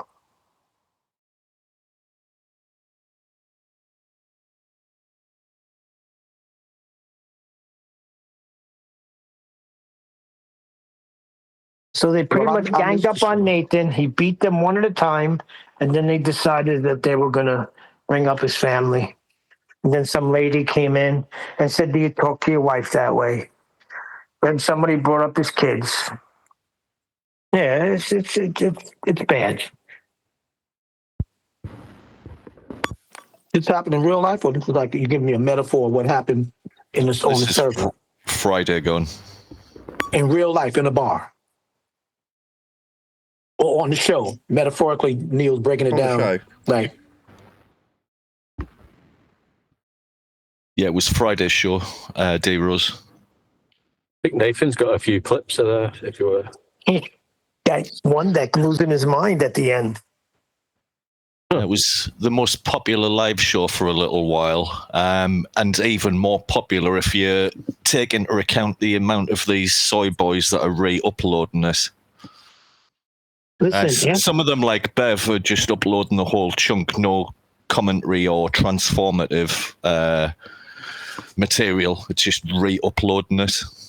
Or actually, within Bev's, he uploaded two versions, one from his screen, then one from Nathan's live show. But on his, he's displaying some random-ish image while Nathan's talking about a specific thing. But it's not the image Nathan's referencing on his live stream. So I don't know if he's just trying to be a weasel with that. Yeah, that's why I don't think it's worth it for us to go in there anymore. I think it's a waste of time. We're giving them relevancy, and they don't need it. They're just trying to get gotchas and sound bites. They've all got fucking soundboards now. They're all absolute obsessed Gollum losers. Right. So why would we play into their hand? They know the address to this pub, and anybody can come in, even if they acted like a fool the day before. They're welcome back the next day. They have the address. They know what's being served here. They want Nathan to bite, so if he went forward, just be the most chill, just let anything go over his head. That would wind them up 1,000,000 times more. But It's easier said than done. I'll say that. Didn't you say Uruguay boy was trying to get a whole bunch of people together to? Yeah, he was trying to get everyone to report Nathan's video because of the threats of violence for all Nathan said hypothetically 1 million times regarding what he was saying. Yeah, but those are all metaphorical examples. So, I mean, you can't hold somebody for violence for that. What I'm saying about this, even though we were saying about Nathan breaking people's noses, it was a little bit of a different tact. And you can take what you want from that. But like I say, that Whatcast guy who's, I don't know, he doesn't I've Nathan. Just stumbled across him the other day. He's a right fucking loser. Yeah. Jesus. Yeah, he is. Yeah, but he's a loser. But he covered that debate. Now, he won't cover Nathan Oakley. He doesn't like him. He didn't cover the debate. He just took a chunk where people were getting the little fucking schneidi remarks in. He didn't address anything. Yeah. All the people were just like looking away when Nathan was. What I'm trying to say is that he wouldn't have usually promoted Nathan. Nathan's been promoted on his show. Now, I don't know if that will go in Nathan's favour or not. But it's something he wouldn't have usually played, Nathan Oakley, and he did. Publicity is good publicity, even if it's bad publicity.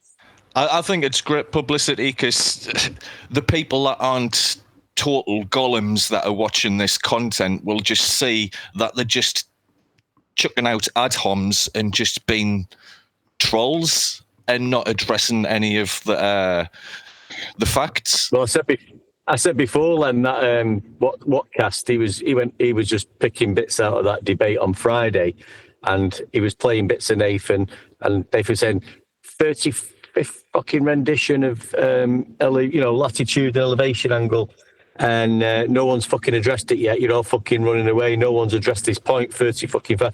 And the guy Whatcast who's just on his he's playing this on his show, he's also not picking up on.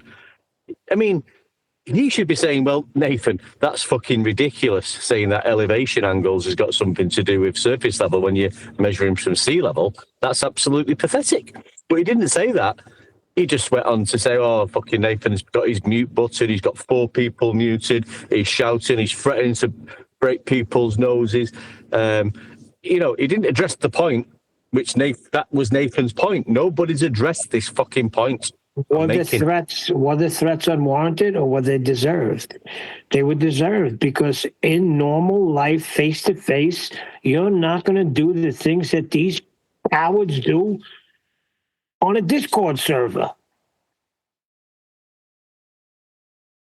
Well, they can't address the point that Nathan's making because it's necessitated in their belief structure. They can't deny it. Exactly. They need it. Oh, they mean between a rock and a hard place. No. They need the measurements. They know that. Darn well they need the measurements. They don't deny it, right? They try to get around it. Well, they do. They did it. The elevation's got nothing to do with latitude, they said, Neil. They do not deny the measurements. They adhere to the measurements themselves. That's how they got their ball. That's what's driving them crazy, that we're picking it out and showing them, right? So now they're upset about it. But I'll tell you what, I went out after that show and I almost got into a fight. I was in a raw mood. What are you looking at? Yeah, I'm blaming Nate. I got a little bit violent myself, That was hysterical, man. I was like, man, one deck is getting riled up over there. But you were doing such a good impersonation of Bev. I thought it was Bev.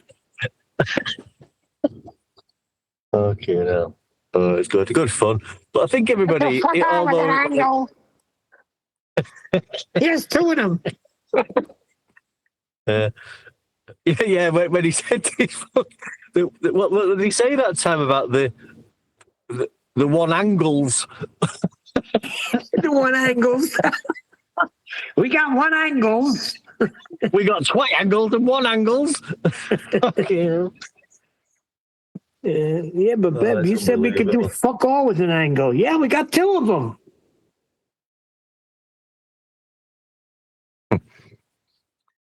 Yeah, I didn't say you could do nothing with two angles, just one angle you can't do nothing with. And I predicted it. Right after he got done, I said Edibear's about to make his entrance. Boom, comes in Edibear. Then when he was done, I said, it's about time Bev comes in now. And comes Bev. Hey, Bev, here's a little math for you. If an angle is Victory not Royale! and you, oh Lord, Yeah, John. if an angle is 0, then you add another 0, you got 0. If you can do fuck all with an angle, then you can do fuck all with a bunch of angles too.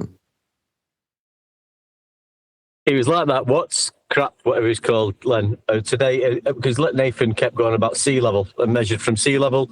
Yeah, it's measured from sea level, elevation from sea level, elevation angles from sea level, fucking level. Yeah, no point higher or lower than the other. And then that what's crap? Whatever he's called goes. He pauses it and goes. Nathan doesn't obviously know what level means. Yeah, I noticed in his stream the anti-flurf troll was getting under his skin a little bit as well. I found that quite funny. I left him a few comments anyway. I mean, think about it.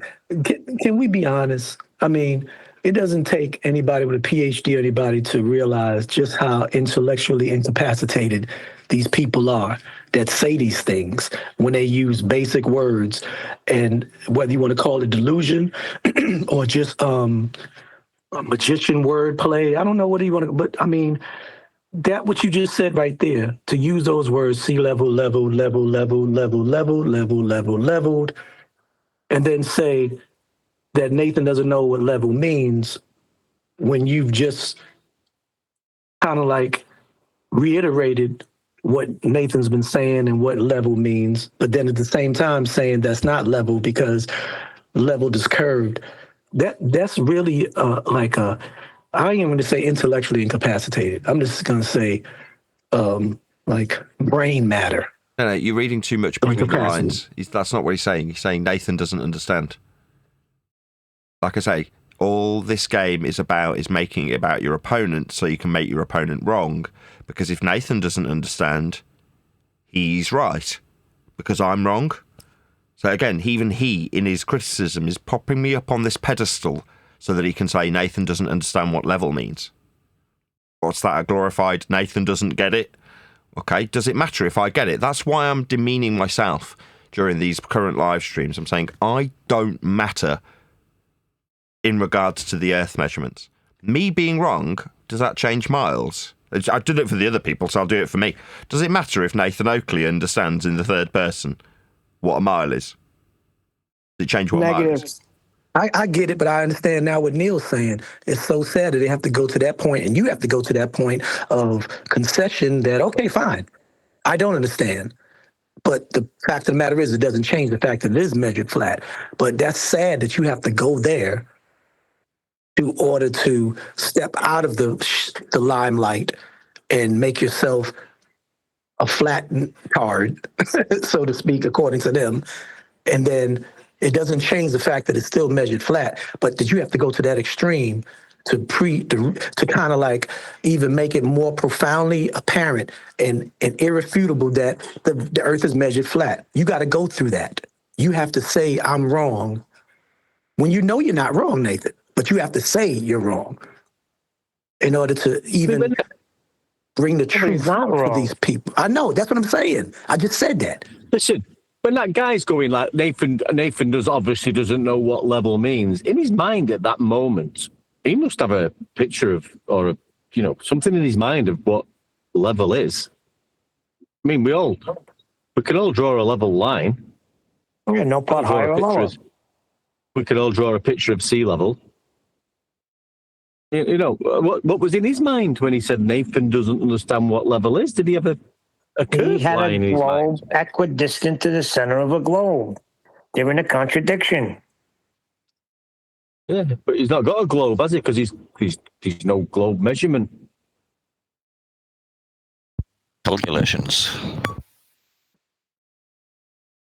Yeah, but if the calculations don't adhere with the measurements, you must throw the calculations out. I've said this many times before.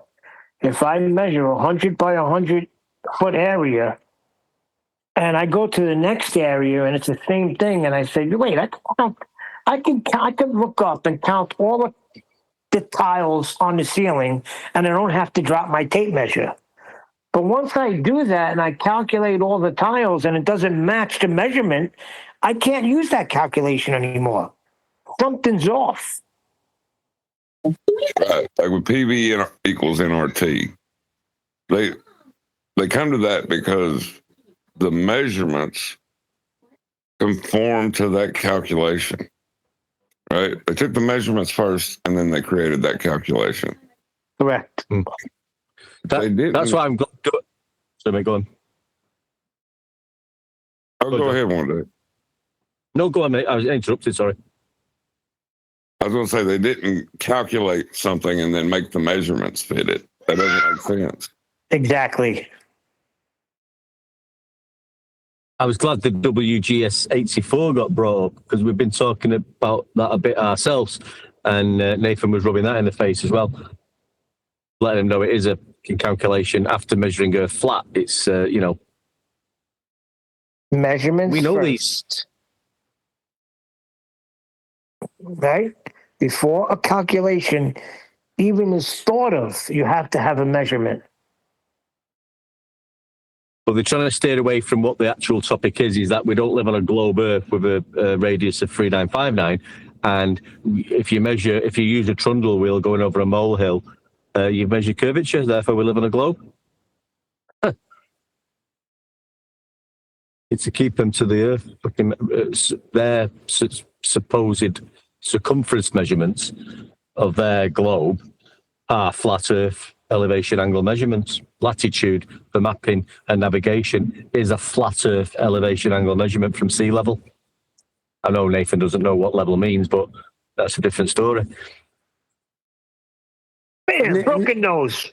And then for the listeners that may have just tuned in for the first time ever, I'm not trying to do this, but I'm gonna take it back 11 years ago, and one of the arguments that I used to say before we knew for sure that there's no other way but measured flat by sea level is that if that was the case and there wasn't any type of misconstruing or convoluted, philosophy or protocol of navigation or anything, then why are there zero spinning globes on bridges, on any type of vessel that travels by air or sea, if in fact that they created that globe not from the flat earth measurements? And why do they open up or use something with a horizontal leveled platform in order to do their nautical and their aerial measurements? It's just easier, mate. You get what I'm saying? I mean, because if that was a fact, I'm just being the devil's advocate, because I would be like, well, then explain to me why Navy ships have that spinning globe on the bridge. They don't. Then tell me why that when you go on a plane, the cockpit doesn't have a spinning ball on their instrument panel. I mean, that's layman term right there. Because if it was, flight is horizontal. Right, that's what I'm saying. It's just easier. D Rose, what's up with you? It's just easier, mate. I mean, to go to all that trouble to show it spherically would be a lot of trouble. I mean, as Triangles told us from elevation profiles taken from 0 degrees sea level, it's just easier to do it that way. Just easier on the eye. You don't have to explain all this and all that about the globe measurement. It's just like, you just show it horizontal, elevation angles above and below from the 0 degree baseline. Simple. Yeah, it's easier to say 2 plus 2 equals 4 than 9 minus 5 equals 4. But just going back to the Friday show, I know I keep bringing it up because I don't know, I've got 2 views about it. He's like, at one point I was thinking, oh, it's going a bit thingy, because I got a bit aggressive in the end, like you said.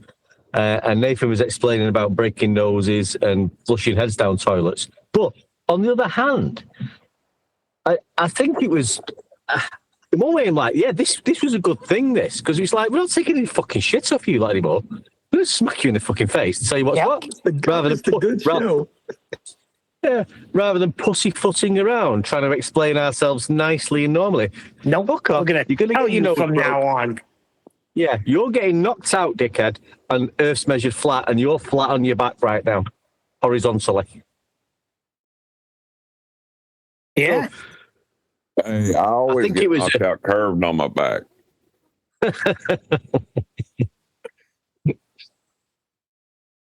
All right. So I had two. Hold on. Anyway, I had two views about it. One I'm thinking, it was a little bit thingy. Let's keep it more professional. Let's keep it more chilled and thingy. But then I think it maybe did a good. It was a good thing as well. Well, let's get to this thing that we had the other day. Refracted. Hear this out. I was going at it with when I'm told on a job site to construct that wall, right? Put your studs up and put that wall up and make sure it's level. That's the wrong verbiage, correct? Yeah, put that wall up plumb. Plumb. Okay. So that's what I was saying. They either got to say square or plumb because they're saying level. Now, Eli was saying it can't be level because it's on the vertical. I remember that. I was arguing the other way, saying, "Oh, tell me, they're telling me to level the wall. Yes, the wall has to be level, but the proper word is plumb." Right. Didn't we talk about this like back in 2023?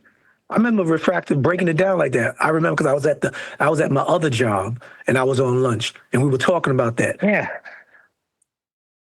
Because I don't think we came up with the answer plumb. I just think we were just talking about it's leveled, but it's not leveled because level is horizontal and that's vertical. But I don't know if we came up with the word higher or lower. Yeah. It's perpendicular to the horizontal. Right. So when they say put the wall level the wall, I'm putting a level on it, but I'm basically plumbing the wall. I'm making sure it's plumb, it's square. But you can use a level in the vertical, can't you? Yeah, but you're talking about the tool, right? The tool, a leveling tool, can be used to establish a plumb. Right. But that wall is not level. If it's plumb, it is vertical. Now, if you were like talking about that wall is flat in relation to itself, yeah, you're changing the plane of reference by adding extra words. But if you said flatten that wall, you wouldn't smooth it out. You'd knock it down. Yeah. Hey, guess what? Refractive and Neil too. When it comes to making stairs or anything with an angle, a level instrument can be used as well because there is a horizontal level piece on there, and you can make a leveled angle going horizontal because there's a horizontal level. You're squaring the steps. Exactly. You know what I'm saying? And you can get it at whatever degree you want it, 45, 35, you know what I'm saying? And you can get that leveled as well. So, I mean, you could do leveled for the plumb, vertical plumb, and you can get it for a horizontal angle with a level, but everything is level. Ain't no curve. Well, the horizontal will be level. The vertical will be plumb. That's the point.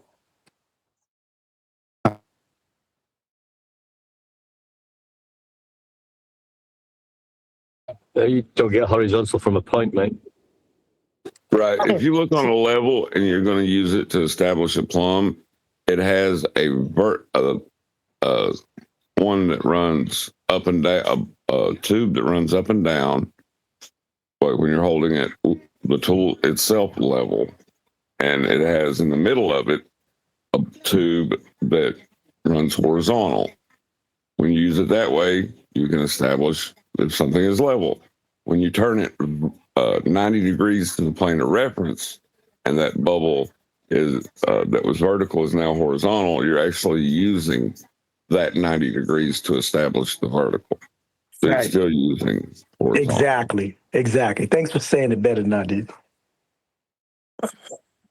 Well, you know damn well on a job site, John, they're telling you to make sure the wall's level.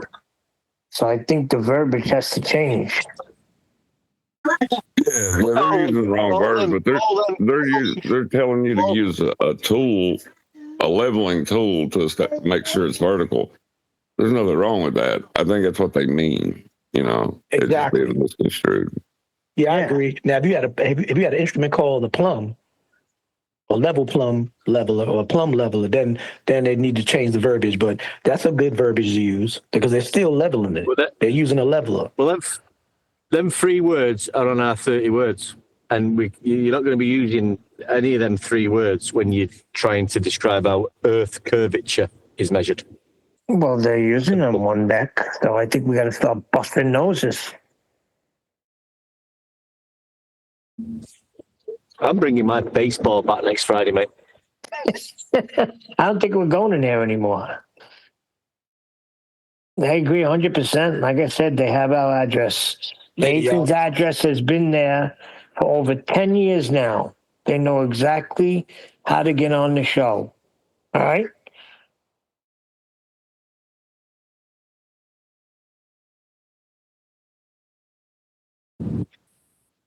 I think we're going next Friday and do the chill. Do 1 week chilled, 1 week violent. Balance. You got to speak to the boss about that. I don't think Nathan wants to do it anymore. Nathan, what's your story, Nathan? Are we going in there Friday or are we not? Doing the dishwasher and my radio mic battery's run out, so I've had to come back in to answer you. I mean, my attitude is that the people who want us in that scenario want to watch us get whipped. I made the analogy of being like a circus lion. So what they like watching, these are the flat earthers, majoritatively speaking. They want to watch the lion roar at the guy with the whip because they know that their lion, me, will get hold of the whip, yank the zookeeper into his mouth and swallow him. That's what they want to watch. But also, it's funny, but by the same token, the lion just doesn't want to be whipped. Lions are generally quite lazy creatures. They just want to lie down with a whole harem of women around them, right? I'm not saying I want a harem of women around me, but what I am saying is your average lion doesn't want to be whipped because people are like, yeah, but we like watching you eat the circus keeper because the circus keeper's a real shithead. You're like, yeah, but I don't want to be anywhere near the circus then, do I? You know what I mean? But you're telling me to stroll in of my own volition and get whipped because you are in the audience of the zoo or of the circus. But I think Nathan, that win this Friday, then they'd take that as some kind of victory. My rhetoric at the moment, Len, is that there isn't a victory to be held by us, the people, in this regard, right? Let me ask it differently. Do surveyors, right, finish their survey, right? So they've got their nice, massive, really industrial-looking tripod that's probably worth $5,000. They've got their lantern on top of it, and they've done their little survey, and they've written up the quote. They've gone to the porter cabin in their yellow viz and written up the quote. Yeah, got it all down on paper, what they need to show in terms of the area that they're surveyed, that they were paid to survey, right?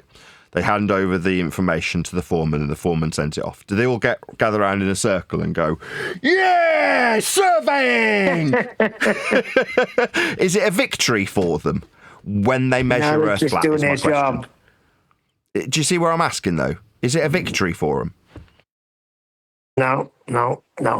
Right, no, not in any real sense, but just for the fact that they'll feel like they've bullied you out of that platform.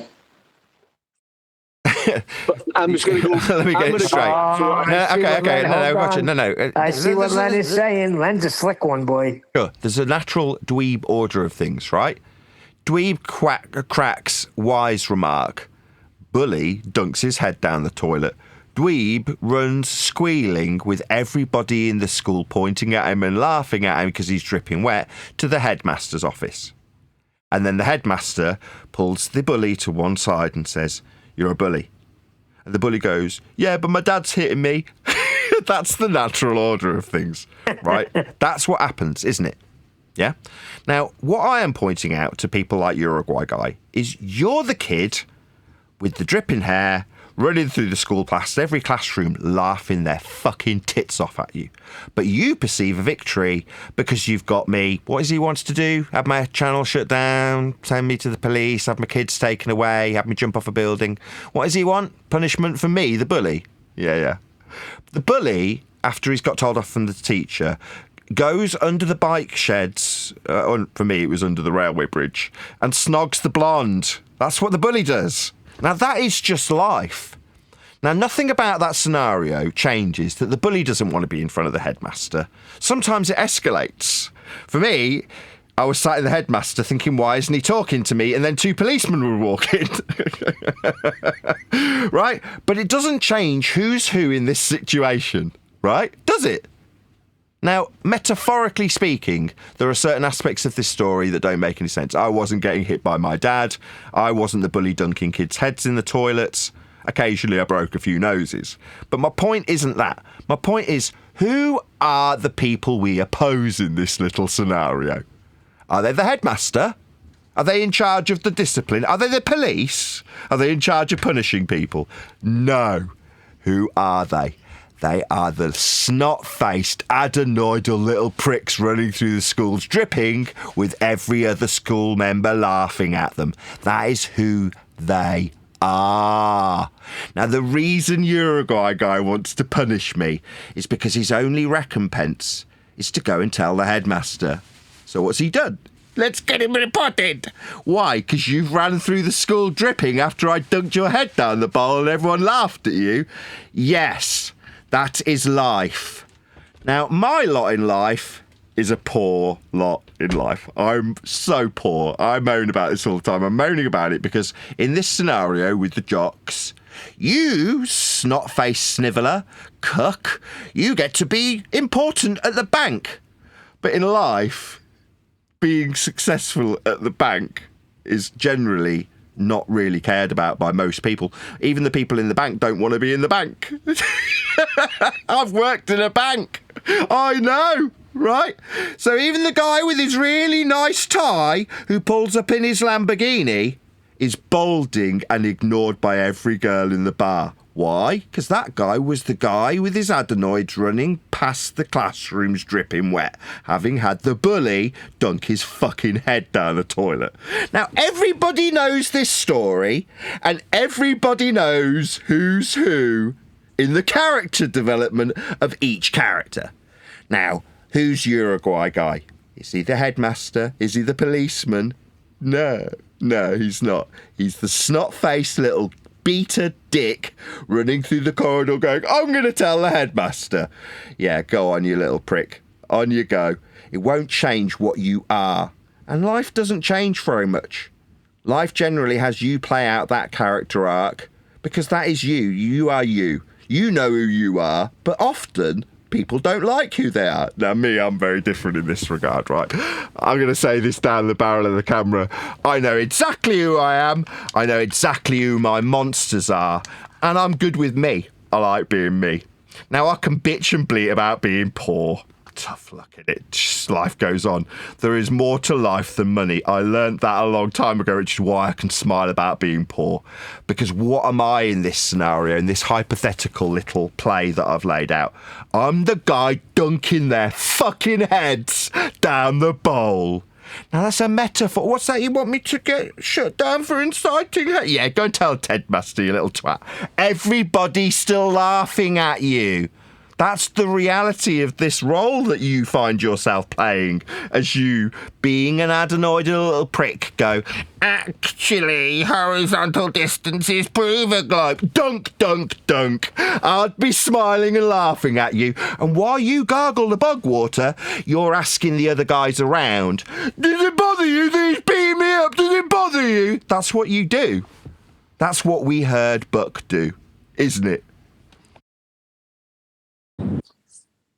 Well said, Nathan. But I just want to say something.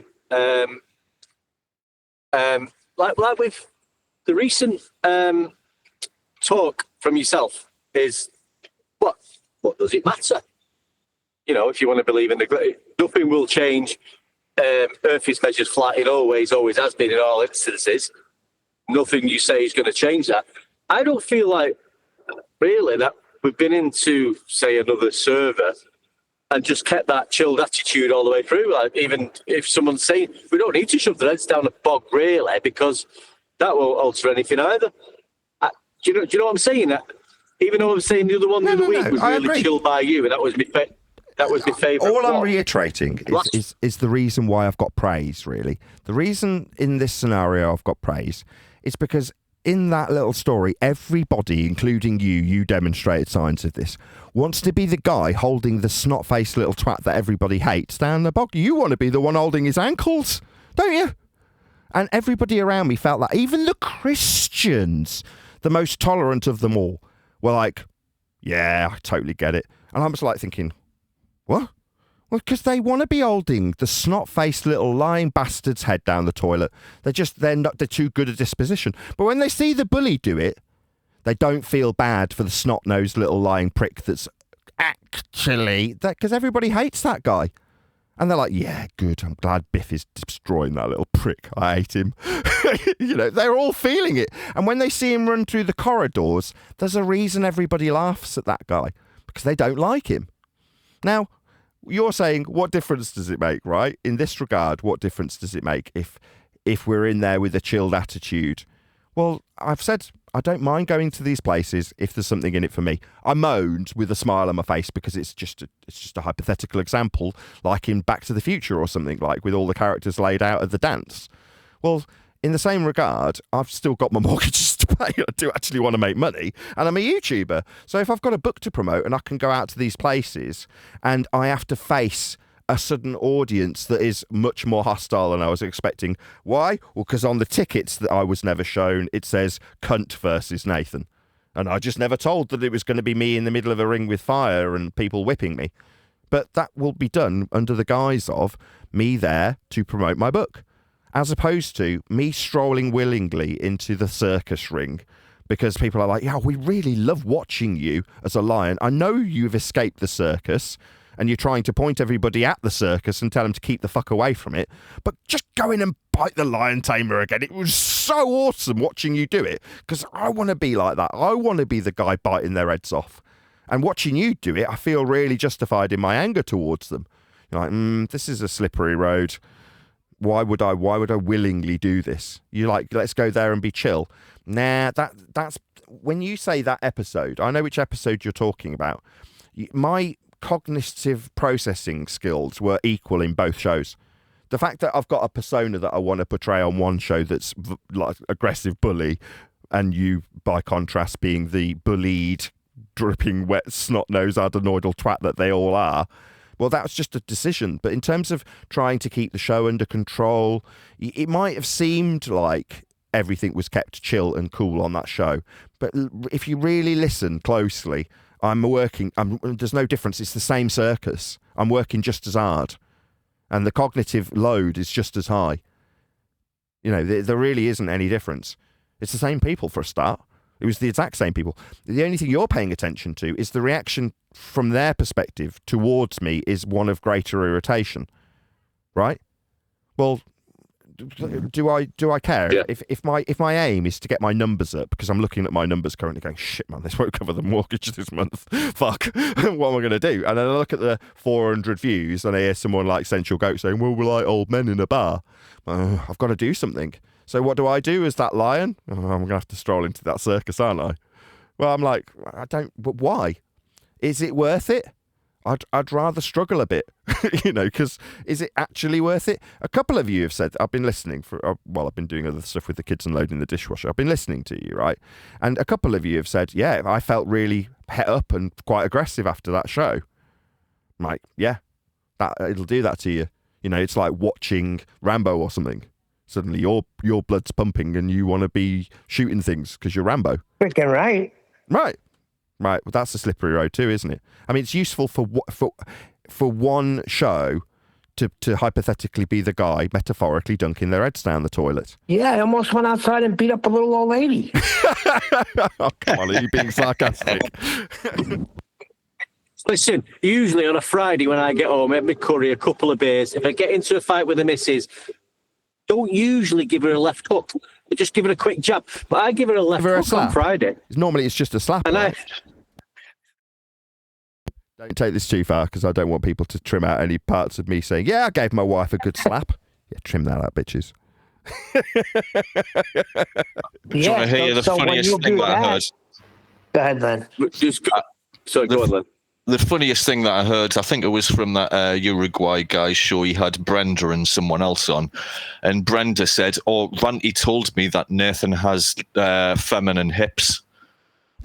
Coming from Brenda, I found that absolutely hilarious. I do have feminine hip. I am extremely feminine in my hip department, I'll have you know. It's part of the reason so my they, wife they loved me. named you properly on that server. Gotta make it about me. And for Brenda, it's going to be about how feminine I am. I mean, people are 99% concerned with themselves. Everything is done from their own perspective. Obviously, it can't be done from any other. But they're ultra fixated on their own position and their own lot in life, aren't they? Often people will fantasize about being something else. If you're the snot-faced, adenoidal little twat, you want to be the bully. And you find angles to put yourself in the position of being the one in control. You know, going to the headmaster, seeking control from somebody, claiming victory by way of using Euclid's work. Whatever it is that you do to seek your affirmation in your position that you're in, you're still in your position, aren't you? And from your perspective, you want to be someone else. You want to be something else. There's not a lot of people out there that are just actually happy in their position that they find themselves in. Now, I've got to be careful how I say this, because I'll sound really, really pig-headed, or whatever the word is. Not pig-headed, big-headed, I suppose, is the most appropriate term, right? I'm generally quite happy most of the time, yeah? Life's been pretty good to me. I often find myself thanking God, not condemning him. Do you know what I mean? Yeah. So when I think about how good life's been, and I listen to someone like, I don't listen to someone like Alan Watts. When we listen to Alan Watts and they're like, he goes on about how you need to appreciate that you exist and you're not in some race to get somewhere and there's not some overall objective. Life is the objective. I'm like, I recognise that one about 8. You know what I mean? Yeah, I live very much in the moment, and ever since the kids arrived, I've taught them that, right? What's important? Learning how to read or existing in the moment. As you learn to read, that's your lot in life currently. Very important that you appreciate what's going on around you right this second, because that's what life is all about, right? You could get hit by a bus tomorrow, and then what would you have had, past tense, was every one of those moments. So they're all very important, right? For some people, they watch Alan Watts, like, oh, suddenly it's a revelation. Well, I've been trying to get ahead in the bank. I'm seen as important with my bold spot when no woman will love me. I'm going to go and tell the bank manager that he hasn't qualified for that loan. I'm going to the toilets. Oh, nobody's looking. Nobody cares. Well, if you listen to the Uruguay guy from a few weeks back, you hear him say, I'm not going to let you bully me. So he's obviously been bullied his whole life, because he's not going to stand for it no more. You're not going to bully me. He even gets bullied off his own cat. When I was watching the other day, his cat was biting and knacking him. He's that much of a dweeb. I mean, I just got to say, I know my peeps, right? People are people. They generally fit into certain archetypes and stereotypes. Now, you might not like that. Now, if you're listening to this and you're black and you're currently holding a grape juice, just understand that you are your stereotype for a reason in some instances, right? There are certain true stereotypes.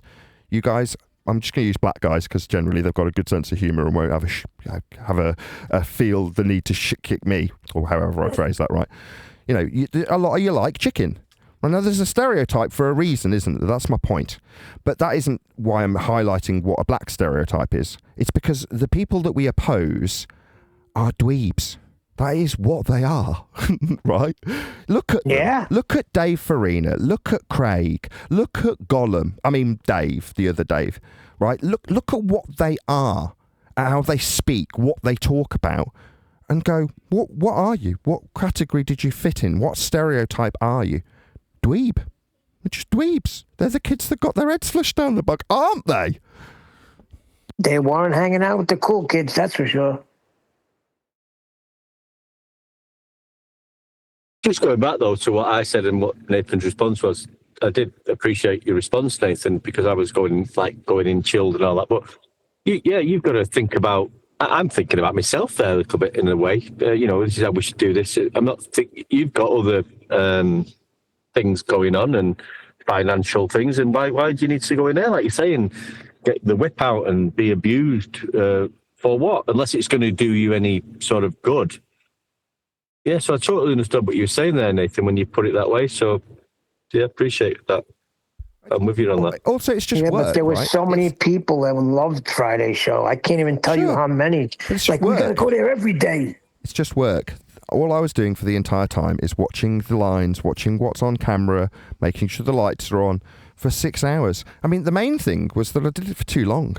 I was absolutely knackered. I've slept all weekend. Like, literally all weekend. So yeah, what sparked you to do the super extended after show after saying there was going to be no after show? Yeah, what the hell was that all about? Just lack of fun.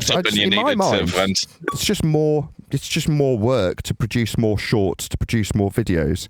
So I've now got the time. I'm not sitting buying microphones all day, so I've managed to trim out a couple of shorts videos. I mean, everyone moans when they're gone. It's one of those, if you don't produce little clips and 20-minute videos and shorts all on the subject of flat Earth, then people moan at you. When you do, no one mentions them. They'll go out there and they will get views. People will watch them, but it's kind of, there's an expectation. Well, I can only achieve that expectation if I've got the time to do it and got the material to work with, right? You guys, I watched a guy, I can't remember who it was, and middle of watching his live stream, he suddenly cut into, here's Nathan's members only video. It might have been Michael Kahn or someone like that. I can't remember, Roger Ledwell. I forget who it was that did it. But suddenly they're playing one of the clips from the members only videos. Not that I'm going to moan that should be members only because it was in the middle of some obscure live stream. But by the same token, he's going through the nonsense of Buck Sodbuster using drop over distance and highlighting that as a revelation that's only out there because I've had the time to produce the clips. So, I'm pretty sure it was a Patreon or somebody who's paying me to some capacity. So I saw it and I'm like, yeah, glad that I've done the 6 hours and trimmed out the bits and made them members only, and will be releasing them shortly to the public, because I always do. Very few things are left as members only. But it's just work. You know what I mean? It's just, I want to get the material that I want. I'm looking for a reaction. I'm looking for a certain type of reaction from my opponents in those scenarios that I want to trim out. So why is it 6 hours? Well, because I haven't quite achieved what I really want. You know what I mean? There's a victory in there somewhere that's going to get trimmed out that is going to appeal to the audience that I know I've got. And when I trim it out and see whoever, let's say it's Roger Ledwell, reproducing it, it's because he's obviously into it. And that, as a YouTuber, is all I can ever want, right? The people who are paying me are happy, so I'm happy. Well, you have people that still enjoy the bloodbath, Nathan. You know that. It will come. It will come just from me doing the book. That's what I'm saying, right? Mark it as a sort of, we will probably wander into other servers, right? That is just something we have done as FED. We're not going to say never again, ever, or anything, right? It's just, I don't necessarily want to make a regular Friday thing, even though I've said to what's his name, oh yeah, we'll do it every Friday, and he's got it down as an event, great. But I actually don't want that when I assess it. It's like, I don't necessarily think that is something that people would enjoy regularly. It was an event that has been enjoyed, and people enjoyed when we were going into 24/7. People enjoyed when we went into Bev server. It's just another server. Mm-hmm. But what is it that makes what we do? Us. Us talking about it today is just as valuable, if not more so, than actually dunking the dweebs' heads down the toilets. There's a reason it works, right? They are being identified for what they are. In my game plan, right, I want to go in and identify who all these characters are. Let's use a different word, not characters, players. Who are all the players in this game that we play? Well, these are the characters, players, that I'm going to identify that we have to deal with, and how consequential they are. Now, that's unfortunate because I've got to look back at myself and go, where do I fit in this game that we play? I'm a little pawn. You got to laugh. I'm not a king. I'd love In to my be. opinion, there wasn't many players from Friday's show. There was a lot of NPCs that had no substance, just ad homs, and they're all getting the little kicks. Let's call them pawns. Tried to give you something. They're pawns. On the chessboard, you play chess. Yeah? You play chess? No, Nathan. Hold on. I just got a message from Buck Sodbuster, and he said to me, never call yourself a Christian again. Never. You idolize a man that talks about raping people. I don't know if he meant, groping, with his children in the next room. He calls a female participant on his show a slut and every other derogatory slur in the book because she asked him if he talks to his wife like that. People like you that go along with it are pathetic. I am an atheist, but I am 100 times more the Christian than you are. Is he an idiot? He just said he's an atheist. Yeah, but he's not talking about the theodolite, is it? And measuring angles. It's never going to be about how they could not overcome the facts Nathan was laying out. It's going to be about what he was provoked to say when somebody comes in and says, do you talk to your wife like that? Or your kids are in the next room. Or like me. What are you going to say about me? I talk about measurements too. Oh, you're not a Christian. Don't ever call yourself a Christian again.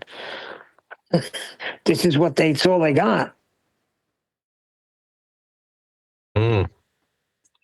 Well, that's irrelevant anyway.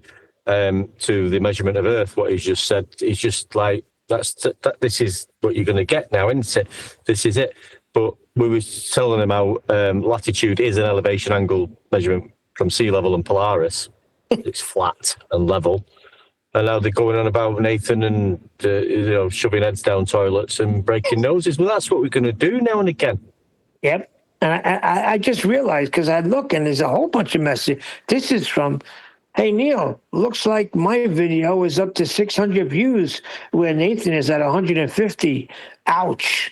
1,000 versus 200. Poor Nathan and that mean algorithm. Sounds like Jiren.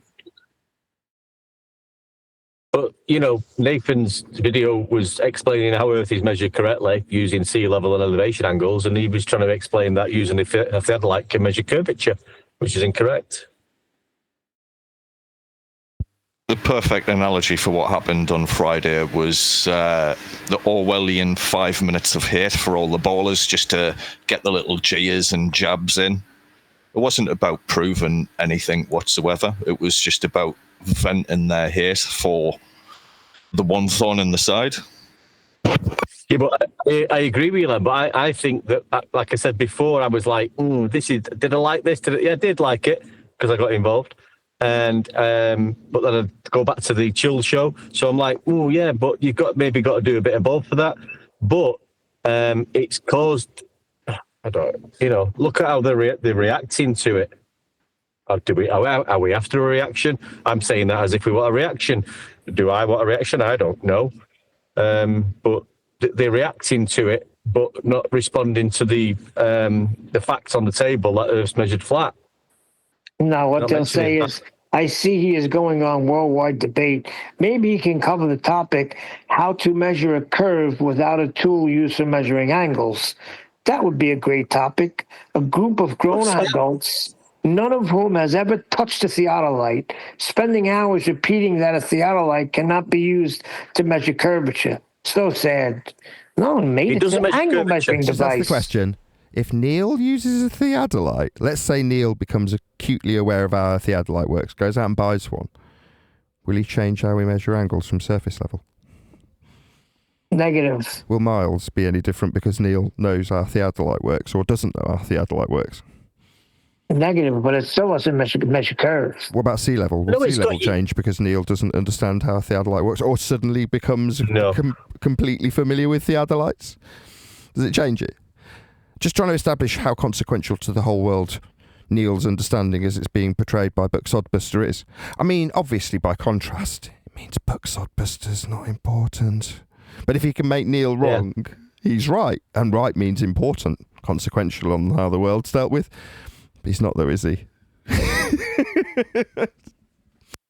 They want you to argue about what a theodolite is designed to do, rather than the fact that the Earth is flat and level and sea level is level. They want you to start arguing about can you measure curvature of a theodolite? Does a trundle wheel actually measure curvature going over a molehill? You're going into these they're pushing into these little areas, like, let's not talk about the circumference or the radius of the 3959, 8 inches per mile squared. We want to talk about that. Let's talk about a surveying instrument, which is only up to can measure certain distances, which is linear, and they only measure vertical, horizontal angles. What I'd expect from that, because it's a shortcut. He's lying. Right, is the well, it's back to Buck, right? It's what he actually put forth in the first place, and then wanted to go to trundle wheels. So when you say 8 inches per mile squared, what you need to do that calculation is a flat Earth linear distance measurement in miles, don't you? Yep. Right. It's always going to be the same way. What's that? I can get a mile with a trundle wheel.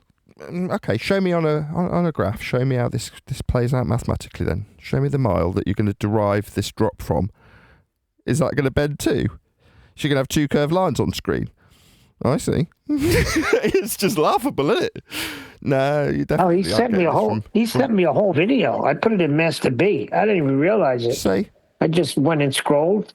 Look at his picture in Master B. I'm getting myself a cup of coffee and my wife a cup of tea, actually. It's entitled Measuring Curve with Straight Lines and Angles. There you go. That's what I'm saying. That's what I said before, Neil. This is what Toon's promoting. It's fraudulent information. But I for some reason, this is what they feel they have to do. So either get a reaction or continue the argument, which isn't an argument. Yeah, this is where they've got to go into proper insanity now, saying we are measuring horizontal, vertical angles from sea level, and that gives us curvature. They've got no problem with them words coming out of their mouths in hope of a reaction. But they can't demonstrate it in physical reality. They can draw cartoon pictures. They can present things on a Toon show with Sogbuster with a drawing of a sphere and two lighthouses, and it's not reality. It's just fucking a picture on a screen saying, if I do this, if I do that, I can do that, and then I'll convert that to that, and then because of the distance, the difference in the vertical height from elevation from sea level, it fits in with the globe. What globe? The globe's not been measured.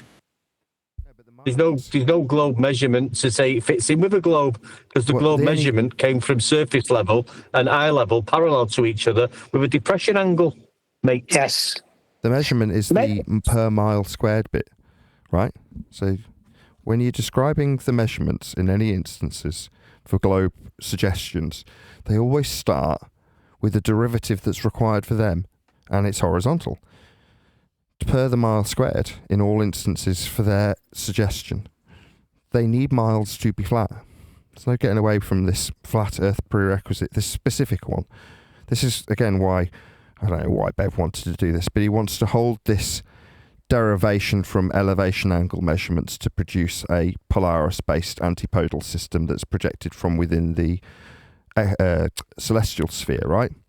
Well, this is the requirement to make that me, but by equivalence with miles squared for Buck when he derives a drop over distance. That's all 8 inches per mile squared is. And a requirement to make it Nathan's flat earth mile instead of the mile that's used by them to derive curve. Do you see what I'm going at? The drop over distance is an over distance that's the flat earth measurement. Yes. So measuring curves with straight lines and angles involves using chords, straight lines between 2 points on a curve. So you're talking a straight line. You have to have a horizontal baseline to do any of these things. Just say welcome to flat Earth. That's right. We have to have a horizontal baseline when we're measuring. Common techniques include measuring the chord length and the perpendicular sagitta height to calculate the radius, using string or flexible tape measure to directly measure the arc, or employing trigonometric formulas involving angles. They're not a chord then. You said chord. Yeah, and then they do you know what chord is? right away. Just because you're not identifying. Do you know what I mean by chord? Do you know what chord is? The length, right? The string. No. What he's given you is the length of the string in an arc, and then he's called it an arc. But he said that what we're measuring is chord lines. Well, okay, so this is a glorified begging the question, fellas. Hold on, let me read it again. I heard it, Neil. I'm addressing it. So he's got a chord line. A chord line is a line that bifurcates a section of a circle or sphere. So if you imagine that you've got a ball in front of you and you take the skin off in a straight line. So you cut through the ball to take a cross section of the ball away. That line that you cut off is the chord line. So the chord would bifurcate, not bifurcate because that means in half, but dissect through the ball by assumption. So this is a glorified begging the question fallacy. Again, book thinking is clever.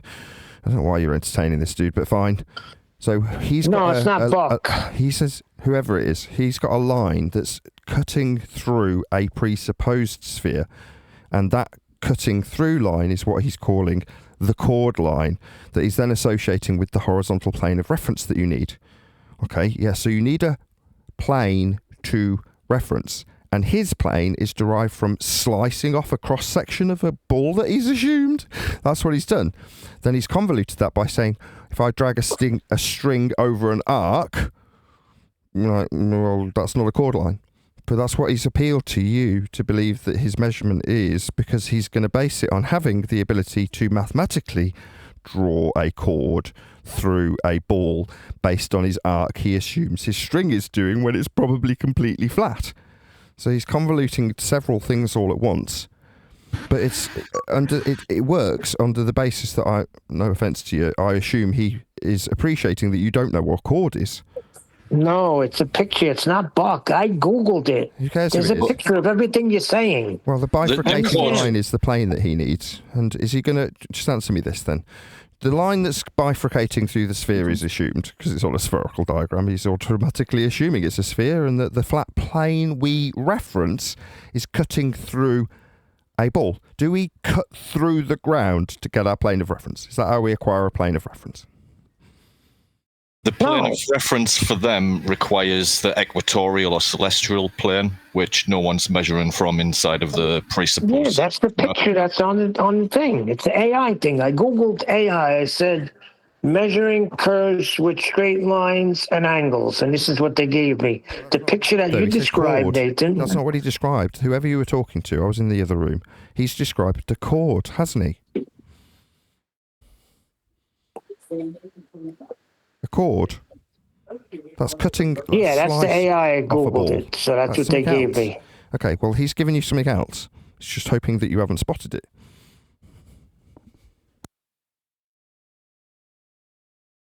Who is he? Who are you saying he? Whoever gave you the word chord. It's AI. I Googled it. Okay. AI then. I Googled AI it because he's saying on his video, it's entitled Measuring Curve with Straight Lines and Angles. So I Googled that, and this is what they gave me. Okay. I heard the word chord. Yeah, it says it, but and in it is a diagram of the picture that you just explained. I'll send it in Master B. But yeah, it's exactly what you said. Okay, well, I'm not in front of my computer. I'm in the other room. But anyway, yes, fine. Regardless, we need a horizontal plane of reference. That's how Earth's measured. Yeah, that's the first thing they said. They used it right in the beginning. It's like anything else. You want to hide money? You're at a table, put it under a newspaper, right? They come in, they look everywhere, they won't find it because it's right there underneath the newspaper that's right on the table. So they hide it right in the front, the flat baseline that they need. Right? From the first thing that they say, measuring curves with straight lines and angles involves using chords, straight lines between 2 points on a curve. That's in parentheses. I used to have a friend who was an American guy called Zach, and I don't know why coincidentally this took place in a train station. I was talking about snogging girls under the train station bridge, same train station. The police come into the toilets because we're smoking weed in there, right? And somebody's obviously reported us to the police. So they come in and they start frisking me and this guy, Zach, his name was. And they find absolutely nothing. And I'm like, I wonder how he managed to hide it so quickly. I'll wait till later and I'll ask him. So these two policemen disappear, having not found anything on myself or Zach. And I look at Zach, and he looks at me. And then he goes over to the mirror and peels the squidgy black off the mirror. So he's just stuck it like chewing gum to the mirror. When they've walked in, instantly, like an immediate reaction, he's just very casually leaned against the mirror and stuck it to it. Hilarious. It's just you talking about putting things under the newspaper. It's like, no, what you're saying is put it in plain sight. Somewhere really obvious that you're not going to go and preen yourself in the mirror if you're searching two suspects. Yeah. You hide it in plain sight, exactly. I'm sure you're familiar with Red Dwarf, Nathan, but there was a moment from Friday's show with Bev where it reminded me of Arnold Rimmer, BSc, bronze swimming certificate, when Bev with his bloody certificate said he's here to represent bloody surveyors. Yeah, well, that's where I stole it from. That was my reply. I said I've got a bronze swimming certificate. That's exactly who I stole it from. I stole it from Rimmer. The reason I stole it from Rimmer was because someone like you knows the reference, immediately gets what I'm contrasting. What's Rimmer? Rimmer is the kid that people would have dunked down the bog because they hated him for being that neckbeard who went, actually. He even looks like Simon Dan, doesn't he? Yeah. As a matter of fact, every single drawing here that I'm looking at has got a flat horizontal baseline. Every single one. Yeah, he said he got a certificate, right, Len? I got a certificate. I'm like, yeah, like I've got a swimming certificate. So I'm going to appeal to my swimming certificate because it means that I'm basically an Olympic swimmer, or I know how to survey pools. I had just envisioned it as though all these surveyors got together and said, oh, we need someone to represent us. Oh, Bev's just got his certificate. Let's get him. Even curved using straight Bev's lines. not a surveyor. Right, I used to work with surveyors, so I used to do recruitment, and one of my contracts was with the Royal Institute of Chartered Surveyors, and I had to provide them with staff. So I had to regularly deal with actual surveyors, and they're very matter-of-fact business, like getting things done, getting things built, getting things surveyed. Bev's not doing any of those things. He's not a surveyor. Telling me you've got a certificate. I'll be like, oh, yeah. Have you now? Okay. Well, he said he's learning. I used to get people like Bev come in with their, in quotes, certificates. I got a surveying certificate. I want to go for the surveyor's job. Do you now? Yeah, I'll send you up for the interview. No worries. Oh, you didn't get the job. Why? Oh, they thought you were a prick. Yeah. Well, when I said to him, I said, well, you're the professional here. He said, no, I'm learning. I'm just learning. Yeah, it's not. It's that. What that actually means is I'm not a real surveyor. Well, I've got a certificate. It's like me saying I'm a sound engineer. Well, I've got a city and guilds.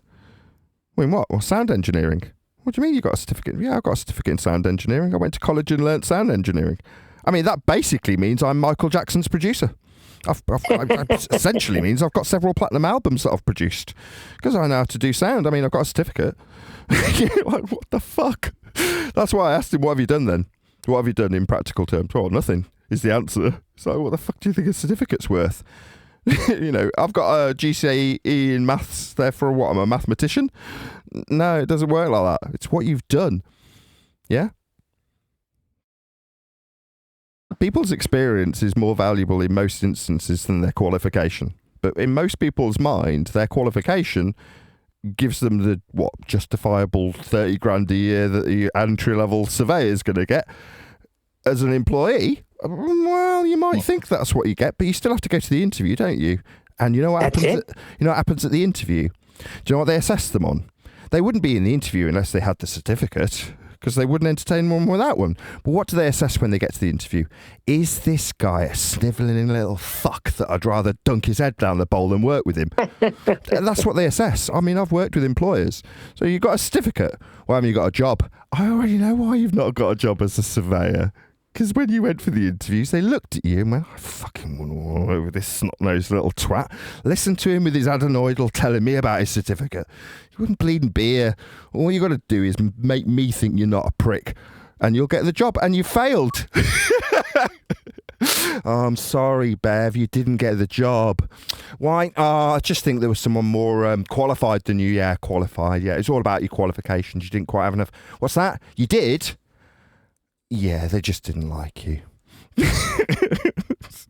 You're fundamentally Actually, things are unlikable. going backwards today, Nathan. You can have all the qualifications, but if you don't have the certificates, they're hiring people that just went on and took the courses that know nothing about anything in the field, and they're getting jobs over people that have all the experience in the field that just never went and got their documentations. So it's a backwards world we're living in. Absolutely, Neil. I'm sure that is the circumstance in some particular fields. I'm just making a point that when it comes to your certificate, it doesn't mean that you get the job.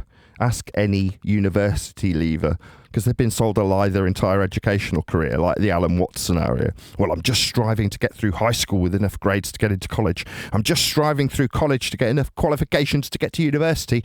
I'm just getting through university so I can go and get my 100 grand a year job. I'm just going into the job market and people see me as a snivelling little twat that they'd rather dunk their head down the bog than give me a job, so I'm really poor.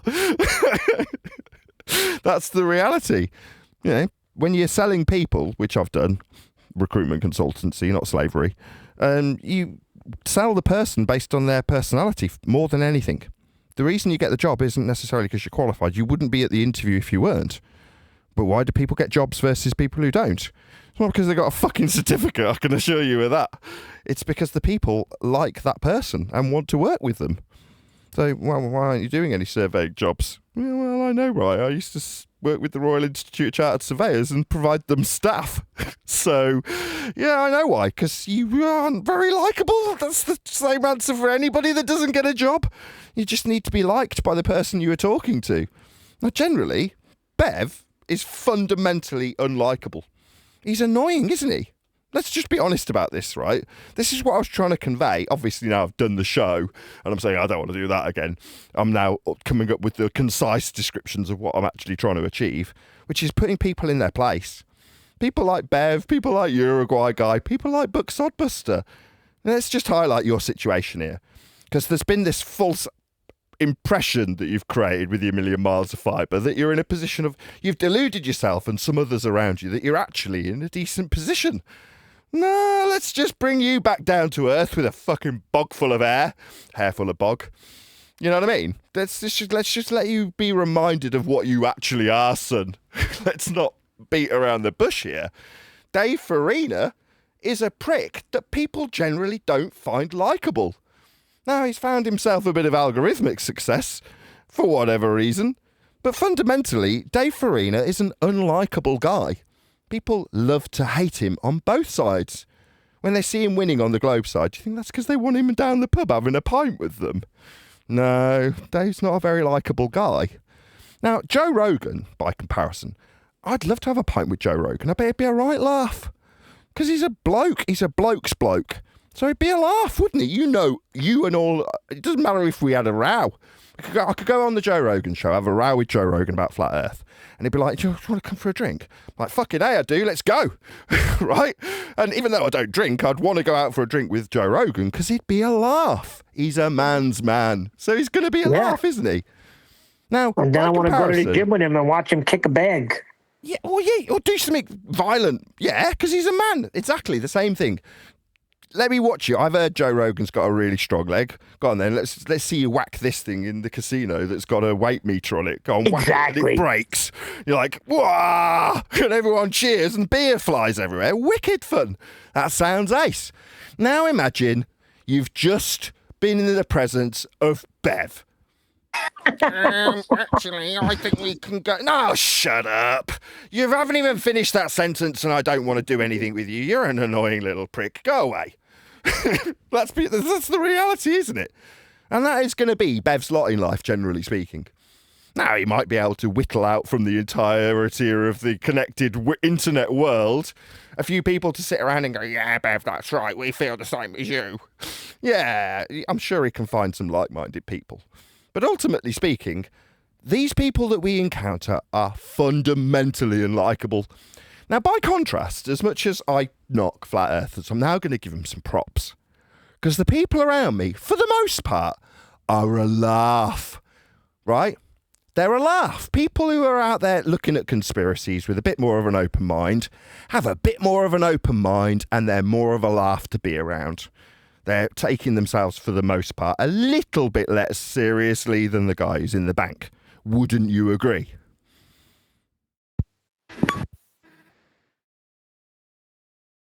Absolutely. Right. So therefore, 100%. Which group do you want to be with? Do you want to be with the girl that's scratching her hair that looks like she's got nits, who keeps picking her nose, who goes, actually, horizontal distances are derived from globe measurements? And you're like, what the hell are you talking about? Ugh, did that finger just go in your ear after its nose? Ugh. You know, just gross. I mean, I've worked in a bank, so I can describe these people. I would give her a name, but she might watch the show. You know what I mean? Nobody wanted to go out for a pint with this people after the fact. There we go. It's just one of them. I want to remind people where they sit in society. And as much as they can delude themselves, convince themselves that they're secret, they're gammers that have got too much. They've inhaled too much of their own farts, some of these gammers, haven't they? You know, they not only want to be the secret king, they're starting to believe that they are. Right, let's just bring this all back down to brass tacks. None of us matter when it comes to Earth.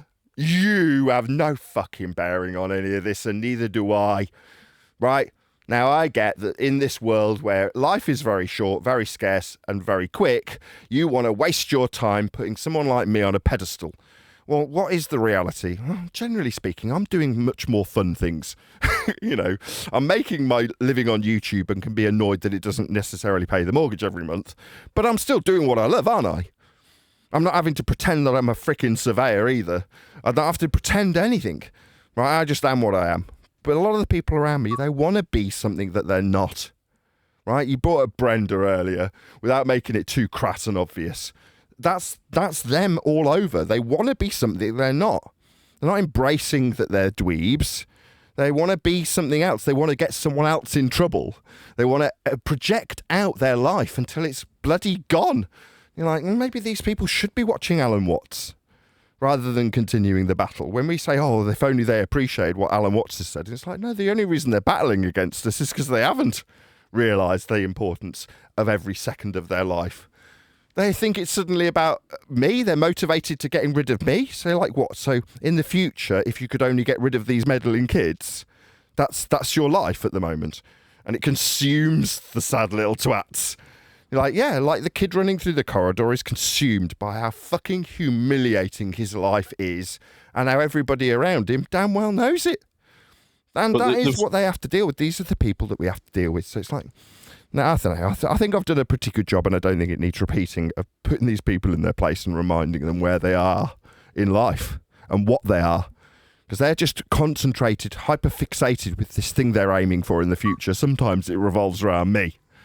But ultimately, there's some ends that they're looking to the future to achieve, not really appreciating what life is, like Alan Watts would describe. Me? Well, I don't know if it's worth the rub anymore, right? Because, you know, there is a certain degree of work that has to be put into those things. And you think, is it that beneficial to keep doing that? There's only so many people will take of the circus. And we've got to kind of start bringing it back down to reality and making people appreciate that they were right all along. What difference does it make? This whole flat earth thing. Well, to you, none. Isn't that relieving, though? Like, there aren't going to be thousands of jobs lost. You're not going to be responsible for famine in Ethiopia. It's just you found out that Earth was being measured flat the whole time while you were taught that it was a ball. It's not that big a deal, though, really. You know, now you know it isn't. It doesn't really change how planes fly or boats go or maps are measured. None of those things are going to change. So who cares? You weren't doing any of those things anyway, were you? But if you're the secret king... the only thing that'll change is the NASA thing. People will start demanding answers from NASA. You don't think NASA could keep perpetuating the space vacuum lie on a flat plane? They actually can. If I turned around tomorrow and said that NASA suggests that NASA announce Earth is actually flat and the gradation goes up parallel to sea level into the outer space that's been circling in a disc-like form. If they said that tomorrow and said, yeah, the ISS has been going around in circles, we thought it was going around a ball, but it's just been going around in a big loop above our heads. Yeah, well, I got you. People would go, really? Yeah, amazing, isn't it? Yeah, it was going around, but it wasn't. It was just going in a big circle. They'd have to try and fix too much, like satellites or supposed satellites and whatnot are meant to be falling around a ball, so it would change the mechanics of everything. And I can't really see a way they'd be able to weasel the way out of that. NASA realised that the gravitational attraction of falling satellites is actually created through the buoyancy of the gas pressure gradient layers. Just complicated enough for the general public to go, oh, really? And not understand what they mean. And for us to go, hang on a second, you mean it's not gravity that's not a force that you can think of as a force, but actually is a force that's created from a non-inertial... Like, no. Bending of space-time will just get churned into differential through gas pressure gradients in a homogeneous layered system of gas. People will go, all right, that sounds complicated. Really? But just going in a circle, you say? The satellites? Wow. No one gives a shit. Do you remember when Bart Simpson and Homer see a launch and the announcer says, on today's NASA launch we have a statistician, a mathematician and another statistician, and Bart goes, get us the remote, get me the remote quick, the batteries have fallen out, change the channel, because they find it boring. Your average normie finds NASA boring. Your average adenoidal 12-year-old boy, I remember being that adenoidal 12-year-old boy constantly wanking, and I loved NASA when I was that kid. Then I went through puberty and stopped giving two shits about NASA and started worrying about girls. That's what I did. Now, some of us in our late 40s, 30s, 50s, whatever, if you're an adenoidal little twat, neckbeard who says, actually, NASA don't believe in things falling. They're actually traversing bending space-time in a geodesic.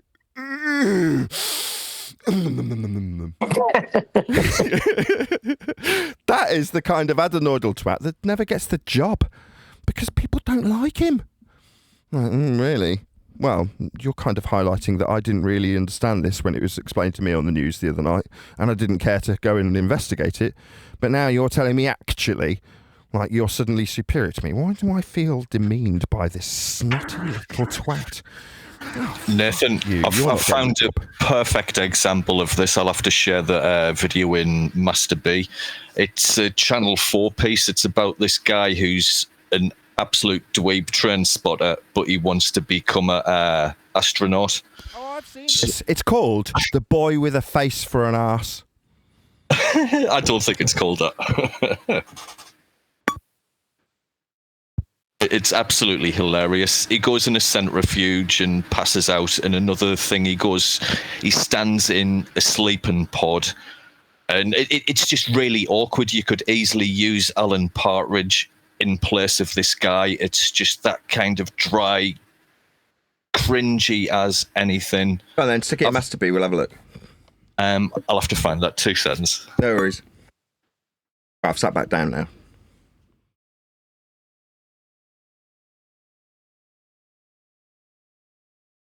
Yeah, I agree. Just start telling them what it is from now on. Put them in their place, and that's it. And if you do something too much, it's oversaturation.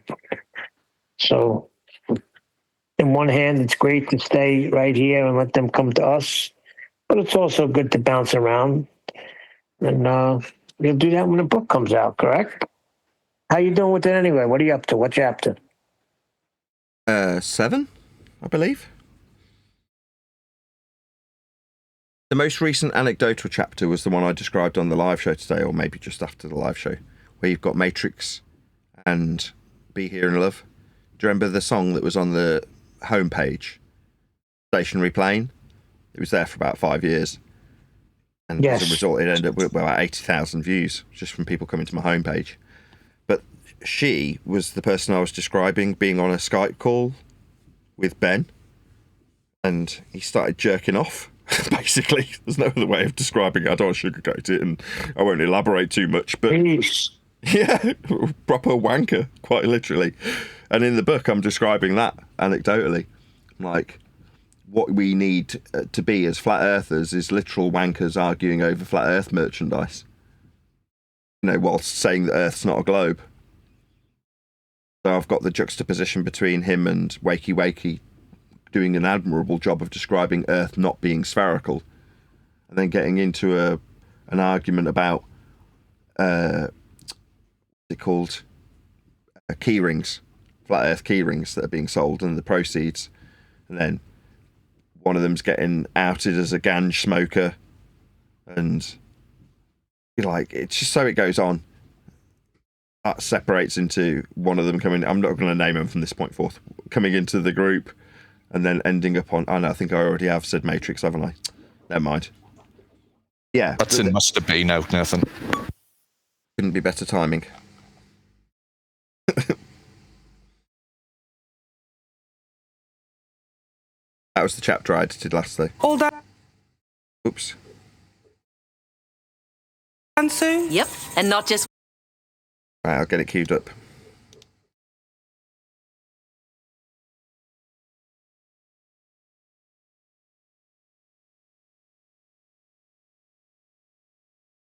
You need premium, Nathan.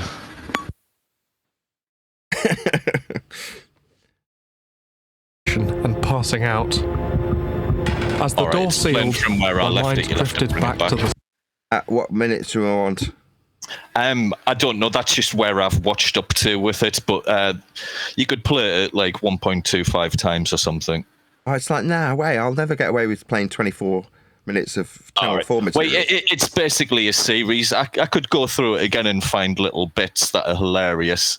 But there's one moment where he goes to some private space agency and there's a mock-up of one of their hatches and he's just playing with the mechanism for far too long. And the CEO of the company is stood behind him just thinking, what the hell is this kid? There's so many hilarious, cringy moments in it. Like training to be an astronaut, mission to space with Francis Berg. How do you say his name? Bergen something. I know this guy. This kid is a train spotter, isn't he? Yeah. There's loads of press at the moment. Like when I try to dig this up, he's just been on Lorraine 2 weeks ago. There's like a whole push around a space series with this guy. Back up. What do you mean train spotter? Because I think a train spotter, I think of a movie. No, not a heroin addict. Okay. So he's not a heroin addict. No, he's a train spotter. A guy in a plastic anorak with a thermos flask full of weak lemon drink. and a notepad writing down the trains he sees. Right, a train spotter in this particular instance, right? This guy, right, is the guy we're describing, unfortunately for him, right?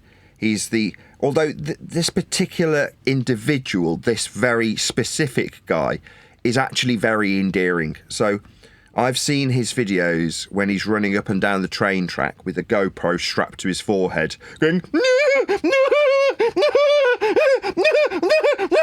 It's a 47441! It's a 47441! Oh my god! Oh my god! That's how he behaves. The noise gate cut all of that out, Nathan. Okay. Nevertheless, the sound of him getting extremely moist over a train arriving. He's a train spotter. I got it.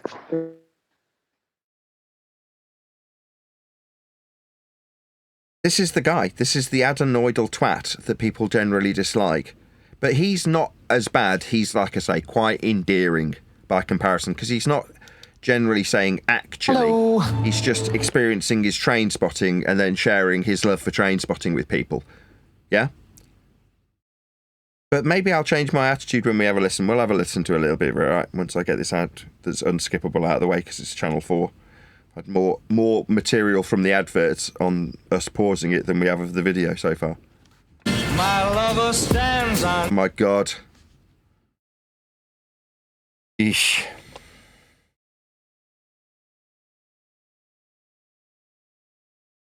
I hate the ads.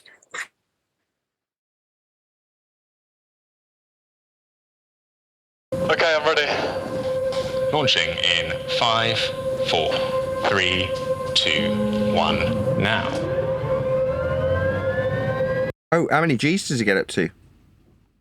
He only manages about 4. That's a hell of a lot. 4? Okay, I'm ready. The centrifuge was going to simulate a real spaceplane launch. I'd spent my whole life wondering if I had. I'd just been physically tested for the first time, and I'd failed to make it to 4G without passing out. I was going to say, you'd pass out at 4G. If he made it, yeah, okay, less props. We don't know what number he made. Maybe he made 3 point something. That's horrendous and painful. I wouldn't want that. I'm trying to find the clip where he's trying the sleep pod. Pretty sure it's to do with noise emissions. Can you hear? That's the sound of being adenoidal. Yep. That is literally what it sounds like. Do you think they'll let me ask the pilot about the serrated cowlings? I noticed on some of the more modern aircraft, they have the serrated engine cowlings around the edge. Honestly, he knows more about airplanes than I do.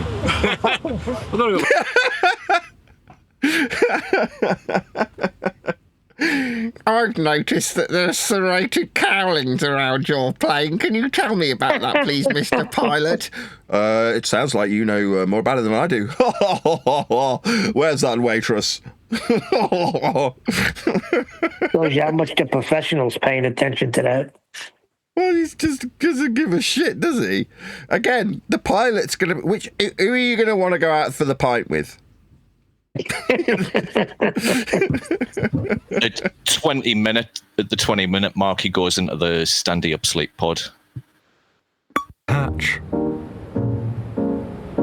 I started to imagine myself actually living in space, floating between the modules, doing vital scientific research, and drifting off to sleep in zero gravity.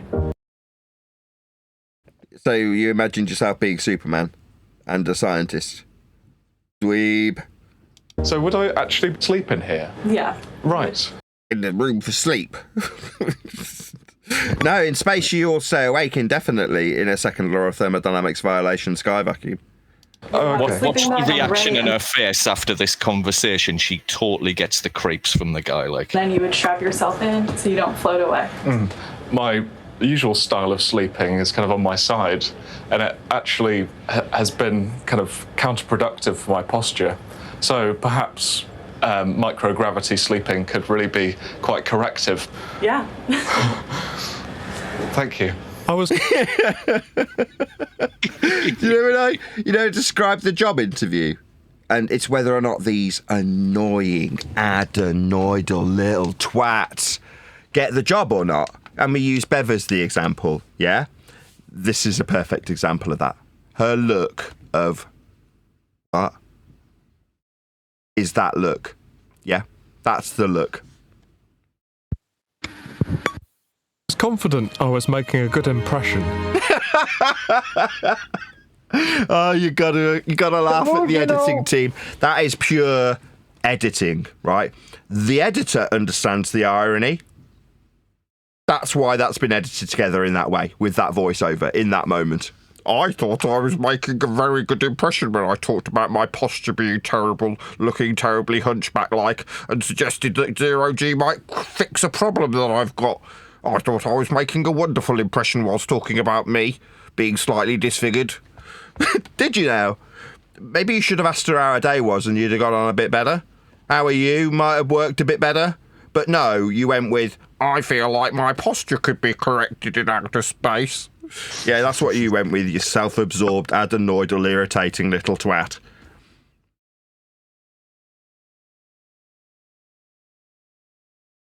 Meanwhile, she wanted to hear something about her. Like, everybody's obsessed with themselves. If you want to get on someone's good side, talk about them. Yep. As I was introduced to one of Axiom's astronaut trainers and operational leaders. Hey! Hello. Lovely to meet you. Lovely to meet you as well. Wow. And welcome to our Mission Control Center. I'm in charge of the timeline operations. So when crew goes on board, they have a schedule to follow every day. Shocking. Even get to plan their lunches and snack times. So. They're a PA. What they're having for lunch or when they're having lunch? No, when they're having lunch. Okay. You're having chili. You manage their diary line like a PA. Con carne today.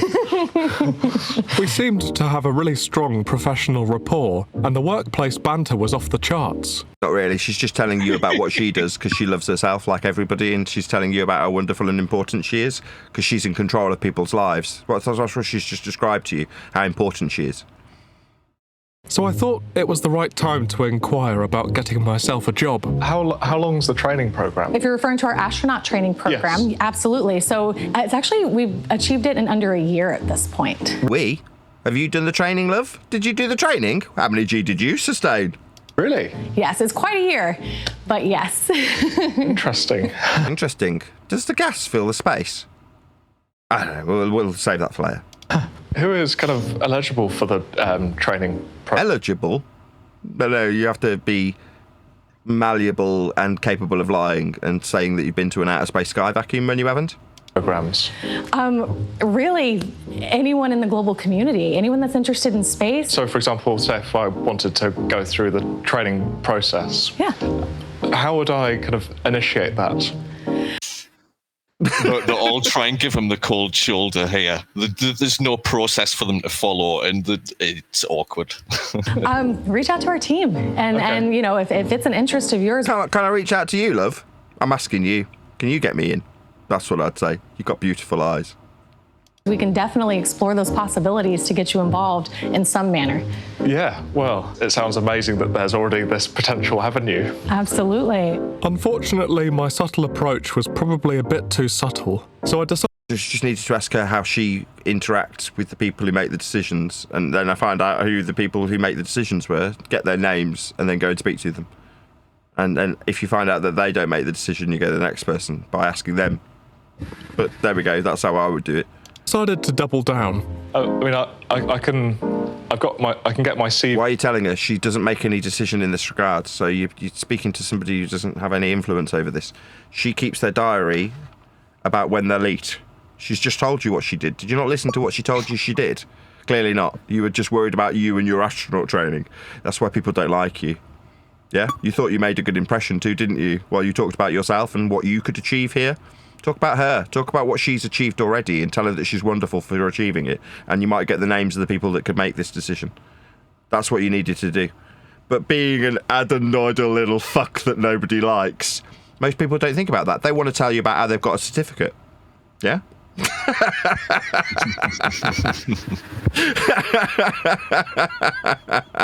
This was perfect. Absolutely. What Len's done is gone, what we need is an example of an irritating adenoidal twat. And you found one. He's a train spotter. Well, there's one more clip, Nathan, you've got to pop forward to 25 minutes 45, where he's playing with the hatch, just for the look of the CEO's face behind him. Whoa. What's that? I just built a budgeting app in Base 44. Guys, Nina just built an app. Impossible. Nina can't code. Them. So it was vital I didn't say or do anything that could ruin my chances. So this is a prototype of a hatch, our building our station and our suit. Have you been to space? Dude with goatee.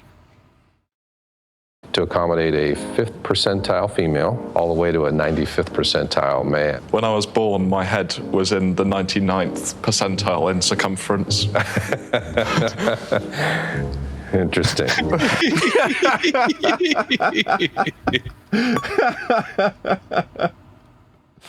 Oh my God. These people are social kryptonite though, aren't they? They're like, oh my God. Could I have a go? Go, please.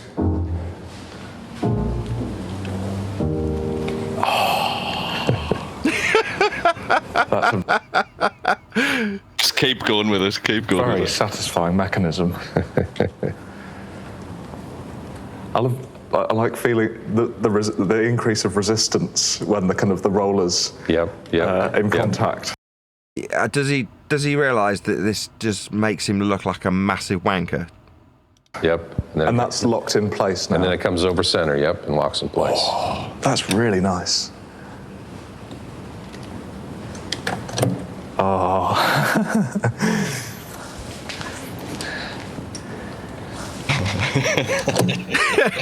Wow.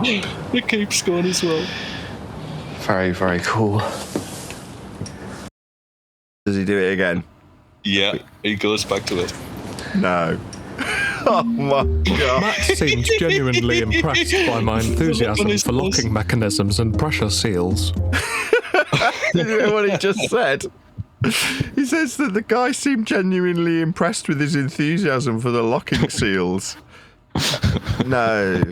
Again, gamma, dick. No, you're not the secret king. Nobody's watching you worrying about how impressed they are with you. But in your mind, they're watching you closely for your level of enthusiasm. Yeah, okay, yeah. Is that it? I don't know if I've watched any further forward, but I see there's a few more episodes of this series and some other ones, so I will have a look at some point. I mean, what he has got going for him, right, this kid, is he is a character. Do you know what I mean? Yeah. So, I mean, he's not the absolute stereotypal type of an adenoidal irritating twat, but he's pretty close, right? 8 out of 10, no doubt, right? The only problem with this particular individual is he's quite endearing. Would you not agree? Yes, he's someone that you want to watch, even though he annoys you. I don't know if he does annoy me. I mean, I'm enjoying having a laugh at him, right? And when he used to squeal going down the trains with his head all distorted through a fisheye GoPro lens, so his face was all distorted, he was, by doing that, making the audience aware that he's self-aware. He knows he looks crazy running along the side of the track screaming about the diesel number while his face is on a GoPro that's got a fisheye lens that's distorted his face. You know, it demonstrated a level of self-awareness. Now, given that he's doing his own voiceover for this video, and yes, there's a degree of editing, I would imagine that he, in just the fact he's produced said voiceover, might be to a certain degree self-aware, right? That is to say, he recognises the irony when he's not getting the job as the astronaut that he's suggesting on the voiceover, that's obviously done well after the filming, that he's made a good impression. Because he obviously hasn't got the job as an astronaut, he's not now going out to space, so I would assume that he recognises the irony in what he's saying, right? And again, it just demonstrates a level of self-awareness that makes him that little bit more endearing. Now, by contrast, the people that we deal with, they've got almost no level of self-awareness, right? And the irony is entirely lost on all of them, right? When they do what they do, right? Which is a blessing and a curse for them, right? A blessing because they can soldier on regardless. A curse because it generally means that they're more of an annoying prick than most. You know, at least with this guy, he's got a level of self-awareness and recognises the irony. I could only assume based on his voiceover work, right? You know, he's given the editing team that material, hasn't he? And it doesn't sound scripted. It sounds like he's doing the voiceover, saying, I think I made a good impression here. I'm making inroads here. Like, no. Yeah, he was a little delusional. No, but that's what I'm saying. His demeanour is to suggest being delusional, but I think quite the contrary. He recognises the irony of what he's saying, or he'd be in space, wouldn't he? Now, we know why he's not in space. It's not for the reasons he probably thinks, but he's still demonstrating a level of self-awareness. He's not delusional, right? I don't think he is delusional. And this guy has, and I've watched him, make friends with various different train types. Like, people who are working on the railways have found a kinship with this guy. So I know this guy can make friends, right, and influence people. He's made enough friends and influenced people to be on a Channel 4 TV show. So he's done all right, right? You can't knock that. So you can't suggest that he's the comparative 100% stereotype of an adenoidal twat that would get his head dunked. Because there's a fair chance even this guy would be endearing to the bullies. Do you know what I mean? He's delusional to think that he was making an impression. I think he was delusional. No, I think he's doing that and probably recognised the irony. I detected that in his tone. Maybe you didn't detect that. You say he's doing it deliberately? He's playing into that character, that adenoid character. Yes, that's exactly correct. He's slipping into the character. He so knows he's what acting. stereotype he represents. No, and he's I leaning think into he it. is that character very much. Like, he's got a big bloody Instagram or whatever, over 1 million followers for his train spotting. There's not that many people interested in train spotting. I think a lot of it is the kind of people that like to look at car crashes for like the or cringiness. I don't know. There's something about him. Recognising a dweeb is endearing, but only if the dweeb is slightly self-aware, right?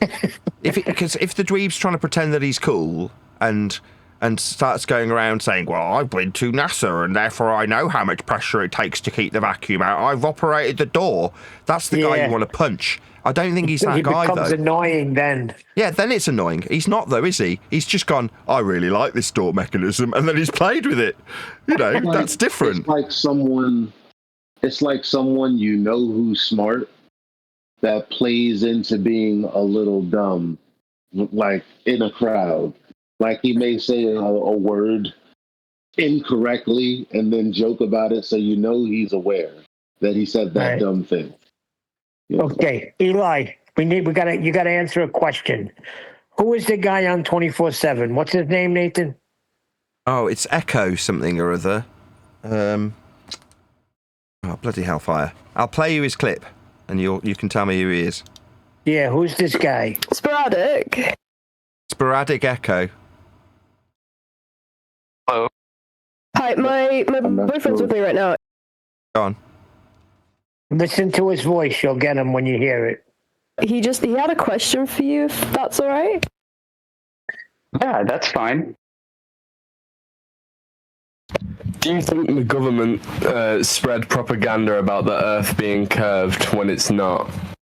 No, I don't. You know, you'll find a lot of flat earthers, the vast majority on social media, who I disagree with, believe that's the case, but I don't think that's the case at all. Who's that? I don't know. The guy that's answering him, or? Yeah, he's on 24/7. He's got a different name now. But Eli, he's always there. I thought you would definitely know who it is. You're talking about the guy who's responding to the woman and whoever she put on the mic? Yeah. Oh, yeah. Yeah, he's a regular.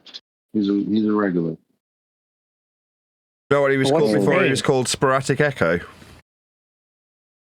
I'm not sure what his. I don't really follow people's names, to be honest. Like more so these days, because people are in and out. They change their names.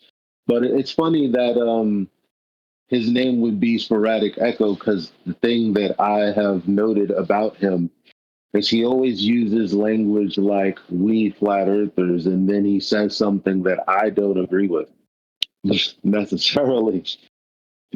Well, he said something very agreeable today. Say again.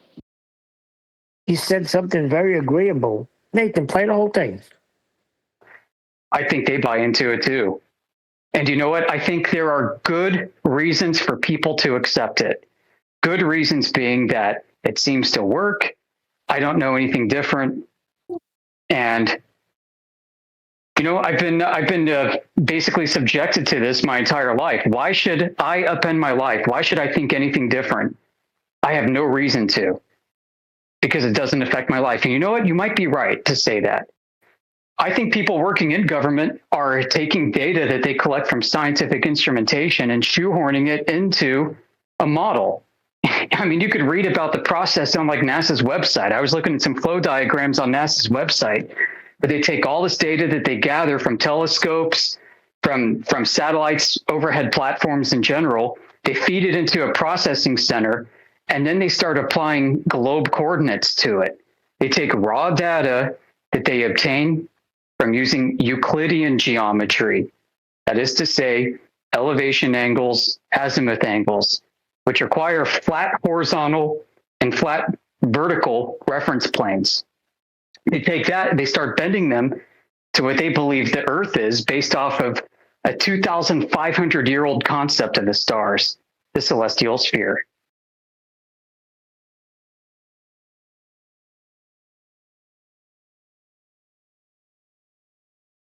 Yep, that's him. Yeah, good stuff. Yeah, he's always been like that. You know, of course, you know, scientific instruments. That's where I'm like, whatever. But yeah, and then he says he doesn't agree. He agrees with the lady when she says hypothesis. But if you take that away, what he broke down was pretty legit. Well, that's what I've been telling you and John QE that like that's typically how people, you know, relay the information. And he's one of the main guys over there. That's typical. He's usually trying to meet people where they're at. You know, I'm not in that space anymore, but he that's how he does what he does, and he gives a lot of information.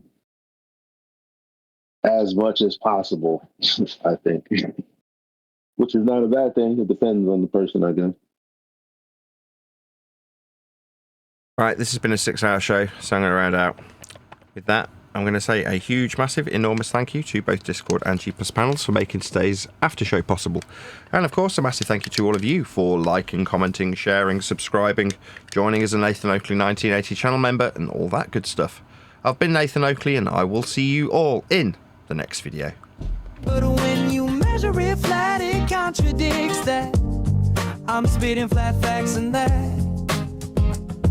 and I know you don't like that. Google Maps is flat, it presents elevation profiles like that. I'm a spitting flat earth king. Sentence has a ring, doing my own thing. If Earth was a big roast chicken, factually finger licking chicken, we just got the measurements missing. I'm spitting eggs and begs, begging the question lesson. I've said it before, time after time. I'm the spitting flat earth king of rhyme.